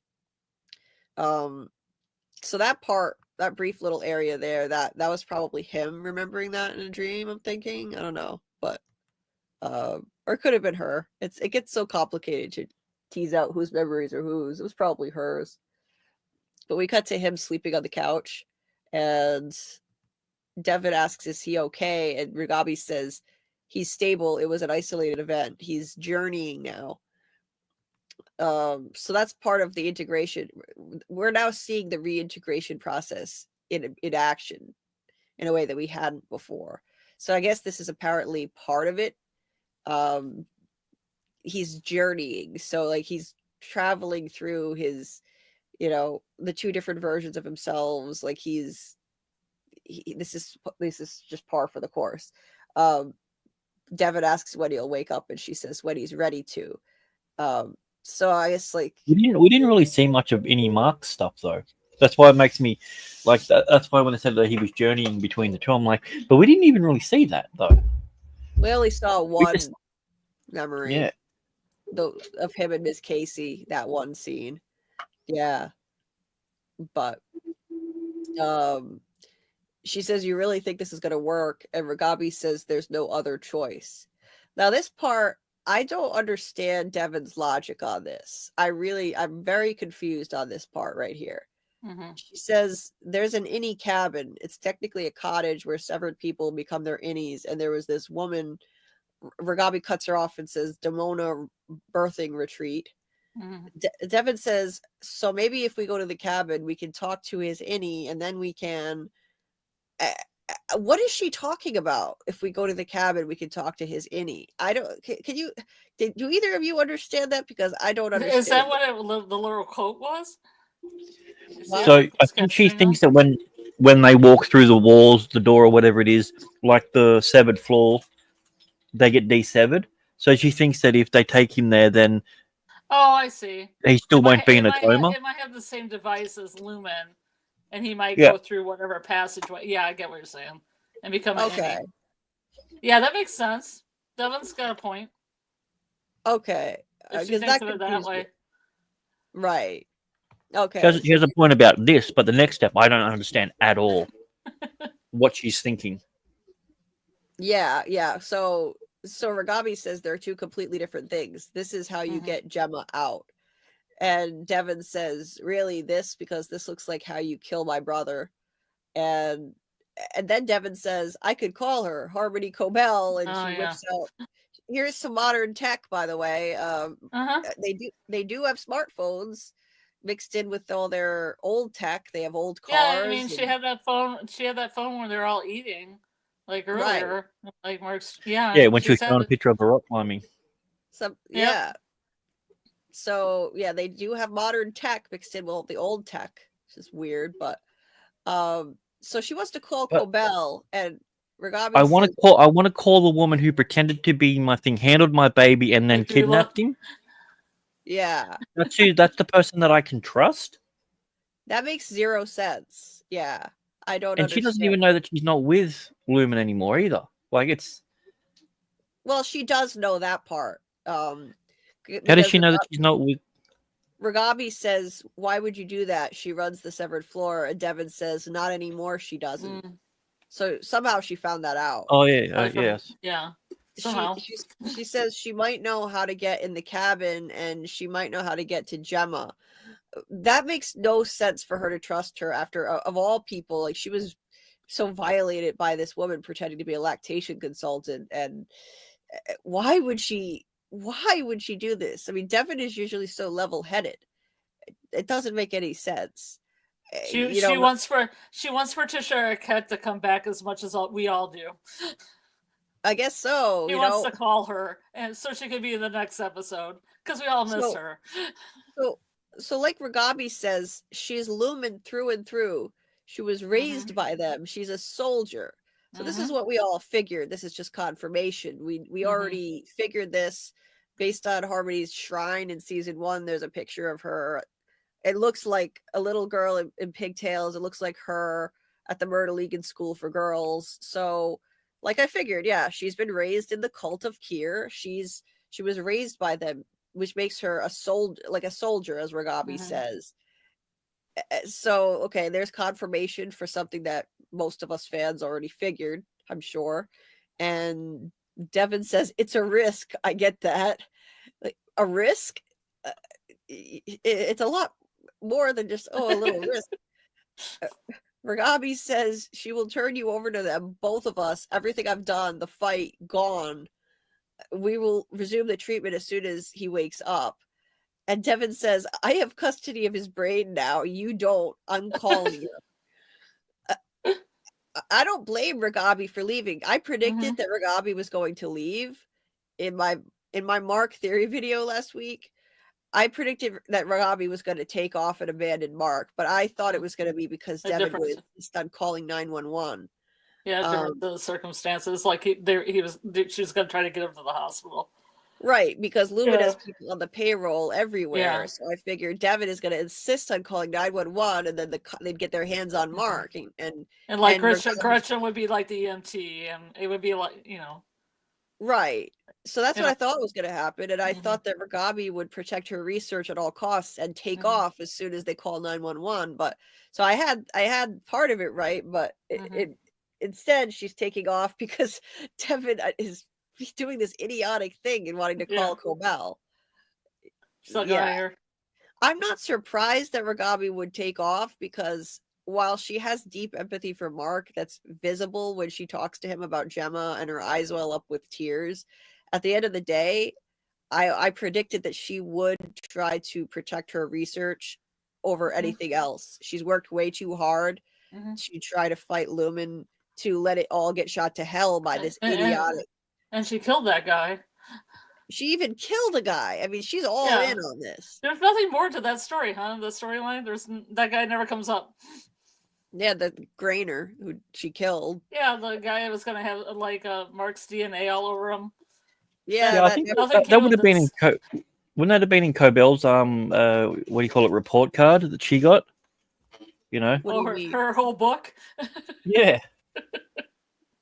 I want to see Cobell's one now. I bet she's sick. Yeah, I bet. So I understand why she does this. I mean, it's at the end of the day, she doesn't want to let Devon destroy all of everything that she's been working toward, all her research. If she calls Cobell, then Reghabi needs to get as far away from her as possible immediately, get her stuff and get out of there. So she takes off. She says that I can't be a part of this. If you do that, if you make that choice, good luck. And she's putting it on Devon, saying, this is your choice to do this. I can't be a part of this if you make that choice. And Devon is saying, you can't leave him like this. I can't do this without you. And Reghabi once again says, this isn't my choice, it's yours. And she's right. I mean, Devon is being irrational here. Reghabi is absolving herself of the guilt of abandoning Mark, just saying, hey, you're making the choice, she said. And then she says, do not call that woman, and leaves. I don't blame her. So I got that part right. That she would, at the end of the day, like while she cares for Mark, she's got to protect everything. She's trying to take Lumon down, and she would lose all of that if this happened. She doesn't want anybody Lumon related coming to the house. Right. So Devon's like, oh, no, what do I do if he wakes up? And now there it says Mrs. Selvig. So she's considering calling her, and Mark starts mumbling in his sleep, saying Chika. She's trying to say Chikhai Bardo in his sleep. So yeah, it was idiotic. I don't know why she thought it was a good idea to call Cobell, and apparently she doesn't, because the rest of the episode we don't hear about it again. Yeah, so it's a nothing burger. So it's kind of a nothing burger. It got her out of the house, I guess. Yeah, it's plot point achieved. Yeah, it's very strange. I mean, maybe she thought Cobell might be willing to help them because Lumon screwed her over too, but yeah, maybe. But you never know about her. Yeah. You know, plus she was pretending to be the neighbor and your doula, you know, trying to lactation. You know, I don't know. I don't know where Devon's son was at. Yeah. And I mean, I guess she might have connections to the any birthing retreat, maybe, but how would she know she'd have any connection to that, though? Yeah. I mean, yeah, I feel like there's a huge leap in logic with her. Like, she automatically just assumes that she's like the be all end all. Right. I don't get where she gets it from. And also, that wasn't just an any birthing retreat. Devon herself went there to give birth. Devon doesn't have any connection. She's not severed. So it wasn't just for any, severed people. So, and I always found that weird anyway, that she was doing that at that birthing retreat with the severed woman. But so it was not just in any place. I don't know why she's asking the wrong questions. If she believes it's an inner severed place, why was she there? Right. And what was she doing there? Yeah. Yeah. Who organized it? How did her husband pull any strings? Did she do that? Was it was it Cobell that got her in there? Yeah. Yeah, I wonder that myself. How'd she wind up there? And she should be wondering that herself if that wasn't her choice that she picked. So, who put that idea in her head to go there at all? Anyway. So Mark is mumbling in his sleep, and I feel bad. I'm not checking on the chat enough because it's taking us too freaking long to get through this episode. I'm sorry, guys. Oh, thank you, Dieter, for letting me know about that. Real Therapy donated. Thank you so much. I really appreciate it. Yeah, I hate to ask for anything like that, but I do appreciate it. Thank you, Real Therapy. Thanks for alerting me to that, Dieter. Eventually, I would like to have better tech so that I can, so that these lives can go more smoothly in my videos as well. So 15 people watching. Thank you so very much. Please hit the like button if you haven't already. I appreciate it. Real Therapy says Devon is desperate to help Mark. She doesn't trust Reghabi completely. I think she's grasping at straws. She's not thinking logically. Yeah, I get that. You make a good point.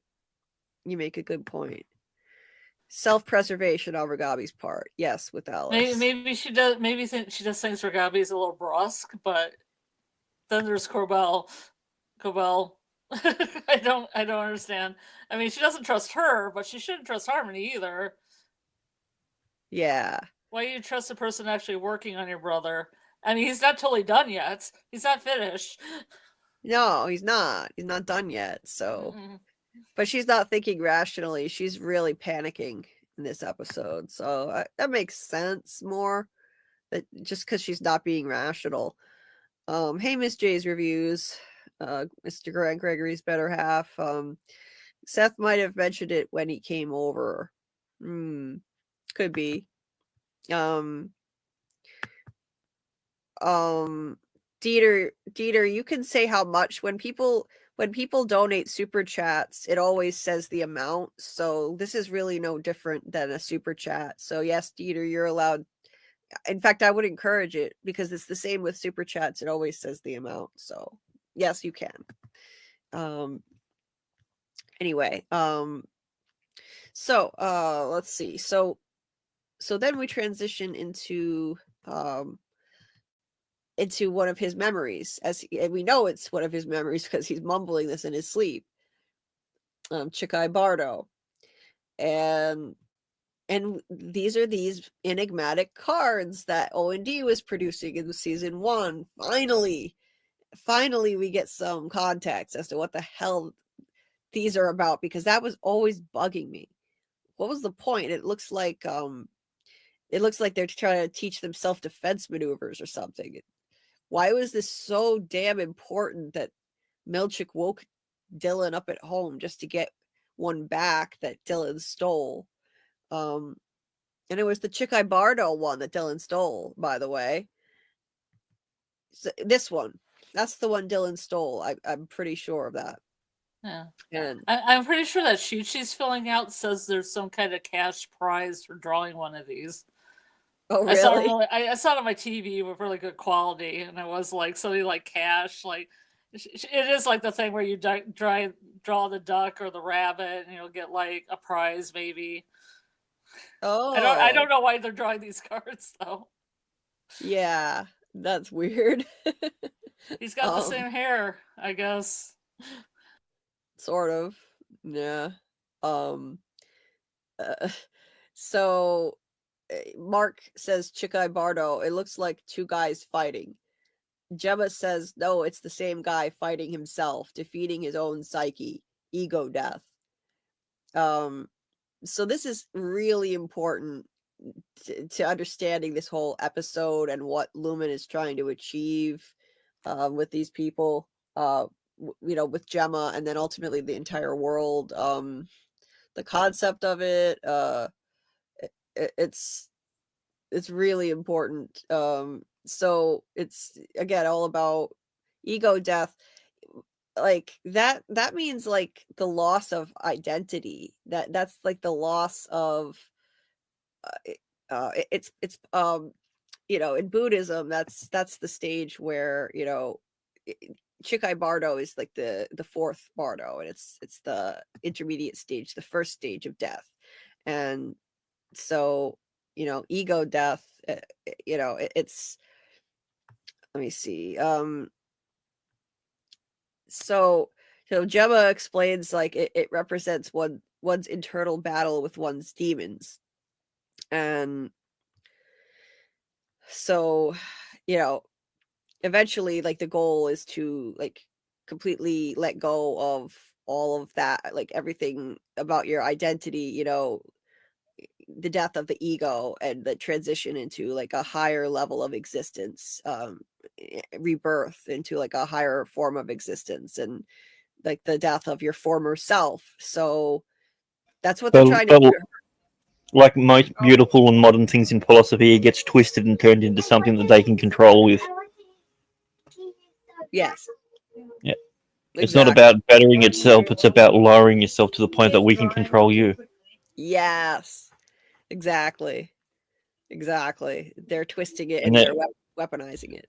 Like they're doing it with philosophy, they're doing it with religion, they're doing it with corporate. Like it's a huge thing. Like it's a literal like global issue, like within this world, and it's something that we're not really touching on. But I kind of feel like they've got people who are severed that are probably senators, or maybe even a president, or FBI agents. Oh God! That they could turn on at any time. That they've already because you saw how pre-programmed Miss Casey was. And for someone who'd only been alive for 109 hours, she knew exactly what she needed to do, how she needed to do it, what was right, what was wrong to her. Like, there's no reason that they can't have done that with other people. Absolutely. The ramifications of having this ability, this power to do this to people, it's just mind-boggling the array of things that they could use this for to control people, to mind control them. This is a concept that has legs. Well, Huh? yeah, like it's beyond the Manchurian candidate. Like this is entire governments that you could have under your control without even realizing. Oh, absolutely.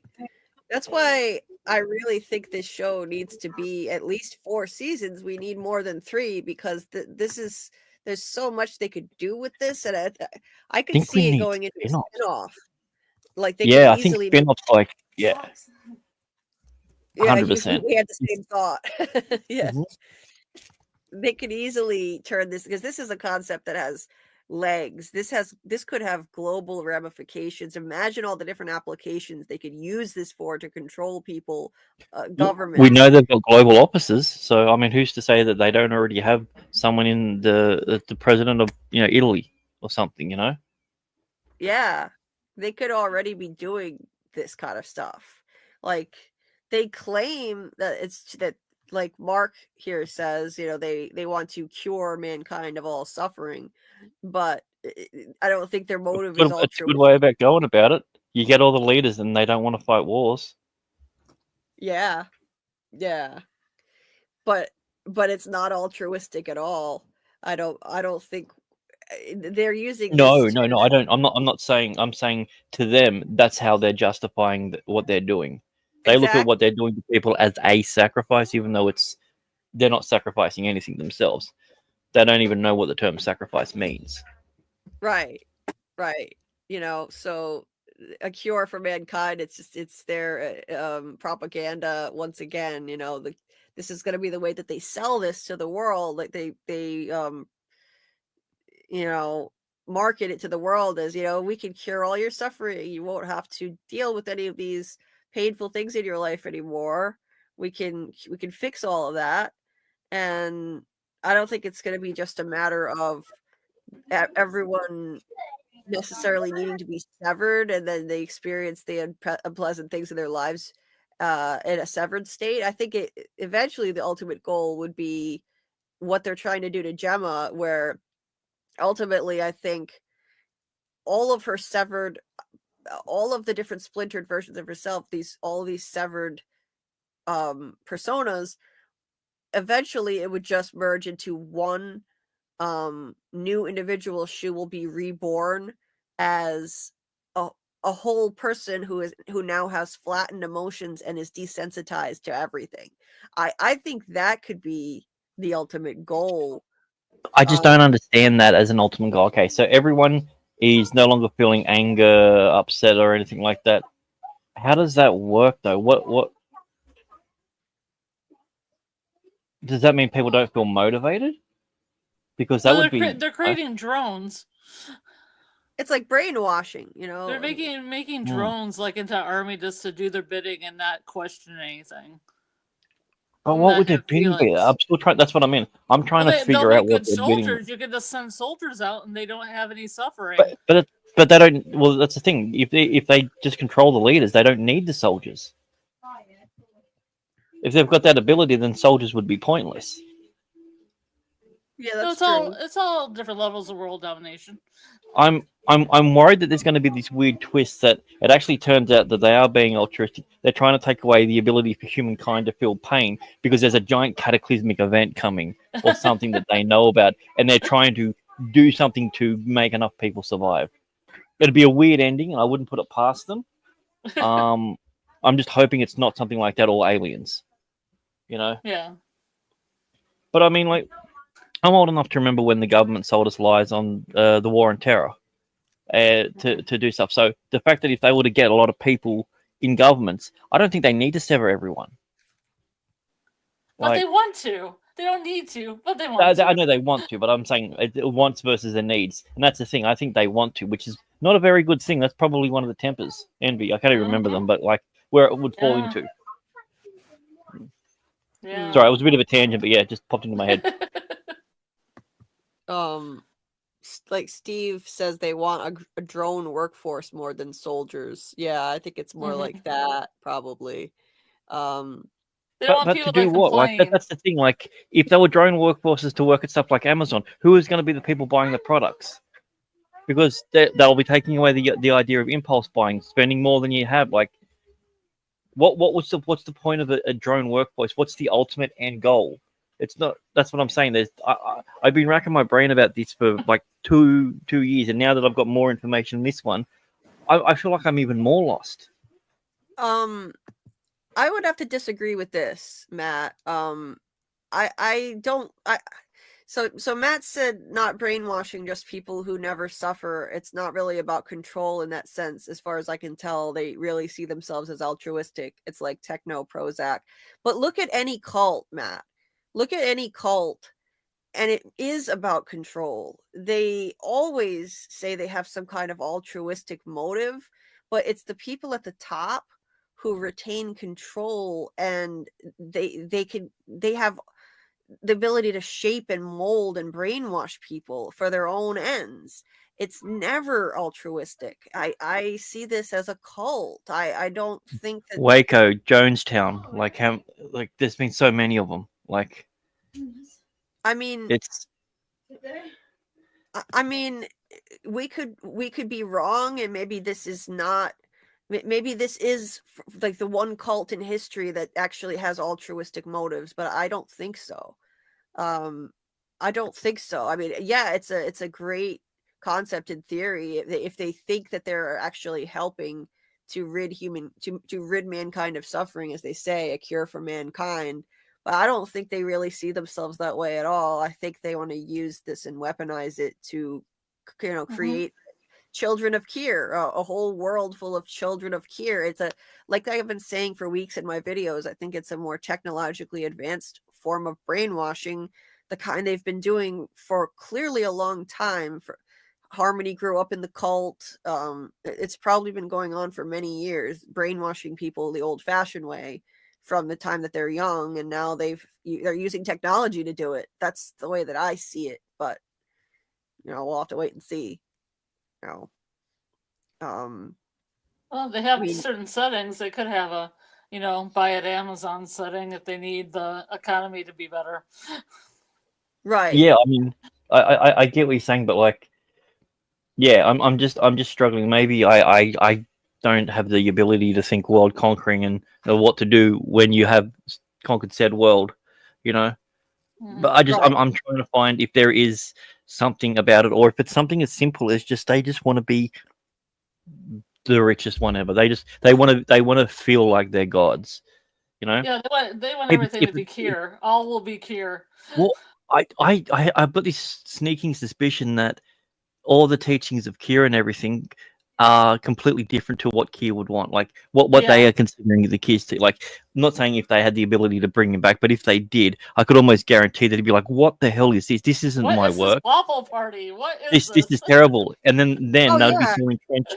They'd be so entrenched with the cult, they would get rid of Kier. Yeah. And say that he sacrificed himself in the name of Kier. Like, I feel like that's where it's going. They did have women that gave birth to Kiers, and then these Kiers grew up, and they're like, "This is not how we did it." Yeah. Right.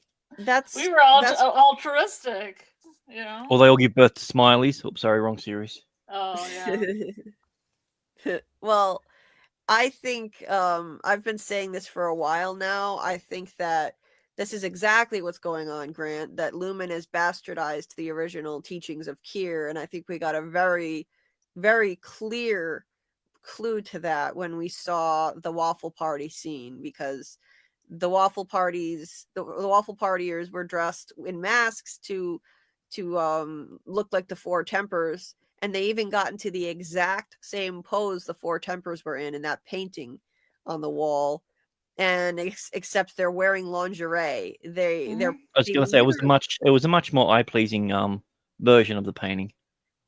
Yeah, but they literally perverted Kier's original vision of that. They perverted it literally by putting them in lingerie. And when I first watched it, I was so confused as to why this was happening. But looking back, I eventually realized that's why I think they did it, because this is showing that Lumon has perverted and bastardized the original teachings of Kier.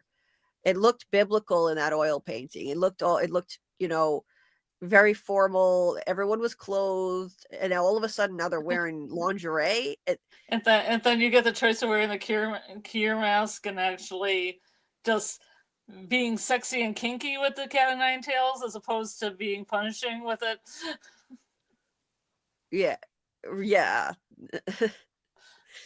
I mean, yeah. So it's turned into a kink instead of, you know, a somber religious practice, the self-flagellation. Like, tempers, get away from me. It's like, ooh, tempers.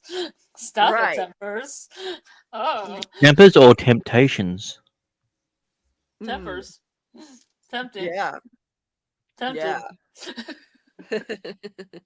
So yeah, I don't think Kier would approve. It's very much like the way a lot of organized religion subverts the original intent of, you know, yeah, like televangelists, you know, like that's like as unchrist-like as you're gonna get, you know, like the way that religion and the religious teachings can be bastardized and used for different purposes, used to make televangelists rich, for example, that kind of thing. I think that's what Lumon is doing.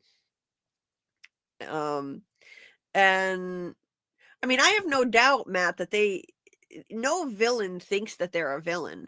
No villain thinks that, oh yeah, I'm the bad guy, I'm evil, or anything like that.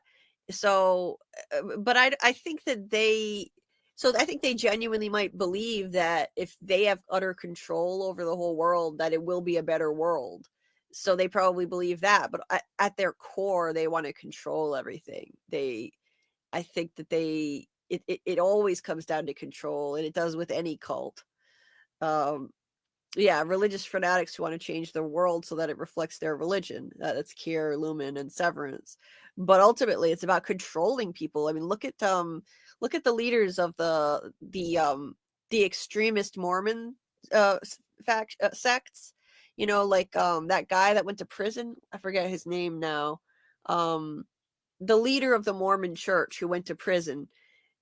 Like, as what it came down to, he was actually full of shit. The guy at the top was full of shit. He was preaching all this stuff about how, you know, they should be living their lives, and they lived on these compounds with, you know, multiple wives and children, and yet he was you know, tooling around the country doing the exact opposite of the things he was preaching. He was going to Disneyland and do all kinds of shit and having orgies, you know, making his multiple women have orgies with him and stuff. What the hell's his name? I forget now. He's in prison now, but that guy was at the top of a cult. And so I think the people at the top, they always tend to be full of shit, and they don't actually have altruistic motives at all. But everybody else, maybe the underlings, you know, like the middle management, they think they're being altruistic. That part, you know what I mean? Anyway. Yeah. Warren Jeffs. Scott, thank you for helping me out with that. Warren Jeffs. That was it. But anyway, moving on. God, we could go on for two nights straight with this, but we should keep going. So Mark says, how do you know it's the same guy? Gemma says, I mean, the hair is the same, even though it's kind of not the same. And Mark says that thing came in the mail, and she says, yeah, it's one of those things where you have to draw a duck or a rabbit or whatever, which made me think of what Scarlet noticed in the background of Melchick's office. There's a figurine in his office that it's an optical illusion. If you look at it one way, it's a duck's head. If you look at it another way, it's a rabbit's head. So a little reference to that. It's always a rabbit. I don't know what you're talking about. Yeah. It's totally a duck, man. So they're sending her shit in the mail since she's been going to that Lumon clinic, of course, because it's culty shit. And once you sign up for culty shit, they send you shit in the mail, like Scientology. I do have a question though. if she's getting this through the mail, why did Milchick have to like try his hardest to get the card from Dylan when he thought Dylan had a card on the outside? And then just mailing these to people. I still don't understand that. I don't get it. So I mean, why would he risk his job? I mean, people are going to get these in the mail. Your guess is as good as mine. Chat, if you have any ideas, help us out, because I have no idea why. Yeah. What the hell was the big deal about Dylan smuggling this card out? I don't get it. I thought it must have been one of those all-access cards that can let you get anywhere. Okay. And if that got out, if I can understand, if that got out, then anyone could make a copy of it and break into Lumon. Maybe. It could be something like that. It was just a straight black card. It didn't have any writing on it, obviously, because you wouldn't have been able to, do anything with it. Right.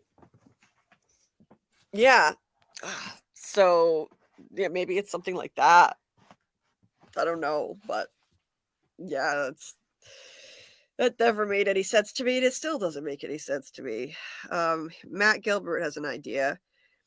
I think it is because Dylan's outie knows what that card is. He has seen it before. He has done this very test. Maybe on the outside. Could be. Yeah. Oh, hey, Catherine Brown. Nice to see you. With Alice, I've been in my image tab, so apologies if I haven't been able to see the whole chat all the time. But we're not blind. I swear. Okay, I see it. Sorry, with Alice. I'm not trying to ignore you. It's just that it's taking us so long to get through my way too many images, and this episode is so complex that normally I check in with you guys a whole lot more, and I apologize. I'm also in a lot of pain, so I can only go on for so many hours, and somehow we've got to finish this episode. In fact, I'm actually thinking about trying to get on the treadmill and for a few minutes while I'm talking and see if I can do it without waking my mom up. So we'll see, because my pain is getting really bad.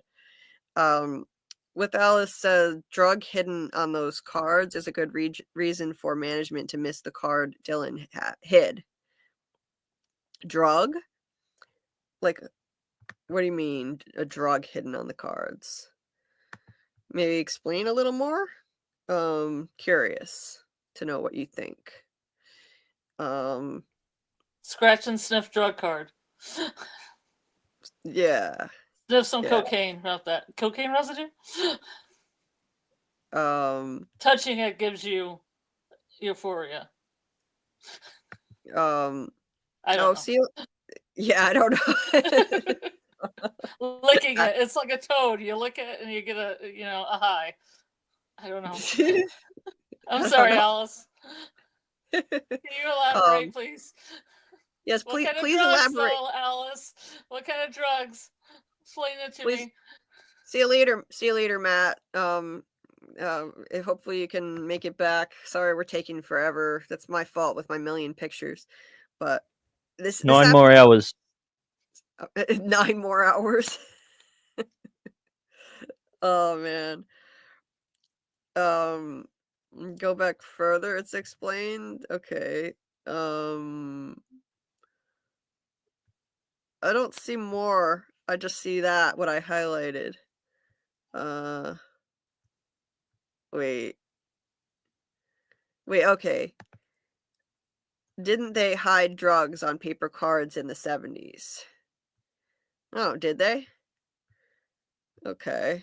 Maybe. I don't know. I wouldn't know about that. I'd have to look it up. I don't know either. Yeah. Didn't they? All right. So that's something worth looking into. I'm gonna... Wait a minute.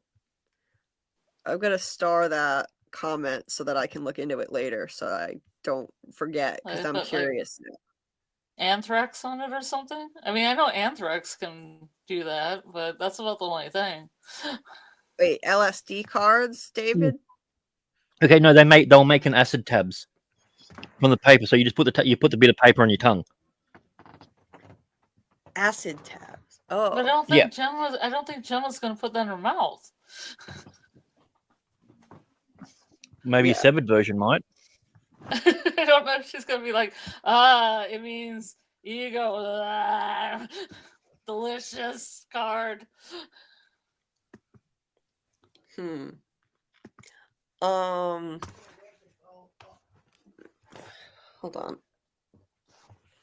on. I'll be right back. I just got to run to the bathroom. I'm just going to mute myself for a minute. Okay. I'll promo. Okay, so the rest of the week here for me and Julie's schedule is that on Wednesday we are having a From, and I'm going to assume it's a rewatch party of episode 2 of season 2, and that will happen around, I think, about 10:30 EST on Wednesday. Or we'll have Doug Hughes on. You never know when he might drop by. On Thursday, we have a Severance watch party on Julie's Discord. The link should be in the information on this page. We have one watch of Severance at 9 p.m. EST and a second watch at 10 p.m. EST. And we also have a fun talk about it in the voice chat after. On Fridays, we have FROMACADEMY with our guest host, Doc. And it's probably going to be a subject matter that we have to determine. And we have several subjects of interest that we'll cover on that. And then on Sunday, I have my Yellow Jackets theories and recap scene to scene with Jamie Ruby and Sci-Fi Visions channel. I don't know if Dieter or anybody could put that link in the chat. I'd be really appreciated. And that starts at roughly 11 p.m. EST. And this week we'll have a couple special guests. Cyber Queen Media will be our guests. And we also have a couple interviews planned, but that I think that will be to be announced with a couple actresses from Yellow Jackets. And I think that's pretty much all we have going on during the week. That's pretty cool. Oh yeah, we got a lot going on. I think Jamie just solidified one of them, but I don't want to say anything about it unless because I didn't read about it beforehand. I'm pretty sure we're going to have an interview with the actress that plays Aquila on Thursday. So there's that. You have anything to promote? No. I'll be on with Julie when she's on next, most likely. Oh, okay. Yeah. Not doing a lot. We've been thinking about doing other things. Like we've been thinking about doing some watch parties. I really would like Julie to watch the first episode of Dollhouse because, especially since Gemma, the actress that plays Gemma, was also in Dollhouse, and we could kind of compare like the the testing floor to the when the dolls in Dollhouse exercise and do their yoga and everything else. It's kind of like similar in some respects. Yeah, no, it was a good little series. It was a shame that it didn't get any of the extra legging for it, but they were able to do at least the Epitaph Part 1 and 2 to sort of have a ending sort of thing to it. Yeah. So we thought about watching that, maybe watching a movie. There was some talk about maybe we were talking with Doug Hughes and maybe doing a watch party for Young Frankenstein. So that'd be cool. Yeah, that'll be something around, I don't know, to be determined time. I mean, we got a lot of things that we'll probably schedule. You back with us, Julie? Can you hear noise in the background? Yeah, I can hear your treadmill, but it's not very loud. Okay. Because either that or some sort of robots have broken into your place or something. Yeah, that's true. If it's a Tesla bot, let us know. How about my voice? Can you hear? Am I talking loud enough? We can hear you. Am I talking loud enough? Yeah. I can hear you. Yeah. Okay. I'm going to attempt something different. Let me know if you can't hear me, and I'll just have to get off here and leave the room. But I'm going to attempt to talk on the treadmill because I cannot. I have to get up. I'm in too much pain. Okay. So, welcome to Walking and Talking with Julie B. Maybe we should go through the rest of the episode quicker then. Yeah. I How mean, bad? it's only 4 hours and we're 15 minutes into it. Oh, that's all. Just 4 hours and 19 minutes. Actually, I think it's 11 minutes into it. How loud is the treadmill, though? Is it loud? It's not that loud. We can hear it, but it's not that loud. Okay. Yeah, I can't take it anymore. I'm dying. Hey, Christine Jellybean. It is 3:41 a.m. here as well. We just do these all-nighters. It's the same time for Scarlet as well. So Grant is on totally different time zone because he's in Australia. So Grant, what time is it where you are? It is 7:41 p.m. Oh, nice. So 20 to 8. So, getting back to, we are, so I heard you, just really quick, promoing stuff. I'll just point this out real quick and then we'll move on. So Wednesday, we are definitely doing the From Rewatch. I talked to Doug so we can have a firm schedule for the week that we can stick to. Yay! Thank you for doing that, because I like to know ahead of time. I figured you'd appreciate it. Well, so I can actually watch the episode. That's the first thing. Yes. So Wednesday night, we are definitely doing the rewatch of season 2, episode 2 of From at the goal is around 10:15 Eastern, maybe 10:30 p.m. Eastern, Wednesday night. And so we'll do that. Friday night, Doug is going to join us for sure. It's almost definite that the only thing that could throw a wrench in it is if he gets an audition for something, but that's a slim chance it would happen to fall on this Friday. So Doug Hughes, aka the Man in Yellow on From, lovely member of our community now. He'll join us Friday night at 10 p.m. Eastern before we dive into our FROMACADEMY topic of the week, which we still need to figure out, and we'll keep you posted on that with Doc, of course. Anyway, we're going to work on that Young Frankenstein watch party. Eventually we'll do that. We're going to be doing a watch party for the From season 2, episode 2 on Tuesday night at 8 p.m. Eastern in my Discord as well. And Doug's probably going to join for that and do a little voice chat with us. So that'll be fun. So and some stage in the next 2 weeks, we'll be doing a Bloodline watch along as well. Yes, that'll be fun. Bloodline is a short film that Doug Hughes started a few years ago. So we're going to do a watch along with him, and he's actually going to participate in it. So that'll be a lot of fun. Looking forward to doing that. Anyway, so thanks, Christine. Glad you're here. So moving on. Let me get back into my notes here.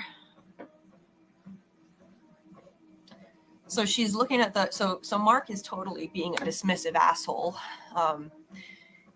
You can see that their relationship has deteriorated under the strain of the fertility battle, which is unfortunately all too common for couples undergoing any kind of trauma, especially this. It can drive a wedge between them, or if one of them gets sick, it's a typical thing. So Mark is kind of shut down emotionally, and he acts like an asshole, and he dismisses the whole ego death card thing. Let me see, looking for the actual quote. So he says, "Why are you wasting your time with this?" And she says, "Why are you being an asshole?" And he says, "I don't know, it just seems kind of weird." And she says, "I'm enjoying this, or I was until you ruined it." He said, "I think you might be overreacting a little bit, Gemma." She says, "Don't do that. Tell me how I'm feeling." He says, "I have no idea how you're feeling." And then she says, "Like shit, beat to shit." So he just says, "Let's stop." So let's stop. So this just shows he's completely disconnected from. Well, I think it shows both. I think the fact of the matter is that he's going off his own assumptions because neither of them are communicating with each other. Because he's probably said a number of times and been dismissive like that, and she's feeling really shit about something, but she hasn't told him. So then when he says it, and she's like, "You're making me feel bad," it's like, how the hell am I supposed to know? We don't talk. It's showing that there's a breakdown on both levels, and they're both handling it in very different ways. Oh, absolutely. There's been a breakdown in communication between them. So he has no idea how she's feeling because they're not communicating properly. And he's not emotionally handling things well. We know from watching him on the show that the way that he deals with unpleasant things is he shuts down and he blocks it out. So he's being insensitive. And like Matt says, he was being a total dick, but he was right to be suspicious of those cards. Yes. Yeah, he was just being a dick about it. But yeah, they're drifting apart. He's not a mind reader. They're just not communicating properly. And we know he doesn't cope with things in a healthy way. I'm sure they both made plenty of mistakes, but we know what his playbook is, and it's to block out all of these negative things and not connect with painful feelings, just shut it out. So he's not even trying to understand how she's feeling.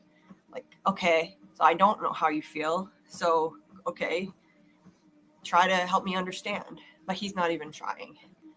But I don't judge him for it. It's a trauma response. It's a defense mechanism. So I totally get it. Anyway.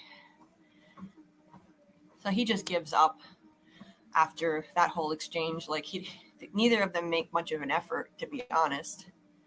And she feels like beat to shit. She's been beaten down by all of this.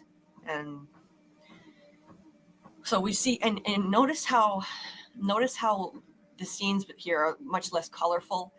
The lighting is darker. It's showing the darkening of their psyches as this fertility crisis has, spiraled them further and further into depression and despair, driven them apart. No more bright, beautiful colors. You see that it's daytime and there's sun coming in, but it still somehow looks dark in there. There's still shadows everywhere. And I know that had to be an intentional choice. I mean, he's all in shadow here, even as there's bright light in the background. And she's in shadow here, even though there's light in the background. The darkness of their psyches, that's what that represents. I love how they did that.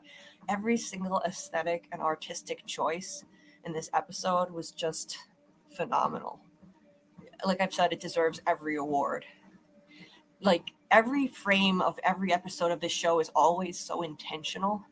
The lighting, the color choices, the framing of shots.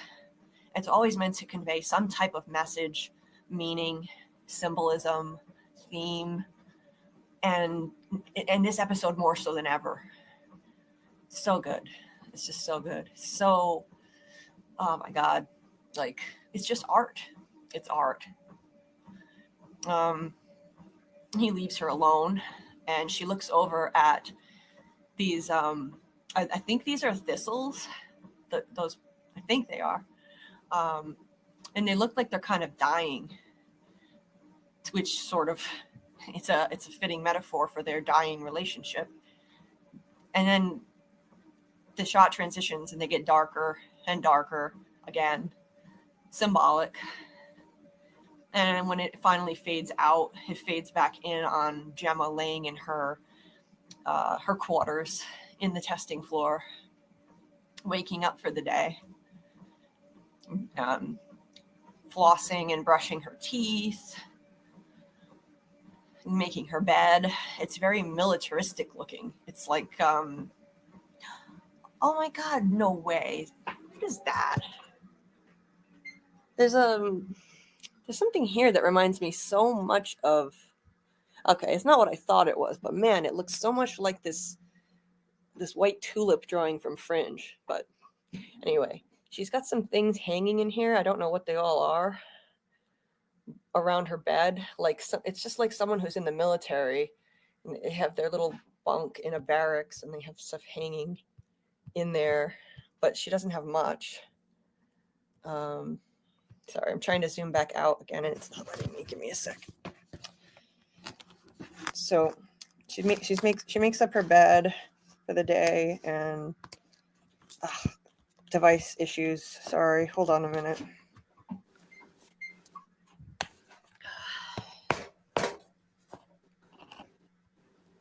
And I saw, hold on a minute. I saw Dieter said something earlier I wanted to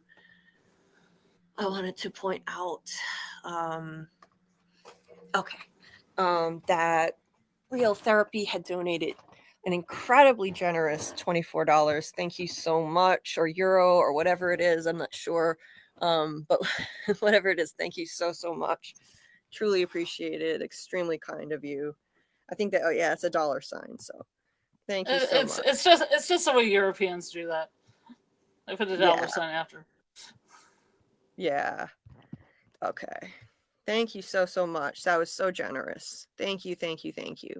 Really appreciate it. Everybody, please, again, make sure you subscribe to Real Therapy's channel and check out her content. She has so much insight. I mean, if there's a show that's designed for someone like her to make content about, it would be this one, because she has expertise and knowledge about psychological concepts, and she's going to analyze it on that level. This is such a psychological show. Anyway, Gemma wakes up for the day and she sees her outfit for the day is this weird with this weird hairdo. I don't know why they do this. It's colorful the way they keep changing her appearance for every room. She's got some kind of a weird looking wig on, and it really looks like she's on a plane. But yeah, it looks like a fake background though. Now that I'm looking at it, at the still of it, yeah. I didn't have a chance to really sit and look at the stills. I was too busy rushing to get them. So they probably just put her. They probably have a huge room down there with a little airplane simulator, and so they're shaking it around, and she feels like she's on an airplane. This guy, his facial expressions were so funny in the scene. This scene is so kind of funny, stupid, where he's trying to get the food, putting it down on a platter for her. I guess the end result, she's supposed to be so desensitized to this that she eats the food and doesn't feel anything when this turbulence is going on. Probably, yeah. And he was like, it was like some kind of a goofy comedy skit with facial expressions. What kind of slapstick? And he's like, it's okay. This is perfectly normal. Let's get you set up with that meal. Bon appetit. Like, are you serious? Eventually, she's supposed to be desensitized to the point where what seems like an actual plane crash happening, she's gonna just not react to it and not be afraid. I'm gonna enjoy that food. Enjoy that nasty disgust. I thought I got a shot of the food, but as usual. Oh no, wait, I know where I have them. I have it in a separate folder. But the food looks disgusting too, by the way. I love how he like falls on his face too. Mm-hmm. He's flying up and down the aisles as the plane is hitting crazy turbulence, and and again, yeah, this is a really traumatic thing that they're trying to desensitize her to. Like, the dentist is that's a minor thing. I mean, well, some people have a deathly fear of the dentist. Some people really do. So I guess you could say the mildest thing is the thank you note one. That's a minor annoyance, but having to write it over and over again, that's upsetting. With your opposite hand. Probably with her opposite hand, because her handwriting, well, we'll get to that, but it looks practically illegible. And then, like, oh yeah, I have a shot of the food. It looks so gross too. It's like this weird mishmash of things. I don't know what that's supposed to be, but it's like, oh, disgusting. Like, so she's also supposed to eat disgusting airplane food. Maybe that's like part of the joke too. that old cliche about airplane food being disgusting. You got to be desensitized to that too. And so she's tossed all over the place, and he's saying, it's okay, this is perfectly normal. Like, they're trying to normalize this for her and normalize this. So this is, if you're going to rank them, the Christmas card one is the mildest, and then the dentist, because some people do have a deathly fear of the dentist. This one is much more intense, a plane actually in the process of crashing. But in all cases, it does seem like they're trying to flatten her emotions to the point where eventually the end result is she shouldn't feel anything after she leaves those rooms. And she never looks panicked when she leaves them. So it does seem to be having its effect, while her severed self is still looking terrified. This is compartmentalized. This is her severed self feeling that. The important thing is that when she leaves these rooms, she no longer feels anything too strong. Like, when she leaves the dental room, she says her mouth hurts, but it's not anything severe. When she leaves the Christmas room, she says her hand hurts, but she doesn't exhibit any like really dramatic emotions about any of it. And when she leaves this room, it's like she leaves it and she's just back to business and doing her Bardo moves, I guess. Yeah, that's what I was gonna say. In her room. So it's having its desired effect. Yes, in these rooms she's reacting to it, but that's neatly compartmentalized and severed. What they're trying to achieve is that when she leaves those rooms, she doesn't feel anything at all. And at this point, she still does feel things, but it's always mild. So she's almost to the point where she doesn't feel anything. And that Cold Harbor room will be the last test. But so it cuts right to her doing these positions that are it reminds me a lot of of yoga or something, but that's one of the positions on those cards. So this is part of her, I guess, calisthenics that they talked about. Yeah. Something that she's required to do, and that's part of the process of her proceeding toward ego death. So they're watching as she does that, of course, in their creepy way.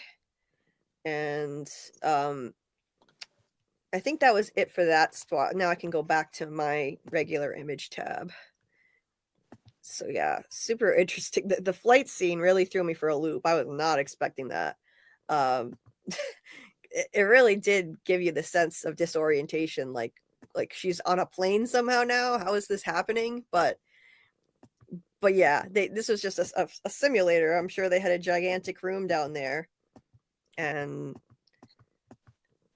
anyway, and then they could do the same thing with a car if they wanted to simulate a car wreck, or have a giant tank full of water and just keep drowning her. That's probably the Cold Harbor room. They just have a water tank in there.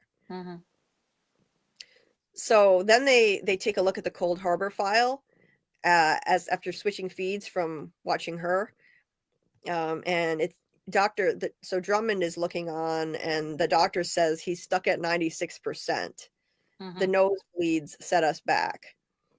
So his reintegration process with his nosebleeds and stuff, I guess it affected his productivity. So now he's stuck at 96%. Now she hasn't gone into the Cold Harbor room yet, and yet he's at 96%. I'm guessing. So I guess the file has to be 100% refined before she can go into the room. Yeah. That's how I figured it out. That's what it might be.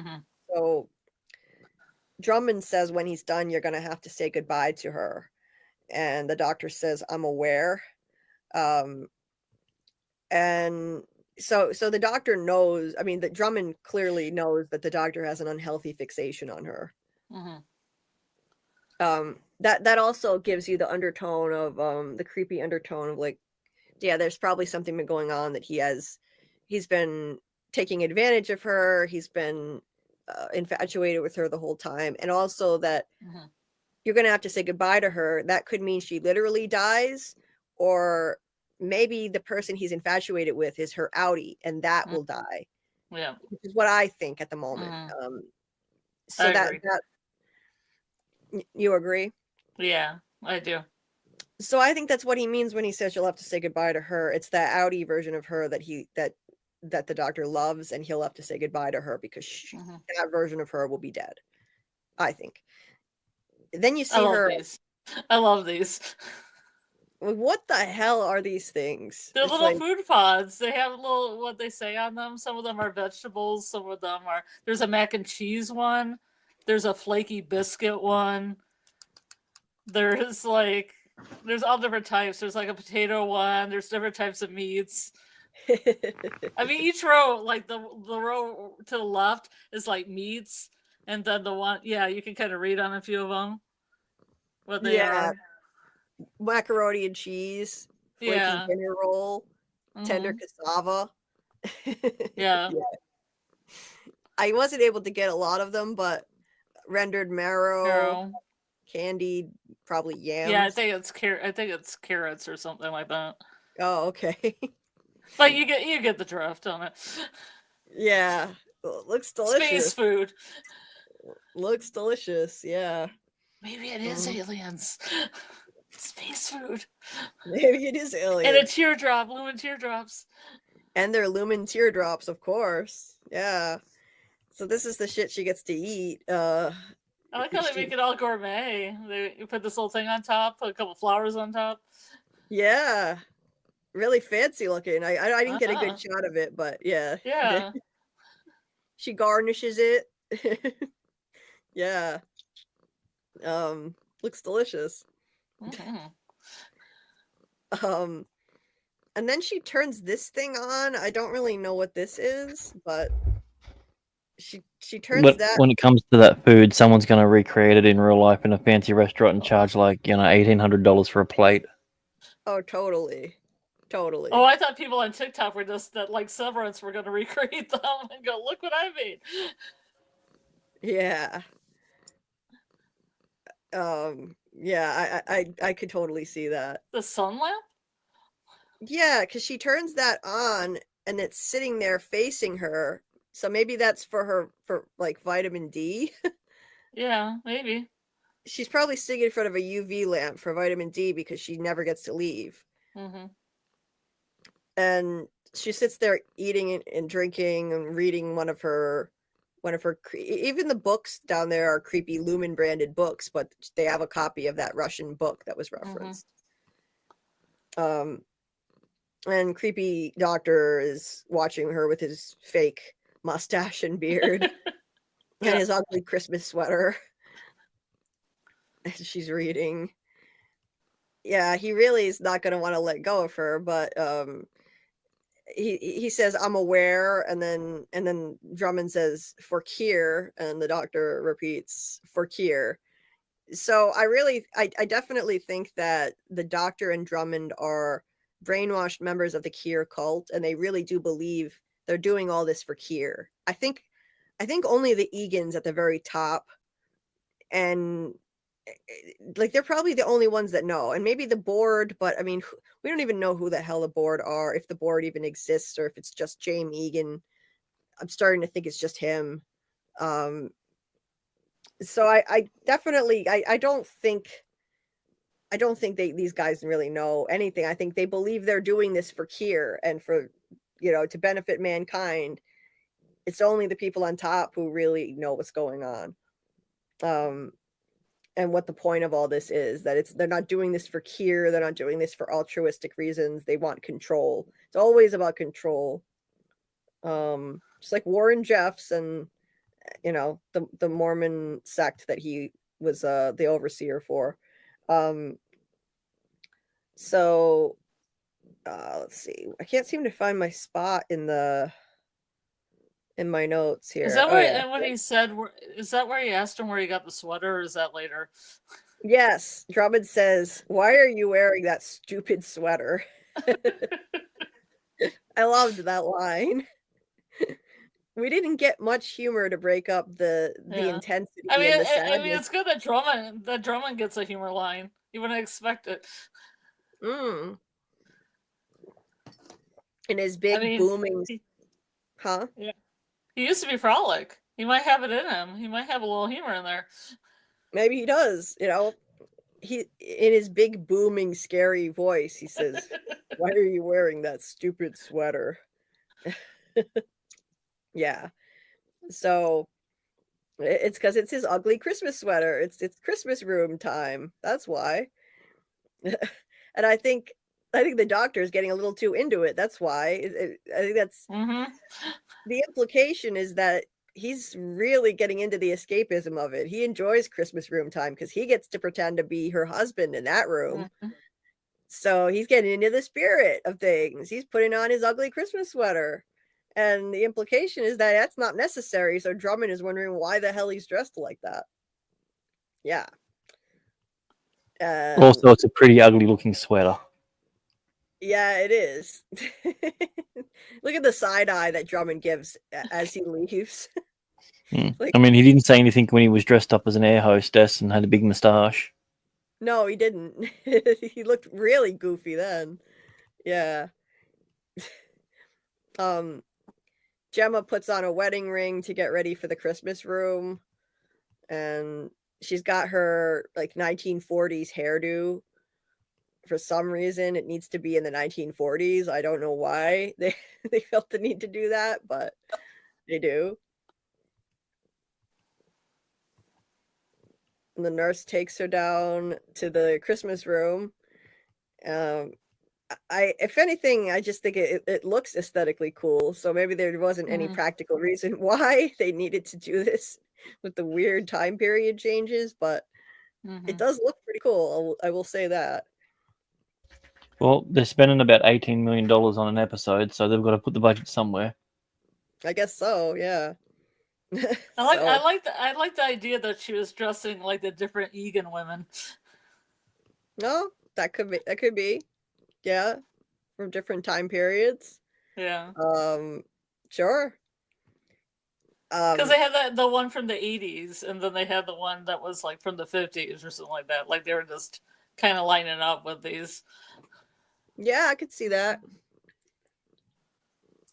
So, and so she enters the room and does her shift with the Zolly effect. We see that she's switched to her severed self, and there's some kind of a radio here playing "Baby It's Cold Outside." Of thank you notes that she's had to write, and an electric grouter, and a goat, degrouter, a goat, and a goat. There's a goat. The grouter's almost pointing to the goat too, like see the goat.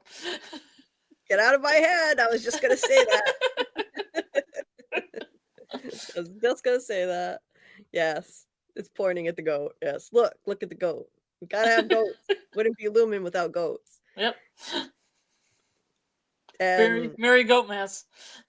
Merry Goatmas.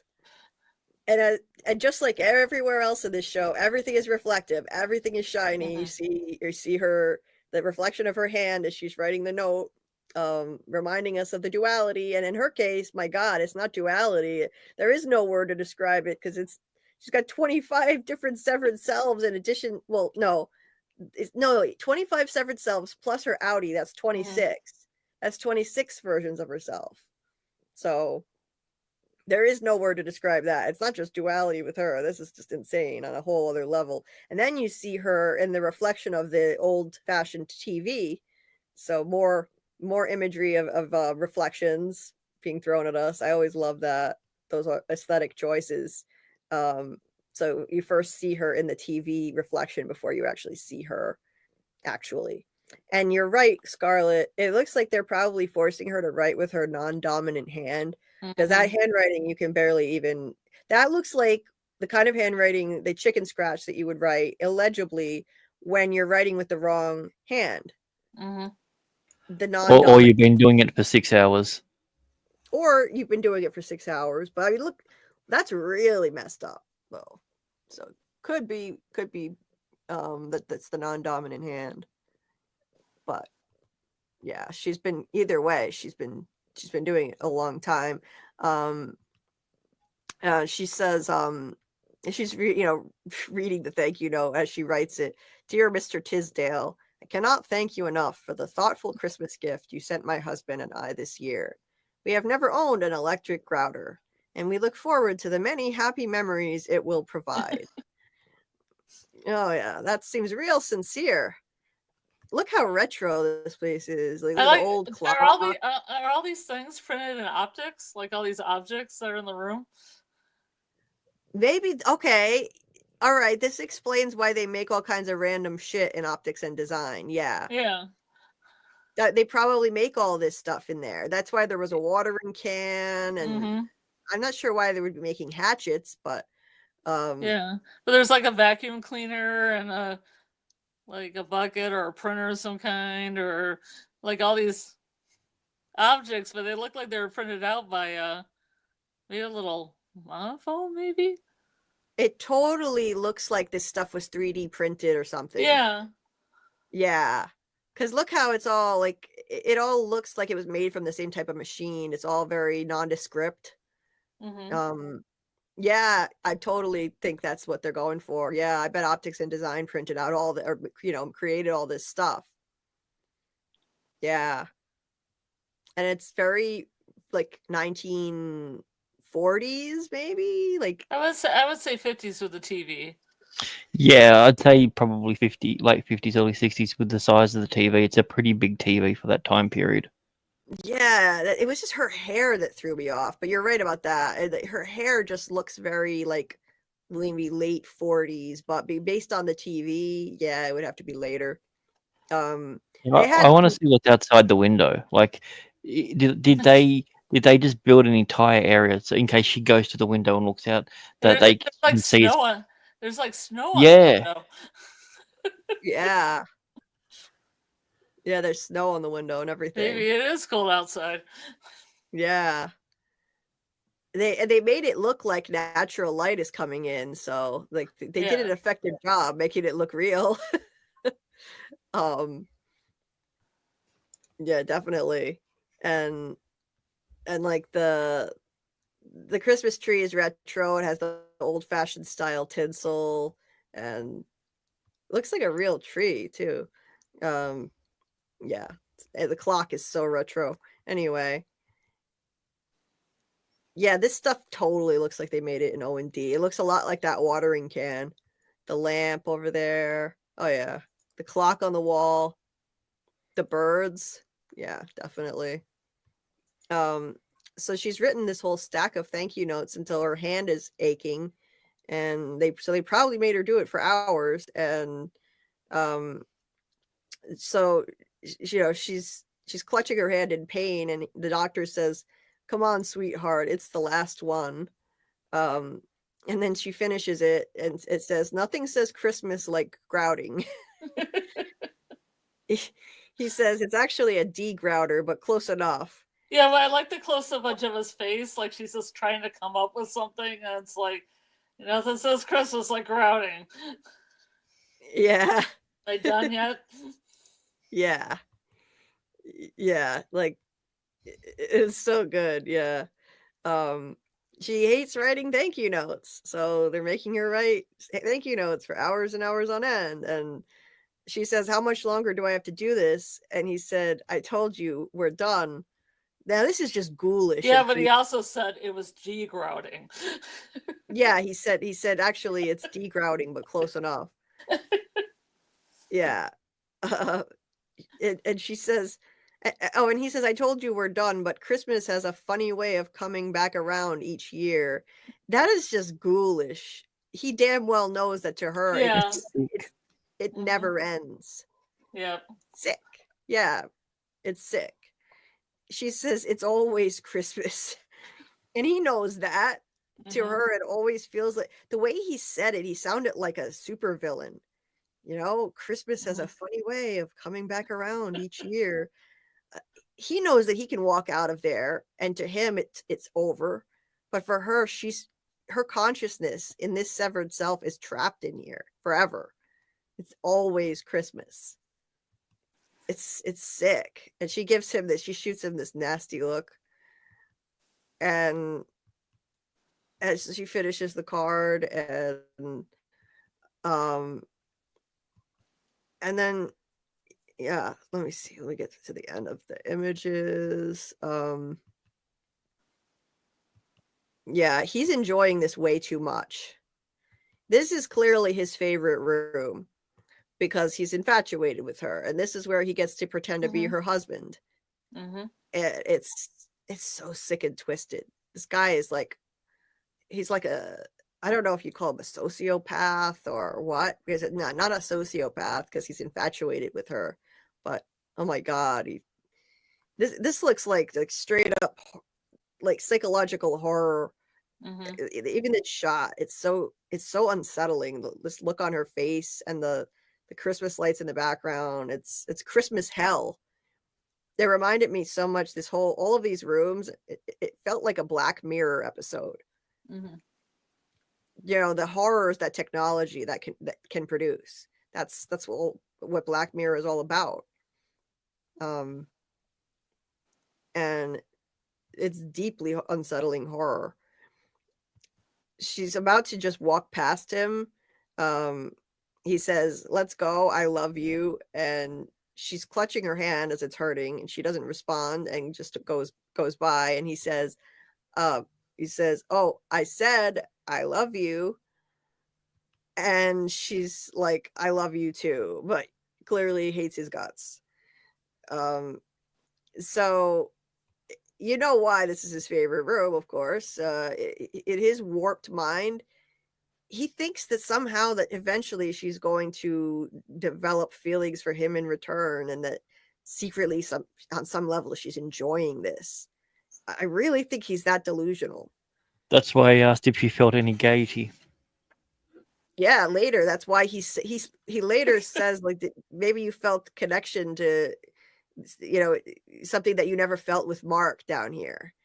It's so sick that he even thinks that could be possible. He's so delusional. So she shoots daggers at him, but she says, "I love you," clearly meaning I hate you. And he's like, I'm gonna get out of this room. Yeah. And he's just looking like so satisfied with himself. What a pig. She gets out of there and she's clutching her sore hand. And then it cuts to audio roll, like this old-fashioned whatever this thing is. I don't even know what this is. It looks like something out of a music studio or something. With tape rolling. And it's playing. It's just a music tape, reel to reel, old school. Right. And it's playing "I'll Be Seeing You," Billie Holiday, which is the song that played for Mark's the reveal of Gemma's face when Mark looked at the picture in season 1. So very fitting choice of song. That's playing while she's in her living quarters, and it just shows a brief shot of that. Then we cut to a shot of a flashback where she's in her mind, she must be remembering this. And it's interesting to me that he tore up her picture into a bunch of pieces, and Gemma now has a bunch of pieces. Yeah. He might have to tape her back together again if he finds her in a way that they can like salvage her, outie. Oh wow. She's torn apart like the pictures. Yeah. And how they do the reveal. He's holding up a part of the picture, and it's part of her missing, but behind the picture is actually Gemma being revealed. And then he pulls it down, and she's in the same position. And then she gets shot because it's obviously going to be a tragedy because they can't have a happy ending.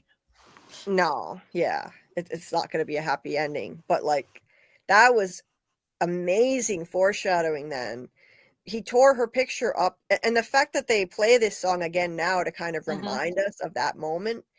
It's so fitting because he tore her picture up into a whole bunch of tiny pieces, just like she's now splintered into 25 different severed versions of herself.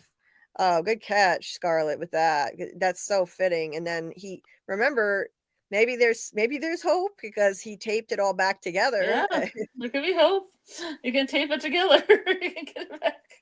He taped it all back together, so there's that. There's maybe a flicker of hope there, but no, I really don't think it's gonna end well for her. But he did tape it back. They might rescue her. You don't know. They might get her. Yeah. Ugh. I don't know. They're gonna call up Harmony. She'll do it. Yeah. Oh man, that's amazing how they foreshadowed that. They foreshadowed the fact that she was going to be severed 25 times over by him ripping her picture up in a million. Oh wow, this show is so good. Damn. This show is so good. Hey there, Keith A. Welcome. I feel like the room serves also as her learning motor skills like a kid. Yeah, could be. Matt Gilbert said, appropriate song, oppressive, you can't leave the room. Oh yeah. Like, yeah, baby, it's cold outside. Yeah, you're talking about baby, it's cold outside. Yeah. It's a weird irony to baby, it's cold outside. Cause she's saying the whole, oh my God, that's so good. Yeah. Because in this song, it's the whole thing is this woman saying, I really can't stay. And the guy is trying to coerce her into staying. What a perfect song choice. Throughout the whole thing, she's saying she's got to go home, and he wants to coerce her into staying. Baby, it's cold outside, and he goes through all these manipulations. You'll freeze out there. It's up to your knees out there, and she keeps saying like all the reasons why she needs to leave. And it's so fitting because that doctor loves being in there with her and is infatuated with her in the same way that man in that song, incidentally, that song is kind of messed up because he's very much like, she's saying no and he's trying to pressure her into staying there and, staying overnight with him. So, I'm not hating on the song. It's a product of its time, but it's kind of creepy. You know what, Julie? It was written by a married couple that used to perform that song. They were married. It was supposed to be a playful song, not a predatory song. Yeah. Yeah, but then again, so was the police. I'll be watching you. It wasn't supposed to be as stalkery as it sounded. Oh, all Sting songs are stalkery. I mean, just look at the police category. Yeah, that song is so stalkery. Sting has a habit of making a lot of songs like that. Yeah. But some people have it played at their wedding. They're like, oh, every breath you take, every move you make, I'll be watching you. It's so romantic. And I'm like, no, it's not. It's not romantic. Don't play it at your wedding. It's not romantic at all. I don't understand people who say that I don't understand people who say they think that song is romantic. I think I get creepy stalker vibes from that every time. Yeah, there's an Australian singer who has a song called Beautiful, and it's talking about how he went to a party and the girl there was just so up herself. She thought she was so beautiful. People are playing that at the wedding because there's a line, it's like, you think you're so beautiful, and people think it's a romantic song. I'm just like, oh my God, it's so weird. But yeah, I mean, people play breakup songs to their loved ones on their anniversaries. People just don't listen to the lyrics. No. They're like, Brian Adams, he sings love songs, right? Or they play the Good Riddance Green Day song for graduation because it says, I hope you had the time of your life. Yeah. But it's completely the opposite lyric-wise. Right. Well, hey, Fletch. They played Pumped Up Kicks as an opening for the new school up here, which was ridiculous. Yeah. I like that song. Yeah. That's a good song. I like that song too. Hey, Hangman Fletch. Love transcends severed minds. Yeah, maybe in his twisted mind, the doctor thinks that love transcends all this. And somehow she's going to fall in love with him through that room where she's spending Christmas with him, and her Audi will fall in love with him. It's so warped. The good Stockholm syndrome.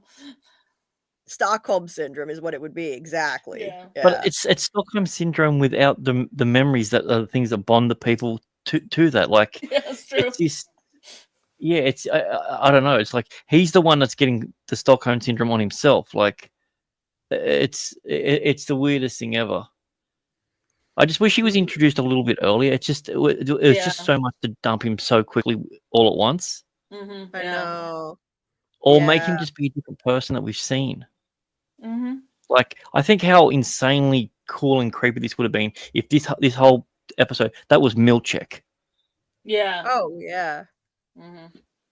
Yeah, if this had been somebody we had seen already, that would have been a crazier reveal. It would have been more fun. Or if he was the head of some department or something, then you found out he was also like the one that did like the mouth wall or something. Yeah. Or if it was Fields. Or Fields, yeah. Field. I just want to see more John Noble. That's all. Me yeah, too. Fields would be creepy. Yeah. I would love any more John Noble we could get for any reason. Debbie Abby Bobabby, hey. She said, I know the Christmas one. She was just like Rosemary Clooney from White Christmas. Is the plane scene from a movie as well? Yeah, I wonder. I don't know. I'm not sure why they went with the different time periods.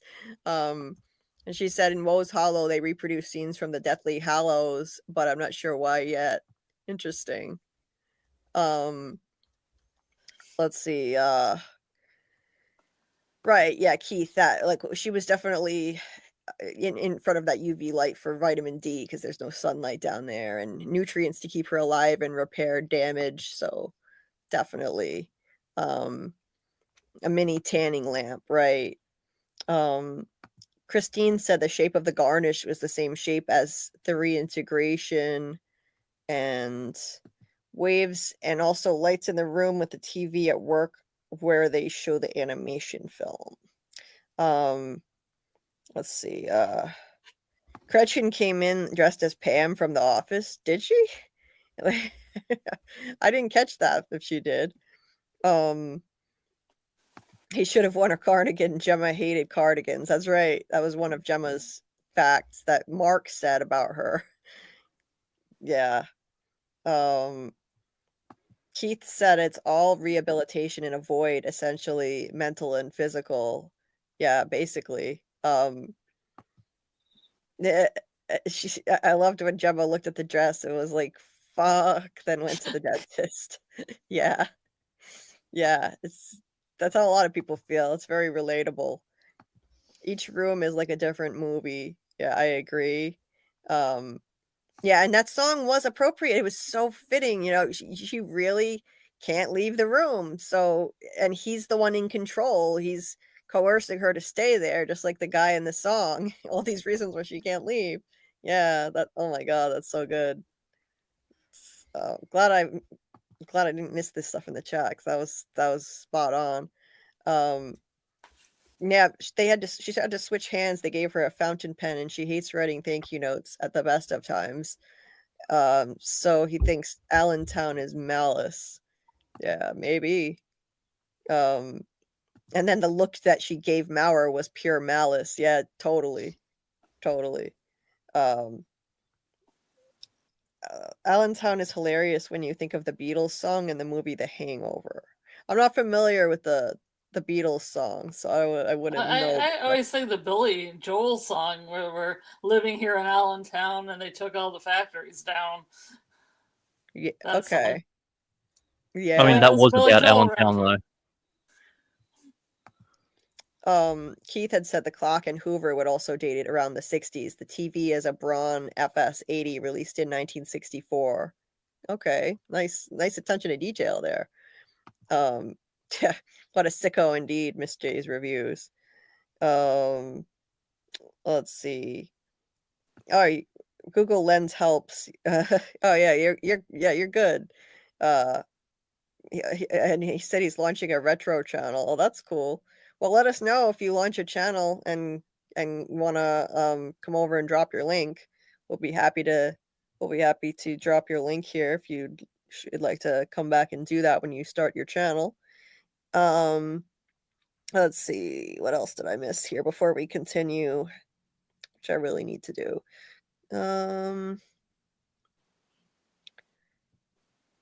Let me see. Wait a minute. I missed something else with Keith that Keith said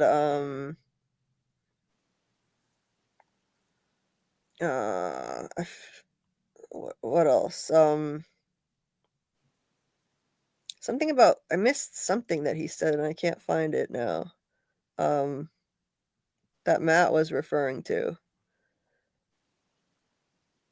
Oh, okay, yeah, work. Yeah, basically work is like hell. This is something Matt's been saying since the show started. It's class society, a class who never works and a class who do nothing but work. It's basically, yeah, it's class society The and history of the world. Surfism. yeah, exactly. Yeah, so it's hell. Yeah, this is what work is, having to do various tasks you hate over and over without beginning or end. Yeah, it's work. Let's see. Yeah, I can't see comments while I'm in my image tabs, and I have like a gazillion images for this episode because this episode was so visually incredible. So when I'm in my I'm in my image tab, I can't see the comments. Maybe on Scarlet's end eventually, like I mean, I'll be able to like enable her to look at the comments, but she's on an iPad though. I gave you my email address. But you're on an iPad though, so I don't know if you can look at the comments. Can you? Yeah, I can highlight them. I just don't have authority to highlight them and have them on the screen. Oh, okay. You have to give me that. I keep forgetting. I cannot give it to myself. I keep forgetting. I will do that. I promise I'll do that. For the next one, as I said the last time. But but in my defense, you only sent it to me like a week ago. I haven't been putting this off for months or anything. It's not my forgetfulness as usual. My forgetfulness is usually the issue. Not this time. Anyway, for a while I didn't even know how to give you that authority. But anyway, we're getting off track here. So with Alice, yeah, I don't know. Like I'm using StreamYard, so maybe it's different in other platforms and in YouTube, but in StreamYard, I can't see the comments when I have my images open. Keith says, I worked many years in Bell Works in Holmdale, New Jersey, where the Lumon building is. That's crazy, Keith. Oh my God. I stood on the floor as Milchick stood as well, only recently left. That's insane. Wow. You were meant for this show, Keith. That's crazy. That must have been wild to work there all those years and then see it featured on the show like this. That's so cool. I just watched a video on that yesterday, and it looks exactly the same as this Lumon building. They changed next to nothing. So cool. So he worked in the goat room? I didn't realize it was a real place. Yeah, it's a real place in New Jersey. He worked in the goat room. Oh, yeah. Did you work in the goat room, Keith? You work in optics? Yeah. That's crazy. Yeah, the building couldn't be more perfect for the show because the entire thing is covered in mirrored glass. It's just amazing for every possible reason. Perfect. So anyway, let's see.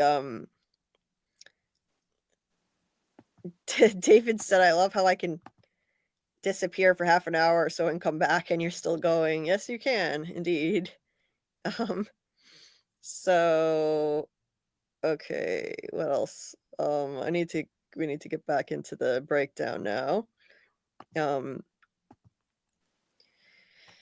So then there's a cut to this scene where you could see like now it's so dark you can barely even see her.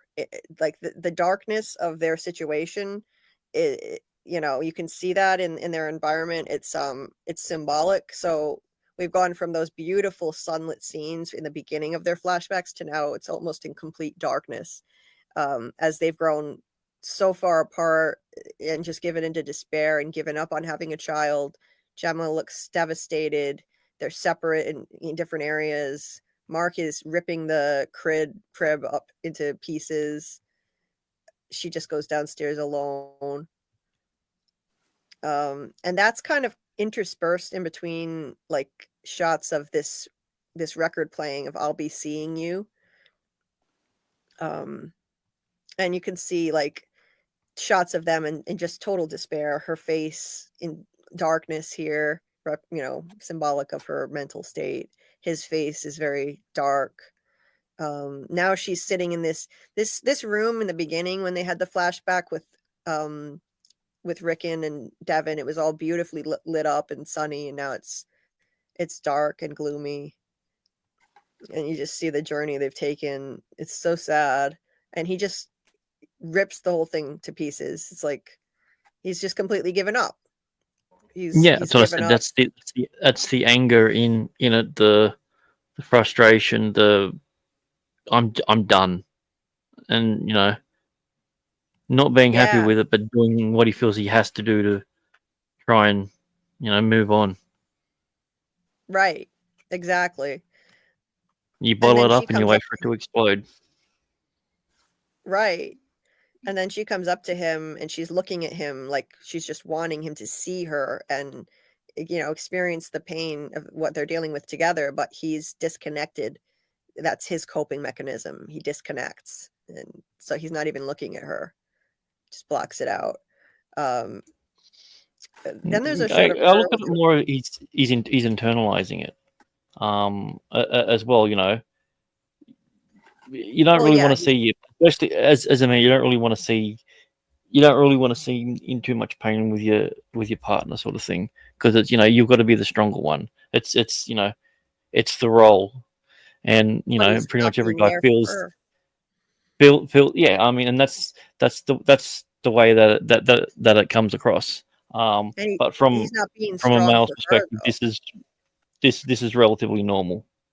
Yeah, it's just that he's not trying to be strong for her, though. He's not being there for her. He's trying to be strong to survive. It's a defense mechanism, but he's Mm, not being strong for her is the point I'm making.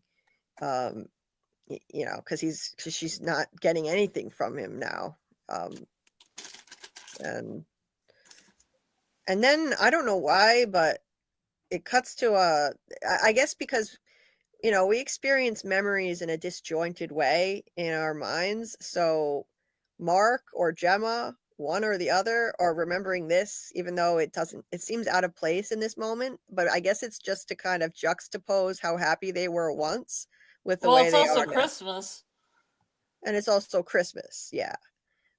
And it's juxtaposed with how happy, how the state of despair that they're now in with how happy they were once at Christmas, because there's no way that this has taken place after they've given up on their Guarantee it's taken after place. That's everything they've shown so far for the memory flashback sort of things has been in a progressive manner. It wouldn't make any sense for this one to drop back. I think it does, though. Because I mean, memory doesn't have to be in order. In fact, it's not in order, because during that scene where there were those flashing memories, those were those subliminal shots. Those were random. Those were like Mark looking at the tree from season 1 that popped up randomly. I don't think this has to necessarily be after, and it wouldn't make sense, really. Like, why? Well, I mean, maybe it is. Maybe it's progressive because this shot of her, she looks miserable. Yeah, So they're trying to move on. They're trying to move on together, and best time to do that over the holidays. You've got something else to focus on, and everything like that. And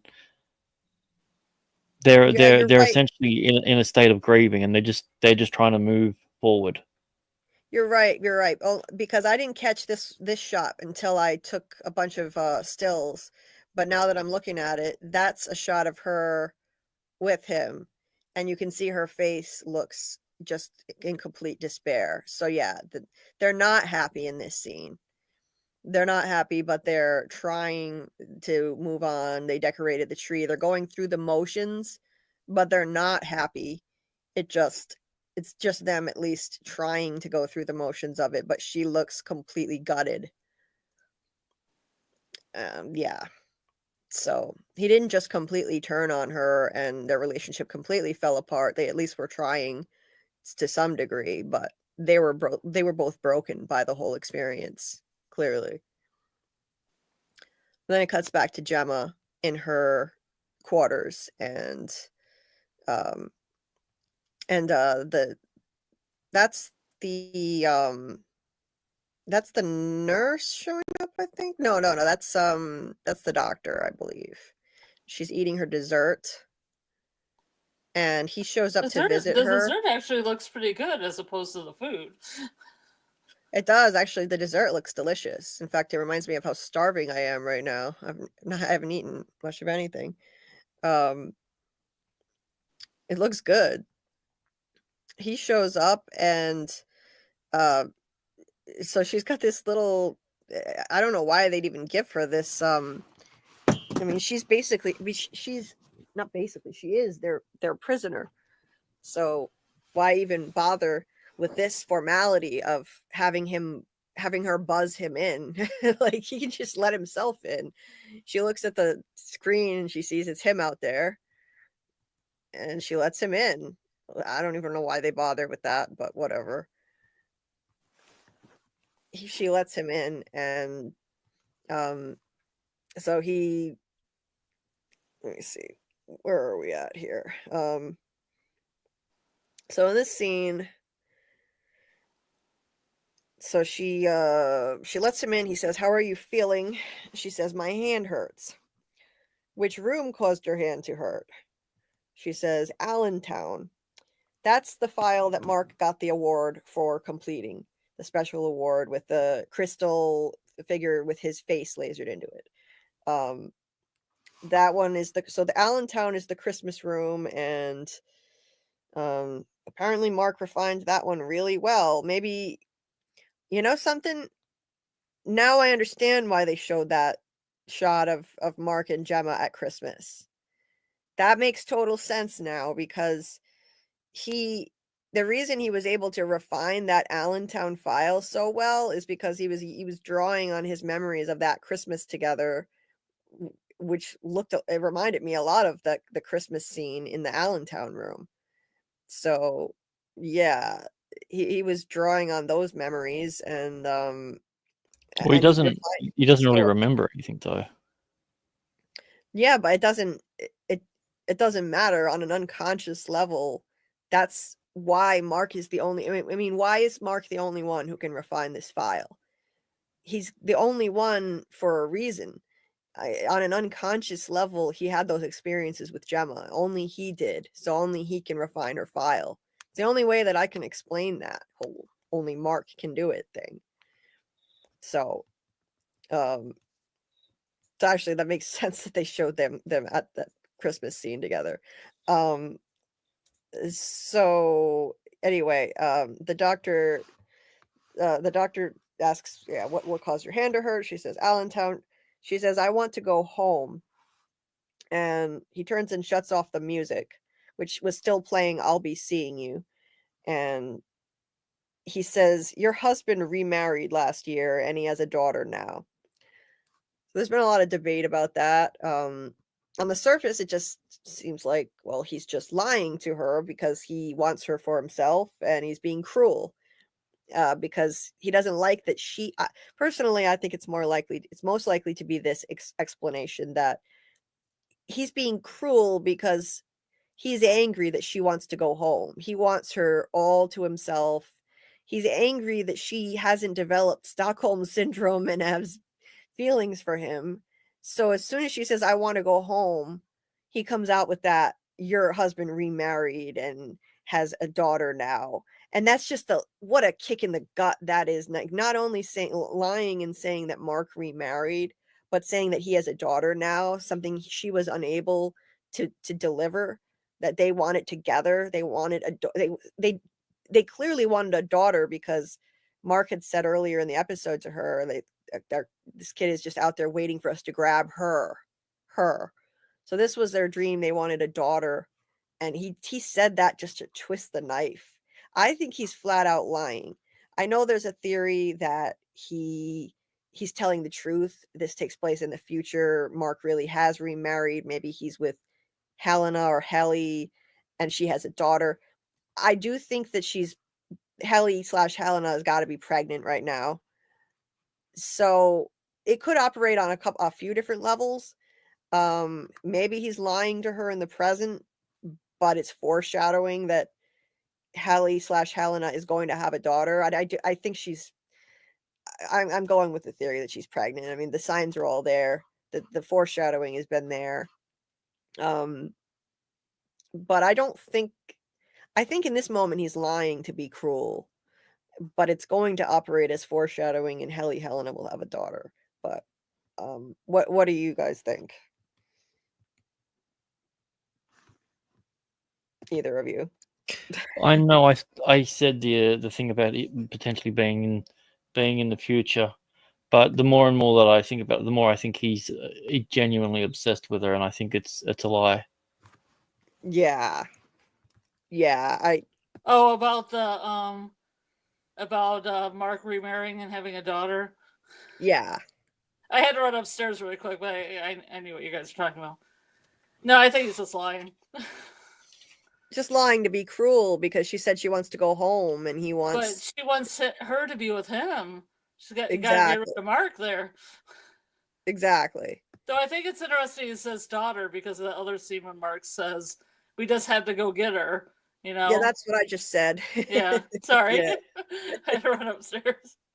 Yeah. Right. It's interesting, right? And I think it means that they probably dreamed about having a daughter, that they wanted a daughter. And he knows that. And he's saying that just to be cruel. That Mark, not only is Mark remarried, but he has a daughter, something she wasn't able to give to them, you know. That's especially cruel. Yeah, it's fucked up. Matt says he refines them first, then she goes in. It's his memories that provide the refining. You are correct. Yeah, I believe so. Yeah, on an unconscious level, even though his innie doesn't remember. Yeah, that's what I think too.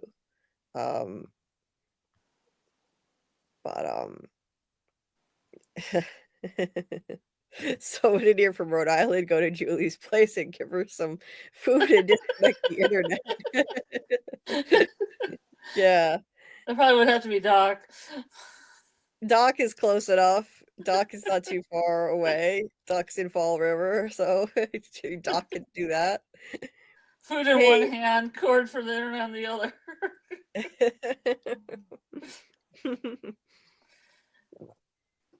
Hey there, Alec, I don't know how to say this, but I'll say Alex. Hey there. Hey there, welcome. Thanks for being here. Alexis. Alescu? I just go Alescu. Anyway, welcome. Keith says, I think Gemma is in a loop. The whole point of irony is Allentown is you're on repeat. We're living here in Allentown, but the restlessness was handed down and it's getting very hard to stay. Okay, I'm not familiar with that song. That's good. There's another Billy Joel fan, thank God. Okay. That's a Billy Joel. Is that a Billy Joel song? Yeah. Oh, yeah. okay. Still living here in Allentown. Interesting. But it's also Ben Stiller's wife's hometown. Yeah. Take that in consideration. Well, yeah, and I don't know if it means Gemma's in a loop. I mean, that version of her is in a loop. The version of her in that room is in a loop for sure. Matt Gilbert thinks he's lying and it's in the present. AA thinks Ms. Wong is the daughter. They say Mark and Gemma have been together for a while. It could be possible, but yes, Helly can be pregnant. Okay. I feel like I should maybe do a poll on it, but Miss J's reviews thinks it was a lie to hurt her. AA says Gemma could have been pregnant and had a severed pregnancy. That's entirely possible. David says either he's lying because he's coveting Mark's wife, or he knows Helena is pregnant, or it's in the past, and Mark and Helena already have a daughter. So like what we're seeing here would be you know, what we're looking at here would be the future. But the thing that makes me think it's the present is because Cold Harbor is not done yet, and we know that lines up with the trajectory of events going on. You know, Cold Harbor is not complete. Mark's nose bleed through a wrench and things. So I think this is happening in the present. Because and I think it'd take a lot for Mark to remarry and have a kid with someone else. Yeah. But it could very well be foreshadowing that Helena's pregnant with a girl. It could be That's true, though. Huh? Wah, wah. It's true. I just don't like pregnancy plot lines, but it's true. I forgot about her getting knocked up, probably, most likely. Believe me, I don't like those plot lines either, but I think it's highly likely. Yeah. Keith said, I was doing the math some time ago on Cold Harbor. The screen prints a running time clock of hours. Same on Gemma's files. I think it equated to 3 or 4 years. Oh, interesting. Huh. Okay. Yeah, well, yes, in terms of how long. Well, I don't know how long. I think Gemma supposedly died. I think it was 2 years. Yeah, 2 years. Yeah. 2 years, I think. Mm-hmm. Yeah, he is got only a couple more years ticking down on that clock. Yeah. Or a year. Matt said, me and Grant can't help. We are in Australia. I can send you a sandwich, a Vegemite sandwich. No, What's that? No, thank you. It'll take you. Never had your Vegemite sandwich and then some Tim Tams. Yeah. I'm so hungry, you guys. It's disgusting. God. I'm so hungry and dehydrated, and my finish up so we can go. Finish up so you can eat something. Yeah. Let's go. Okay. David said evidence shows the Christmas scene was just after Mark's nosebleed, so at this point Mark doesn't have a daughter. Okay. I feel like he knows Helena is pregnant, but he lied in saying they already have a daughter. That could be, David. That could be. With Alice says it seems Cobell is obsessed with Mark, and Dr. Maurer is obsessed with his wife, Gemma. I think Cobell and Maurer are family. Could be. Keith said, I say she's in a loop because Milchick had showed up at the elevator to direct her to go back, as if this wasn't the first time she escaped, hence the animosity of the doctor. Right. Okay, that makes sense. Yeah. It may not have been the first time. With Alice says, I think Helena took matters into her own hands. She is now planning to have Mark's baby since Gemma did not. Could be. Yep. Hey, Adasha? Sorry if I'm butchering your name. Welcome. Nice to see you. We do these lives every Monday. Normally it's supposed to start around 10:15 p.m. Eastern, but I've had a series of mishaps every week. But generally 10:15 p.m. Eastern. If you're interested, you can hit subscribe and tap the notification bell because I tend to run late due to various life issues, and then you'll get a notification when we're going live, and we love deep diving into this show. This show is amazing. It's a masterpiece. So we're doing these every week, and we also do watch parties in the Discord every Thursday night at 9 p.m. Eastern, and again at 10 p.m. Eastern, followed by a voice chat, which we will be doing again this week. The link to my Discord is in the description of this video if you would like to join. So, and keep an eye out for my deep dive on this episode in the next few days. I will be doing a scripted deep dive into this episode, of course, as always. So, anyway, let's see. Matt said it takes him at least a few weeks to refine each file. If each MDR member does 6 files, 6 times 4 equals 24. 1 more makes 25. Makes sense? All right. So anyway, so he lies to her. I'm thinking, I don't think it's actually true at the moment, about her, not, about him already having a daughter, being married and whatnot. I'm going to do something real quick though. Let's check in with the poll one more time. I'm going to put one last poll up while I get up for a minute. And so let's see what the final result of the poll was. And I'm going to get up for a minute because I need to anyway, and get some water and check on the result of this poll. And I'll start one last poll as we finish breaking down the episode. So let's see, what was the final result here? Looks like it's still loading.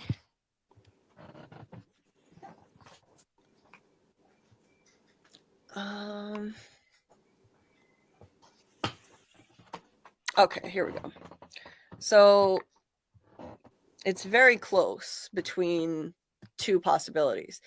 So the winning one is ego death, only her outie will die. So that Gemma herself will not die, literally.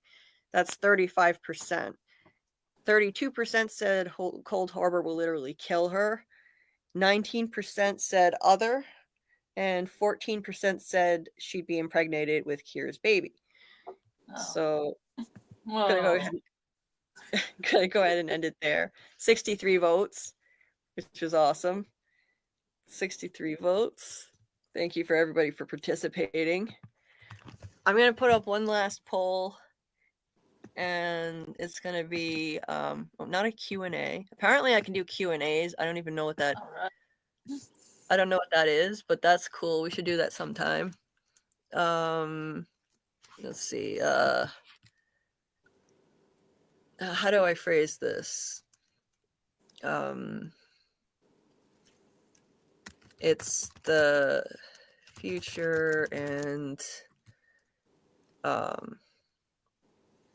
Mark really no, too many characters. I have to type less.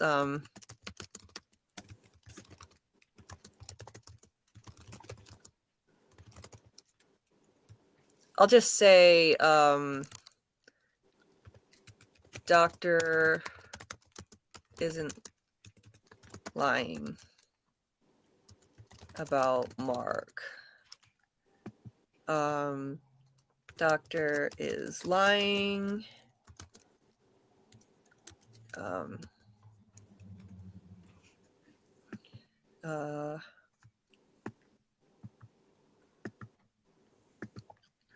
Let's see. Doctor not lying.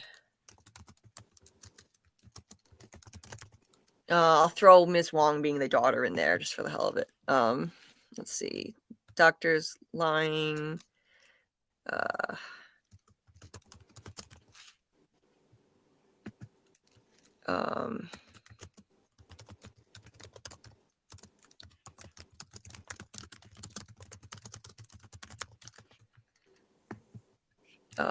Okay.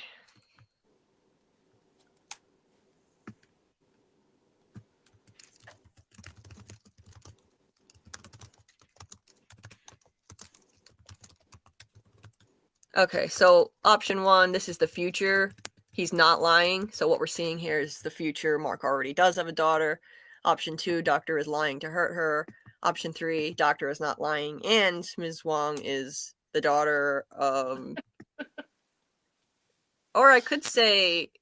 No, that wouldn't really fit in because that would be Mark and Gemma's daughter, so never mind.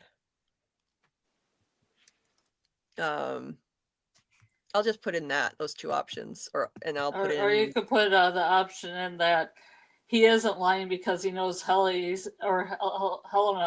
is carrying his baby. Okay, yeah. It's a half lie. Okay.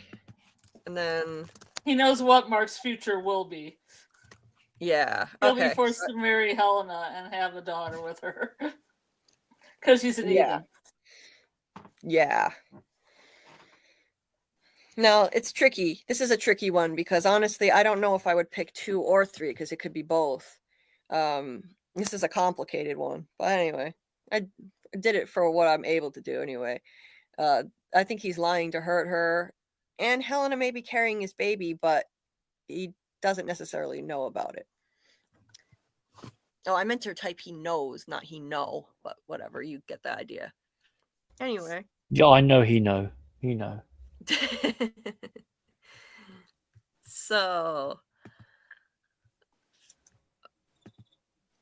anyway, so he pulls a book off the shelf, and it's the death of Ivan Ilyevich, just like the book she was discussing in the beginning. He says, "Let me guess, he dies at the end." And running gag. The running gag, because Mark also makes a joke about it. Right. Running gag. Mm-hmm. So she comes up behind him. She takes that opportunity to come up behind him and clock him over the head with a chair, at which point all of us were cheering her on. She takes his security key card and takes off and runs through the dark hallways. She has to kind of sneak around because the nurse is hovering around. So she's being careful at first and not running. She hears footsteps from one direction, so she goes the other way. And you're so rooting for her, even though you know this can't possibly work. But, you know, of course she wasn't gonna escape. But in the moment, you kind of get caught up in it. Like, yeah, go, Gemma, go. She's, of course, the show it's not that kind of a show. It's not going to be that easy. Yeah, she just escapes, and there wouldn't really be much of a show left then, would there? But it was very satisfying seeing her clock him with the chair, though, I gotta say.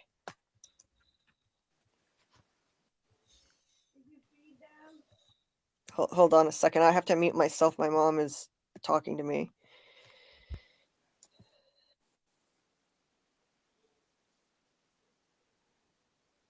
I'm sleepy. Yeah, it's a bit like that.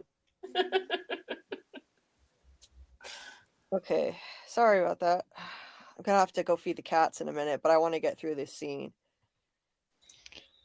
I actually have to take off. Okay, thanks for joining, Grant. Appreciate it. All good. It was yeah. I think I'm gonna have to go rewatch the episode because now I've thought everything different again. What it does. Yeah, I had to. I mean, I watched this several times over, to try to get a grip on things. It's extremely complex. But appreciate you joining as always, Grant. And always happy to jump on. So yeah, everybody, make sure you subscribe to Grant's channel. I don't know if Dieter's around to drop the link. But Grant, you can. I think, did I ever give you a wrench? I think you can drop the link. Yeah. No, it's all good. Yep. Data's got it covered. So okay, thank you, Dieter.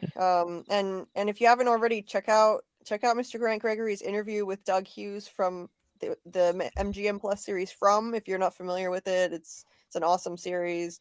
But he has a great interview with him, so check that out. And thank you for being here. I've been recommended a new series called Paradise. I'm gonna go watch the pilot of that later on tonight. Mm-hmm. Apparently, it's in the same vein as From, Silo, Severance. So yeah, I'll let you know if it's another one to add to the list. Nice. Yeah. Catch you later. See you later, Grant.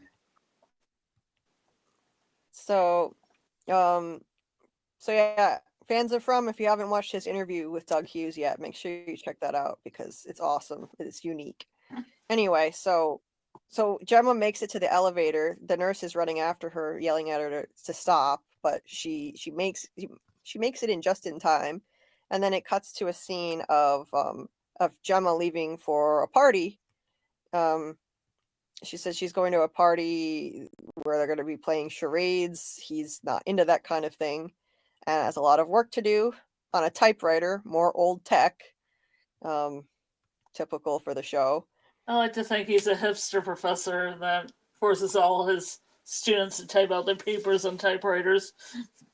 Yeah, maybe.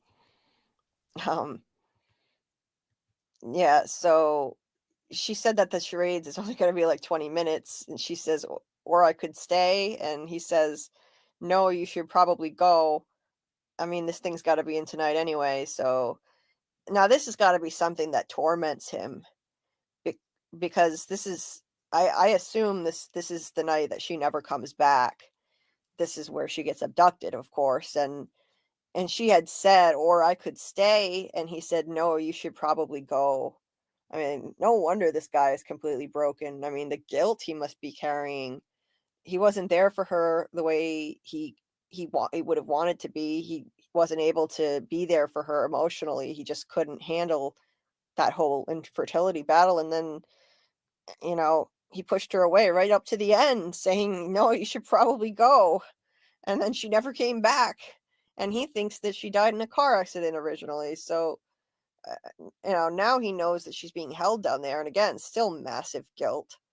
So it's no wonder he's in the screwed up state that he is and isn't able to cope. Like, he doesn't go through a healthy grieving process at all. He probably carries guilt on top of grief. That's a really bad mix. That makes it even worse. Because he wasn't there for her. And he mentioned to Reghabi how, you know, you go through this bargaining stage where you think you would drink less, you listen more. Clearly, he didn't listen enough to her. And he regrets that and feels guilty. And right up to the very last moment, now he has this guilt of not, you know, telling her to stay, when it sounded like she would have preferred to just stay with him. She was like, or I could stay. Like, she wanted him to say yes. And he's like, no. Yeah, he just kind of rejects her. And then she says, okay, I'll be back at like 10. I love you. And he doesn't answer. Then she says, I said, and he says, oh no, I love you too, hon. I'm sorry. See ya. This mirrors the scene where she's leaving the Christmas room. And she's going to leave and he says, I love you. She doesn't respond. And then he's like, I said, I love you. And then she says, I love you back. So I love how they mirrored the two scenes that way.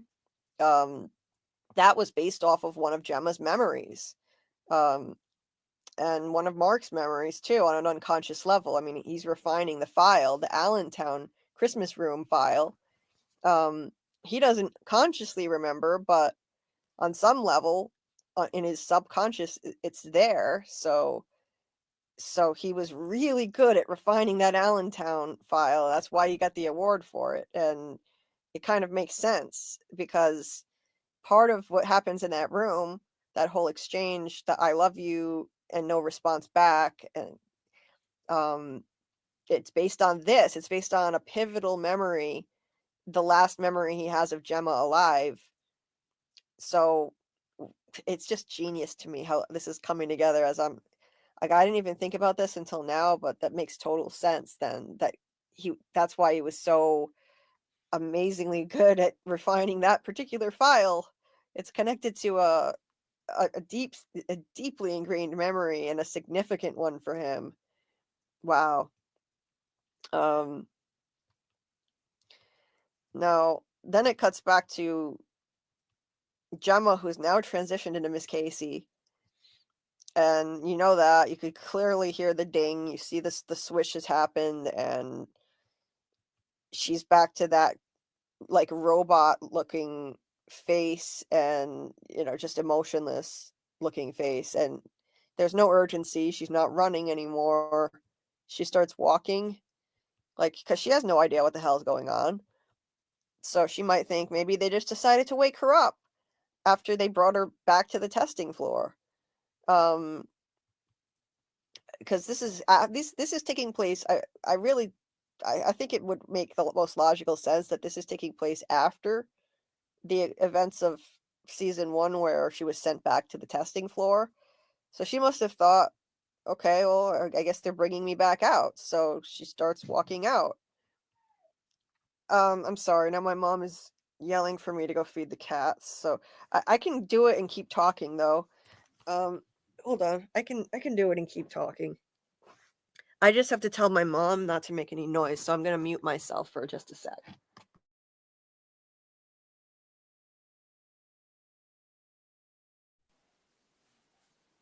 Hello, everybody.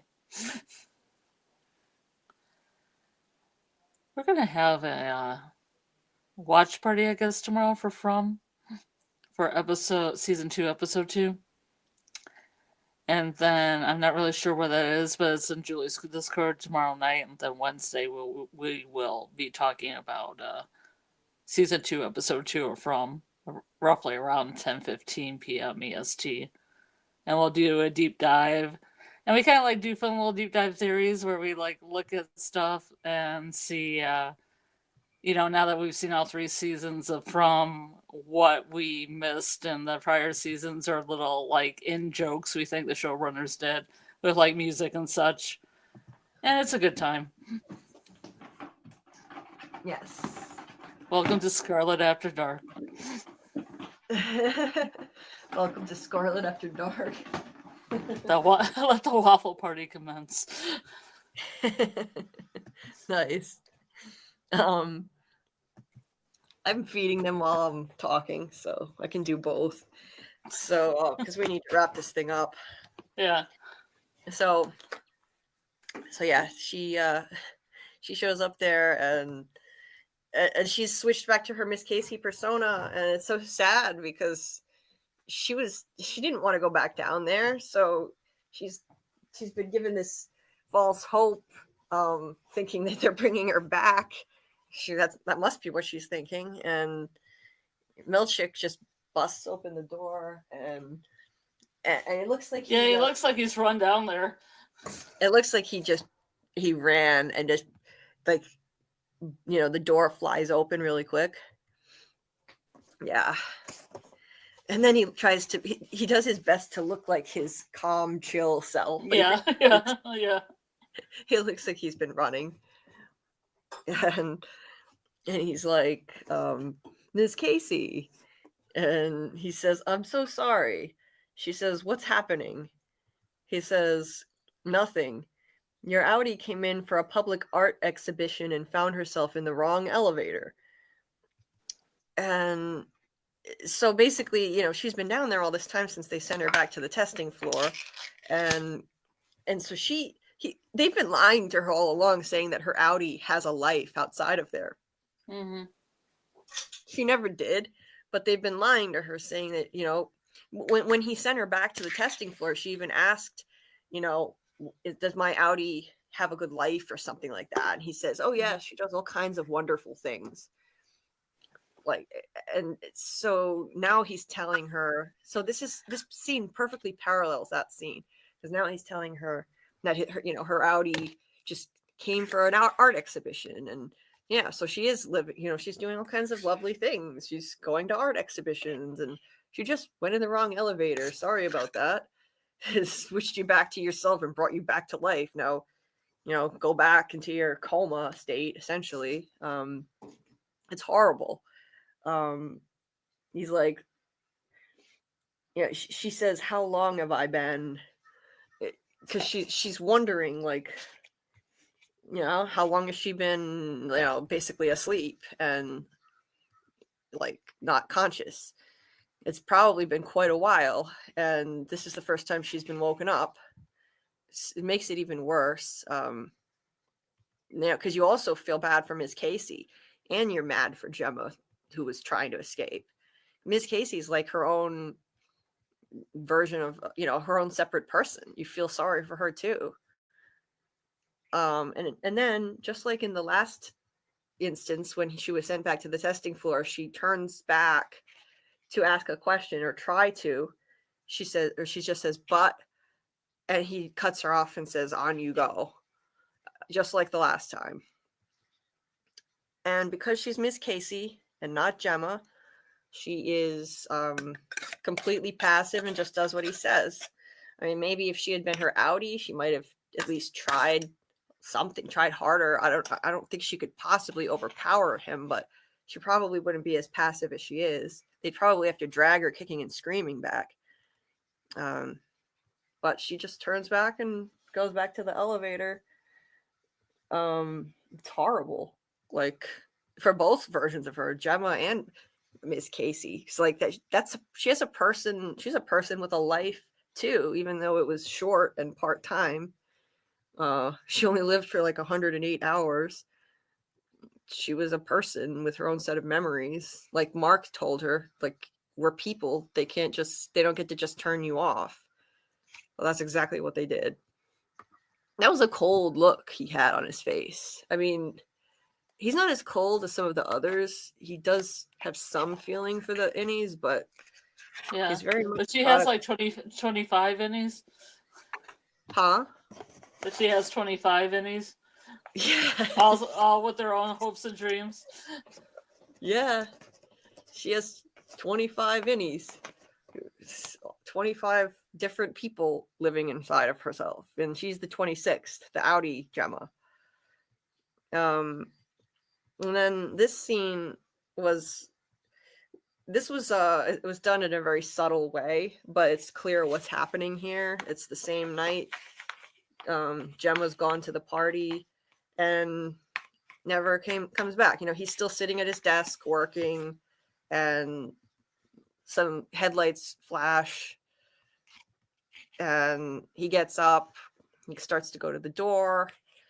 This was really beautifully edited together. So you have Mark, it keeps cutting back and forth between Mark going toward the door, like seeing like what's going on, and then Gemma back in the elevator. Cuts back and forth between the two, because this episode is it's about both of their journeys. She wakes back up and she's horrified to find herself back there again. Like, this shit, there really is no escape. There is no way out. Hold on just a sec. I gotta just step away for one quick second. Okay, I'm back.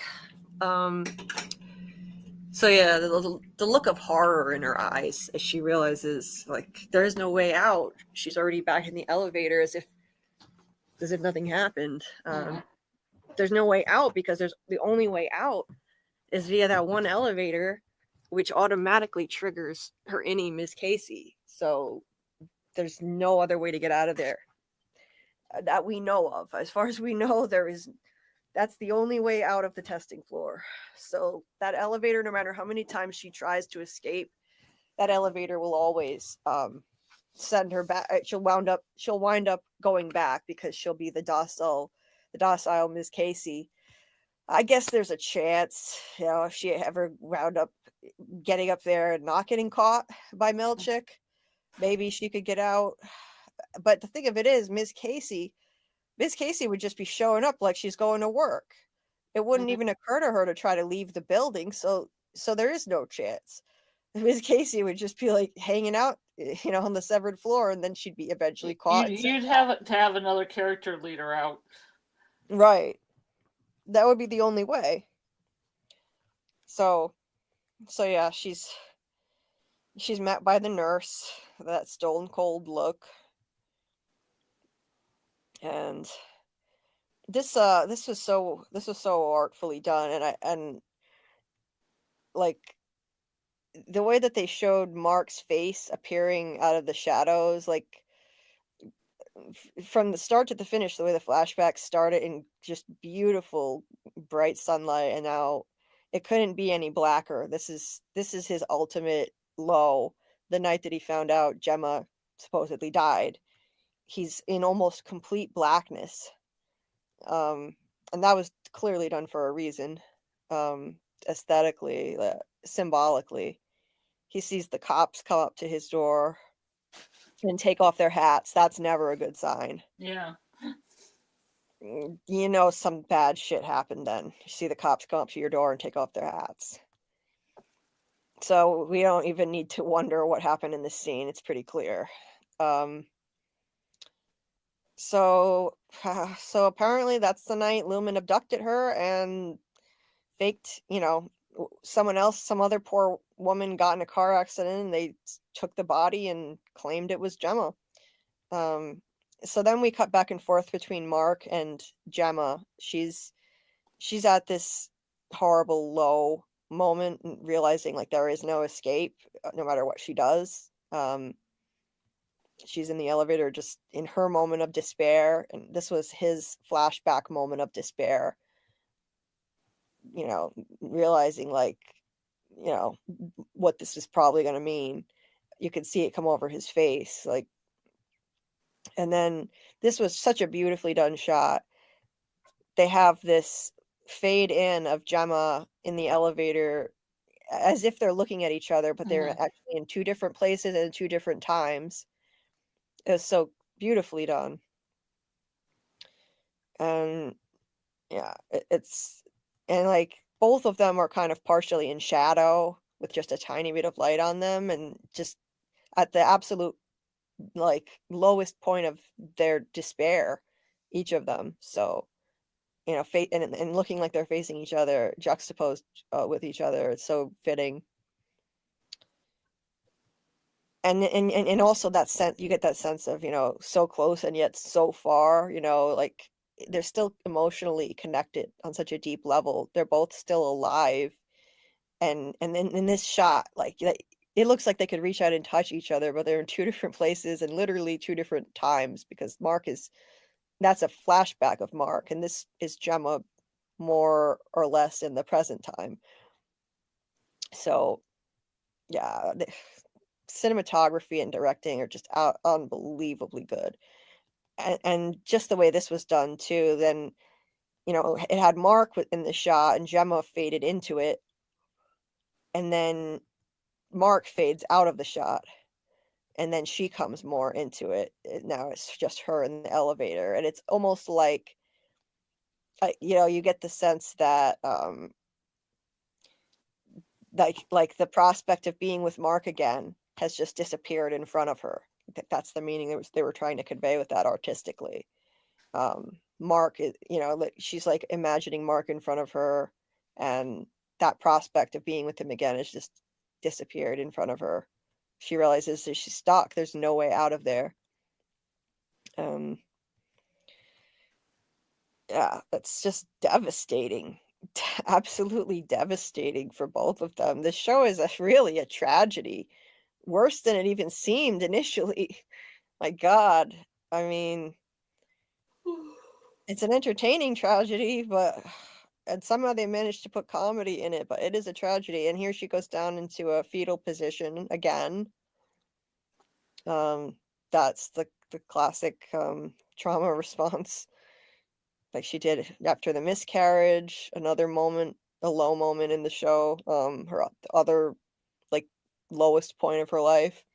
And just like Helly went into the fetal position last episode, I think. Yeah, so the nurse basically has to like pick her up off the floor practically, because she's just crumpled downward like that, just absolutely. Oh, I thought it was the doctor. No, it was the nurse. It was the nurse that showed her face. It's better than the creepy doctor then. Yeah, at least it wasn't the doctor at that moment.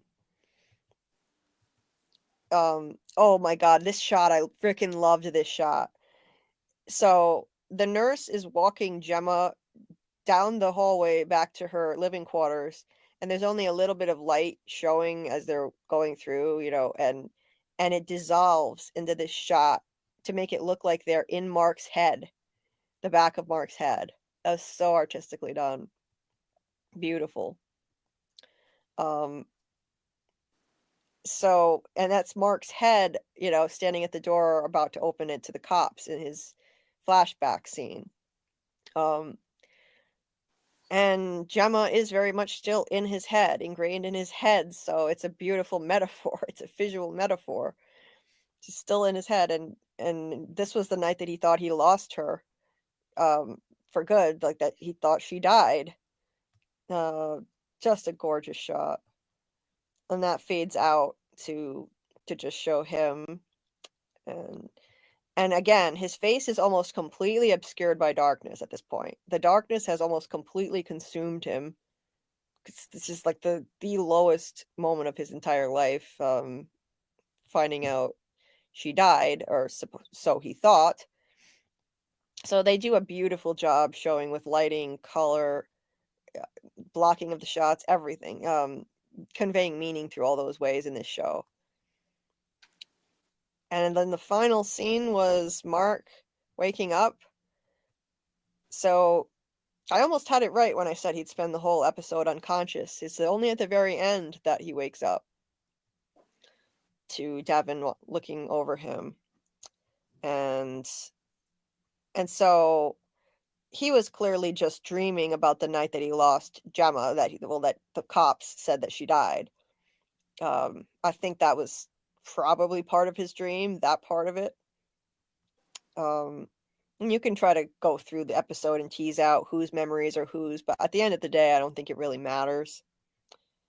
I do think the whole episode is based on like the journey through the subconscious of both of them and their history. You know, the core of the show, the trauma that they went through, the seed of this entire show was their trauma. The seed of it all was their inability to have a child together, the downward spiral of their relationship, and then, you know, Gemma getting abducted, and that's what started all of it, though. If it wasn't for that infertility battle that they had, I don't think Lumon would have gotten their hooks in her in the first place. I think they targeted them mainly because of the trauma they were going through. That was the start of all of it, which also makes this show a great analogy again for what the mind actually does. The fact that trauma was the impetus for all this, and all of this journey that they're going through with both of them winding up severed, that's what happens to real people who go through trauma. It's a metaphor. You get in extreme cases you get multiple personality disorder, dissociative identity disorder, but on a smaller scale, you just compartmentalize your feelings, you stuff them down, you block them out. That's what this whole show is a metaphor to convey, and it's amazing how they do that. And Devon asks, "Where'd you go?" Which is exactly what Gemma is asked near the beginning when she's reminiscing about how she met Mark. So what a bookend to round out the episode. What a perfect bookend. It started with Gemma remembering her first meeting with Mark and then being asked, "Where'd you go?" She was on the testing floor at the time, and in her mind, she was going back to where they first met. And at the end, Mark is remembering the night that he lost her and is woken up by Devon, who says, "Where'd you go?" Amazing. Amazing writing. Wow. Phenomenal. Phenomenal writing. Tragic. Absolutely gut-wrenchingly tragic, but yeah. And then when she says, "Where'd you go?" then you see this. So he was also dreaming about when they first met, apparently, because that was, or at least around the time they first met, because that at the beginning of the episode. No, this was when they first met, because she was dressed like this. Her hair was like this. So in the beginning, the first scenes, she's dressed like this, and she's going to the blood drive where they met on campus. So he was also, so both of them were dreaming about that, and both of them were asked, "Where'd you go?" But he was also dreaming about the night that he lost her, and amazing. Absolutely amazing how that was done. And then just, he doesn't respond, but you can tell from his facial expression exactly what he was dreaming about, and it's devastating. And then the last shot is just her eyes again, Gemma's eyes, which he's probably envisioning in his head. Again, a lot of this episode has been a journey through Mark's mind, but also Gemma's mind, and Gemma's experiences, the stuff that Mark doesn't know about, of course. This can't all be about Mark's mind, because he doesn't know all this stuff that's been happening on the testing floor. But oh, I hear some very loud cats there. I'm in the basement. She's on the first floor. You can hear her, huh? Oh yeah, that's hilarious. Reminds me a lot of my cat. Anyway, I mean, what a work of art, but man, what a tragedy. An absolute tragedy. If this wasn't done so artistically, I would have said I hate this episode, because I don't like my life is enough of a tragedy as it is. I have enough tragedy in my life, but it was just so beautifully done that I can admire it for the work of art that it is. It really is exquisite. Absolutely amazing. And we're left to wonder now if Mark has reintegrated or not. Is he reborn as as a reintegrated person now, both innie and outie. It seems kind of early in the series for that to happen, but maybe. I don't know. She was hunting. Oh, she was what? She has a favorite toy, and she hunts it, and then she brings it. Well, she used to bring it to me or my boyfriend, but now she brings it to Couch, because Couch is also a best friend. Yeah. She's hunting for the Couch. Oh, cute. That's cute. That's why she's so loud, because she's signaling it's dinner time. Oh yeah. Well, Scott, get some rest, Scott. Thank you so much for all your help. I really appreciate it. Get some sleep. You really didn't need to stay all this time, but I appreciate it. Thank you. And thank you, Jeter. Thank you. Julie and Scarlet full of cheer. Deep dive's done, but will be near. Like, subscribe. We'll see you here. More AI poetry from Teeter. Yeah. Absolutely devastating. I feel like honestly this this was too much for me at the level that I like to break things down. I feel like I could have split this into two and not suffered as much pain because my pain is really bad. I wanted to go get back on the treadmill, but my mom was awake, so it wasn't gonna work. She's trying to sleep. Anyway, yeah, I could really feel her despair. They broke her. Yeah, Keith. They broke her, and there's a constant emphasis on eyes in this episode. Close-ups on eyes, the windows to the soul, exactly. They do that intentionally. Yeah. Gemma's eyes and Mark's eyes. There's a constant emphasis on close-ups of their eyes. Yeah. That cop scene looks like the intro, right? We're peering through Mark's head. Yeah. Yep, there's a part like that in the opening credits too. And it's so cool because we were really taking peering inside his head through his memories. So that shot was perfect to convey that. The shot where Gemma and the nurse were going down the hall and it looked like it was in his head. Yeah. Yeah, I feel like there's so much more we could discuss on this. I wish we had more hours in the day, days in the week. Like I would totally do another live on this and just do more discussion on it because there's a lot to unpack and I would keep on going, but we need to shut it down. Shut it down. Matt Gilbert, I agree with you. Milchick is the kind overseer. They were worse than the cruel ones. The innies are like slaves. Yeah, that's a good point, kind of worse in a way, the kind overseer. Yeah. It's crazy how she's Miss Casey on the severed floor, Gemma on the testing floor hallways, but God knows who in the other rooms, right? Does she have and I wonder if she has other names. Yeah, it's crazy. Keith, you've been up all night. Oh, it's 5:30 for you too? Yeah. It's 5:34 a.m. here. Yeah. 5:34 a.m. I love that shot when the sun hits him and he starts a slight smile.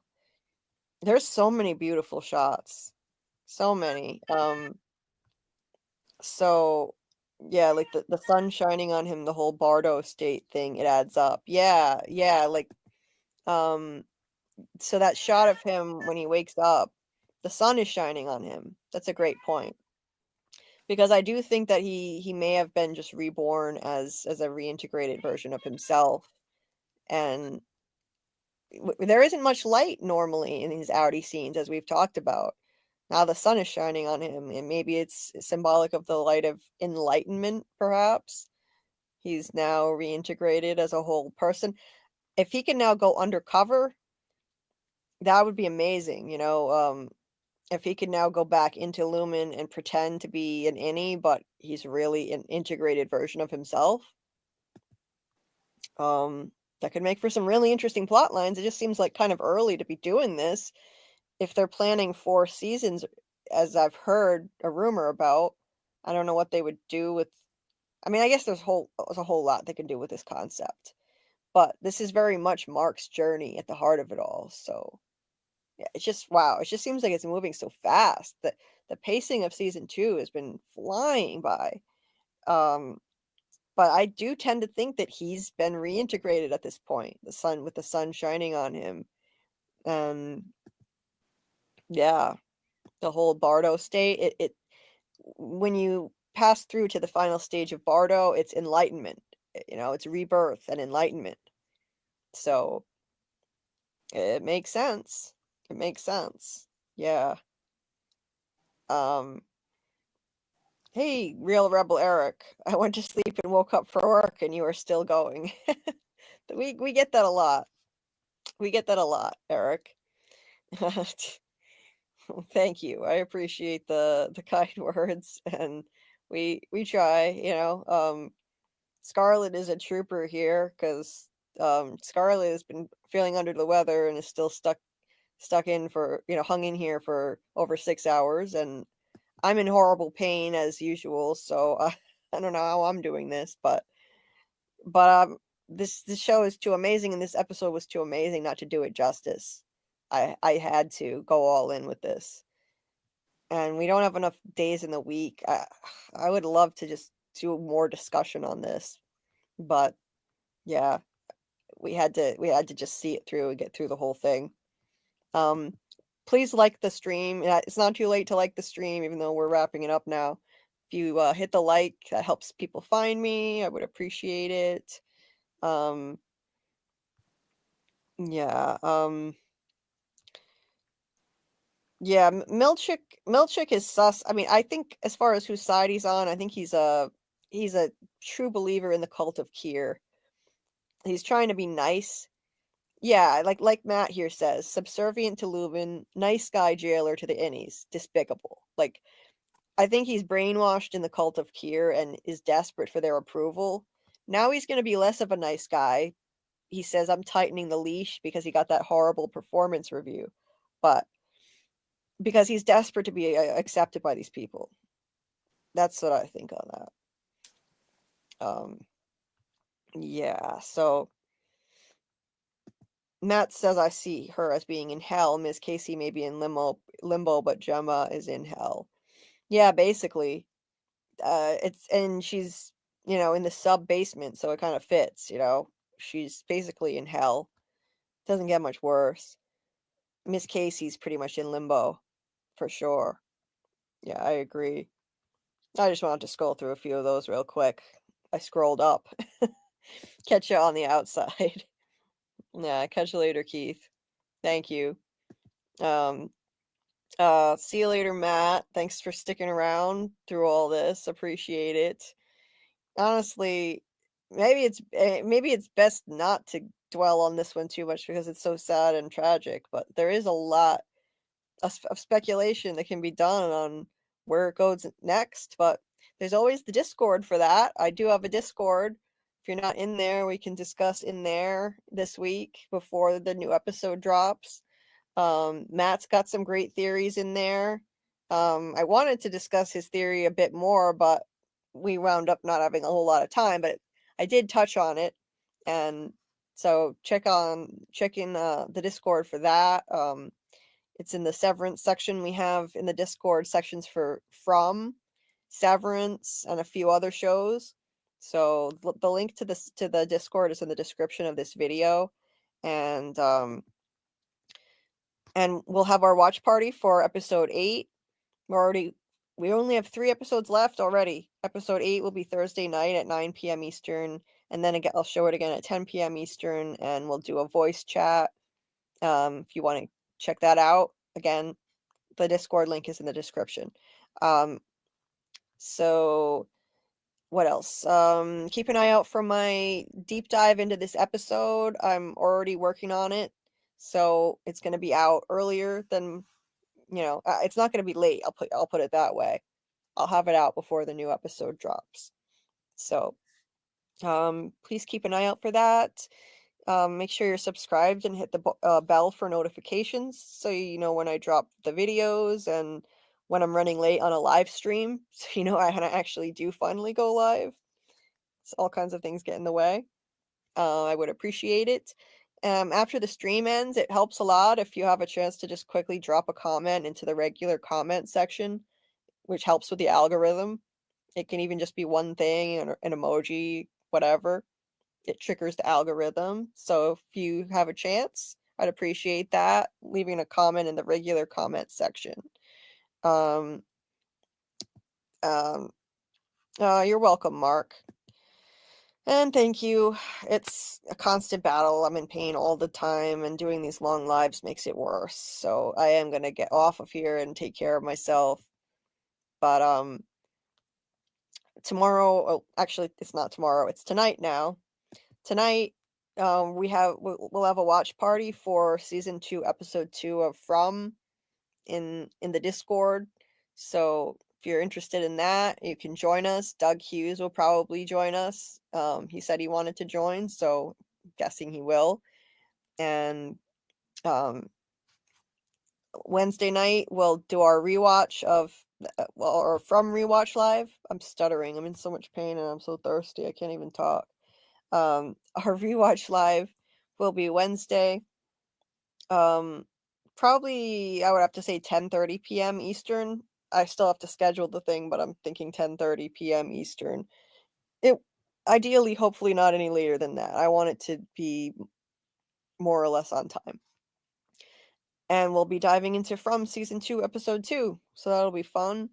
Friday night, Doug Hughes will most likely be back again at 10 p.m. Eastern to tell more hilarious stories from the Man in Yellow, real life Man in Yellow, his career, all about his career, and so many fun stories that he loves to share with us. And we also discuss From as well. We had a great discussion of From the last time that he was here. So that'll be Friday night at 10 p.m. Eastern with Doug, and we'll keep you posted on the theme of the week that we're going to do with Doc for the FROMACADEMY theme of the week, where we pick a different theme every week related to From. And if you're a Severance fan and you haven't watched From, please go watch From. It's one of the best shows on TV. It's my favorite show on TV. I think it's the best. Severance is my second best for me. But that's From on MGM Plus. If you haven't checked that out, please do. I just heard the ding of No My Innie. See ya, Eric. Thanks for popping in. And thanks, Dieter. Appreciate it. Thank you for all the support and everything that you do. You know how much I appreciate it. And thank you with Alice. I'm gonna go fight my way through some therapy, some physical therapy stuff now. And I really need to eat something too. So I'm going to do that. I truly appreciate everybody being here. Still over 50 people, almost 6.5 hours in. That's awesome. Thank you so much. And the replay gang, everybody that watches on the replay, thank you so much. I see the views going up after we're not live anymore, and it blows my mind that people watch the replay like that. So thank you very, very much. And if there are parts of this, anybody listening now, if you missed any of it, within the next hour and a half or so, I'm going to be updating this video with chapters, which will enable you to jump around. I'll have timestamps pinned in the comment section. So if you missed anything and there are any scenes that you want to hear the discussion about, I'm going to put a timestamp in the comment section and pin it to the top with chapters for each scene that we broke down. So that just makes it easier with such a long live like this. You'll be able to navigate it and jump around to where you want to jump around to. But it takes me maybe an hour or a little more to make all the timestamps.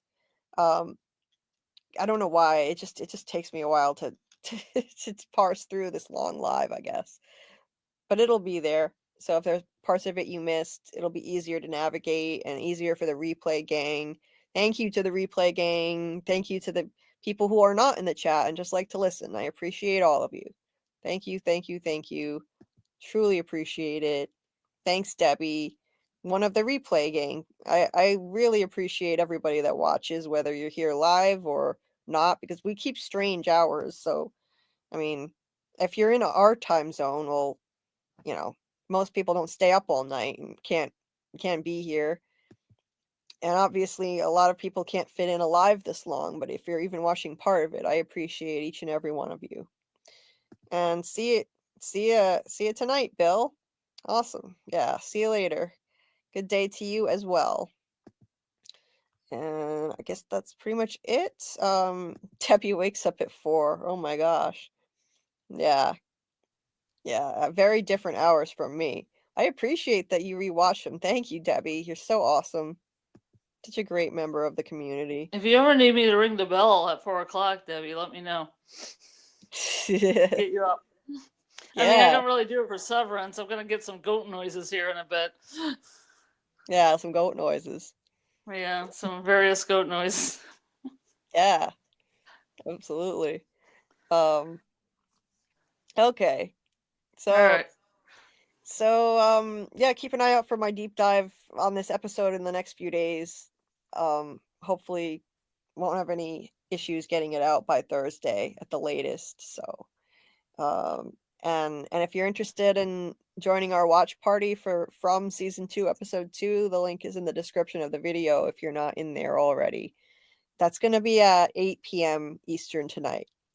So there's that, and Doug Hughes will probably be there, which is fun to watch with our man in yellow. We'll do a little voice chat.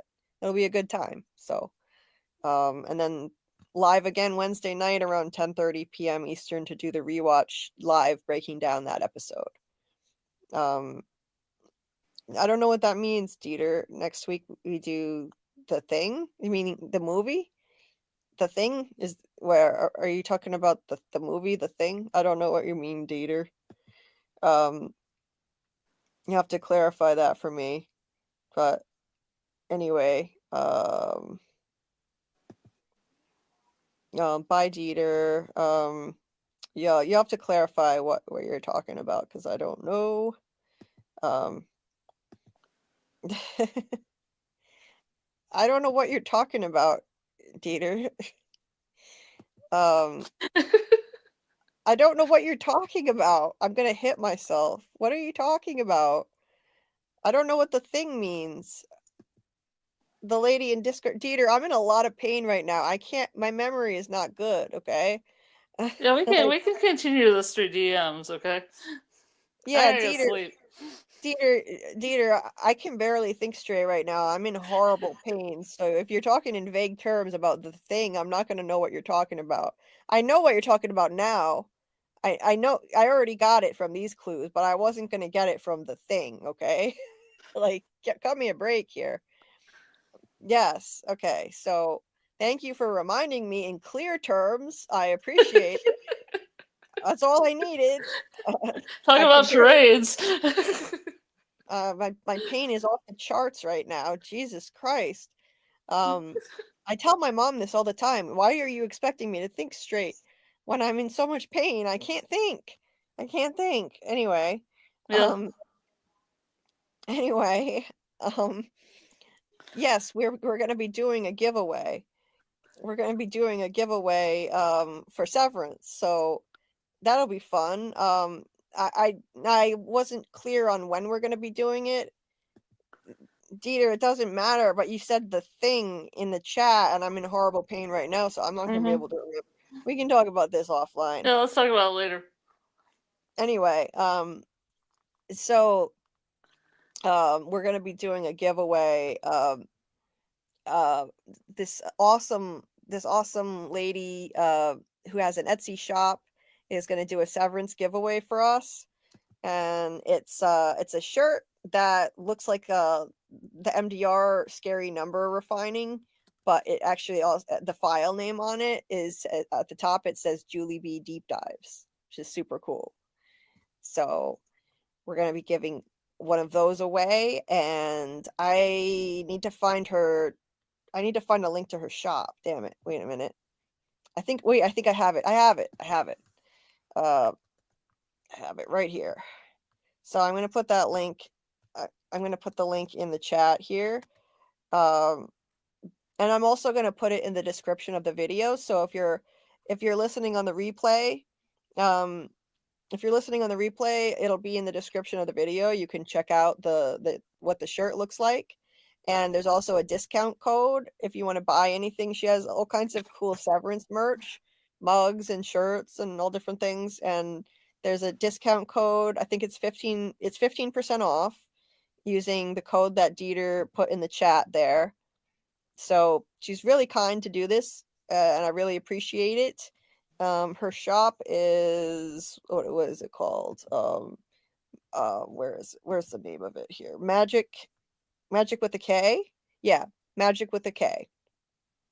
So really appreciate that, and so we'll let you know when we're going to be doing the actual giveaway. I'm not sure if it's going to be next week or not, but if it is, that'll be we'll advertise it, so we'll let you know.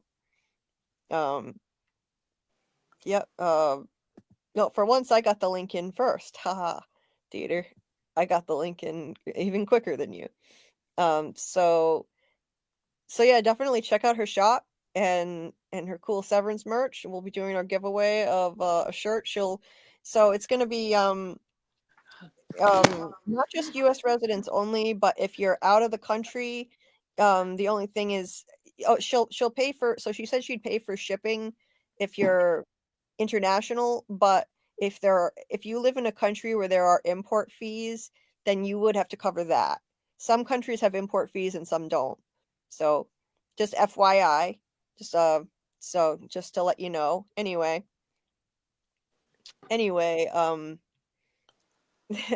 that's about it. So Yeah. So we'll see some of you tonight. If you want to join the From Rewatch party, we'll be in the Discord at 8 p.m. Eastern, watching season 2, episode 2, most likely with Doug Hughes there. So that'll be a good time. And then we'll see the rest of you guys, or some of you guys, whoever wants to come, Wednesday night at 10:30 p.m. Eastern for the From Rewatch live. So, and don't forget, we'll have our weekly watch party 9 p.m. Eastern in my Discord for the next episode of Severance. Can only imagine where it's going to go from here. It's going to be wild. Looking forward to it.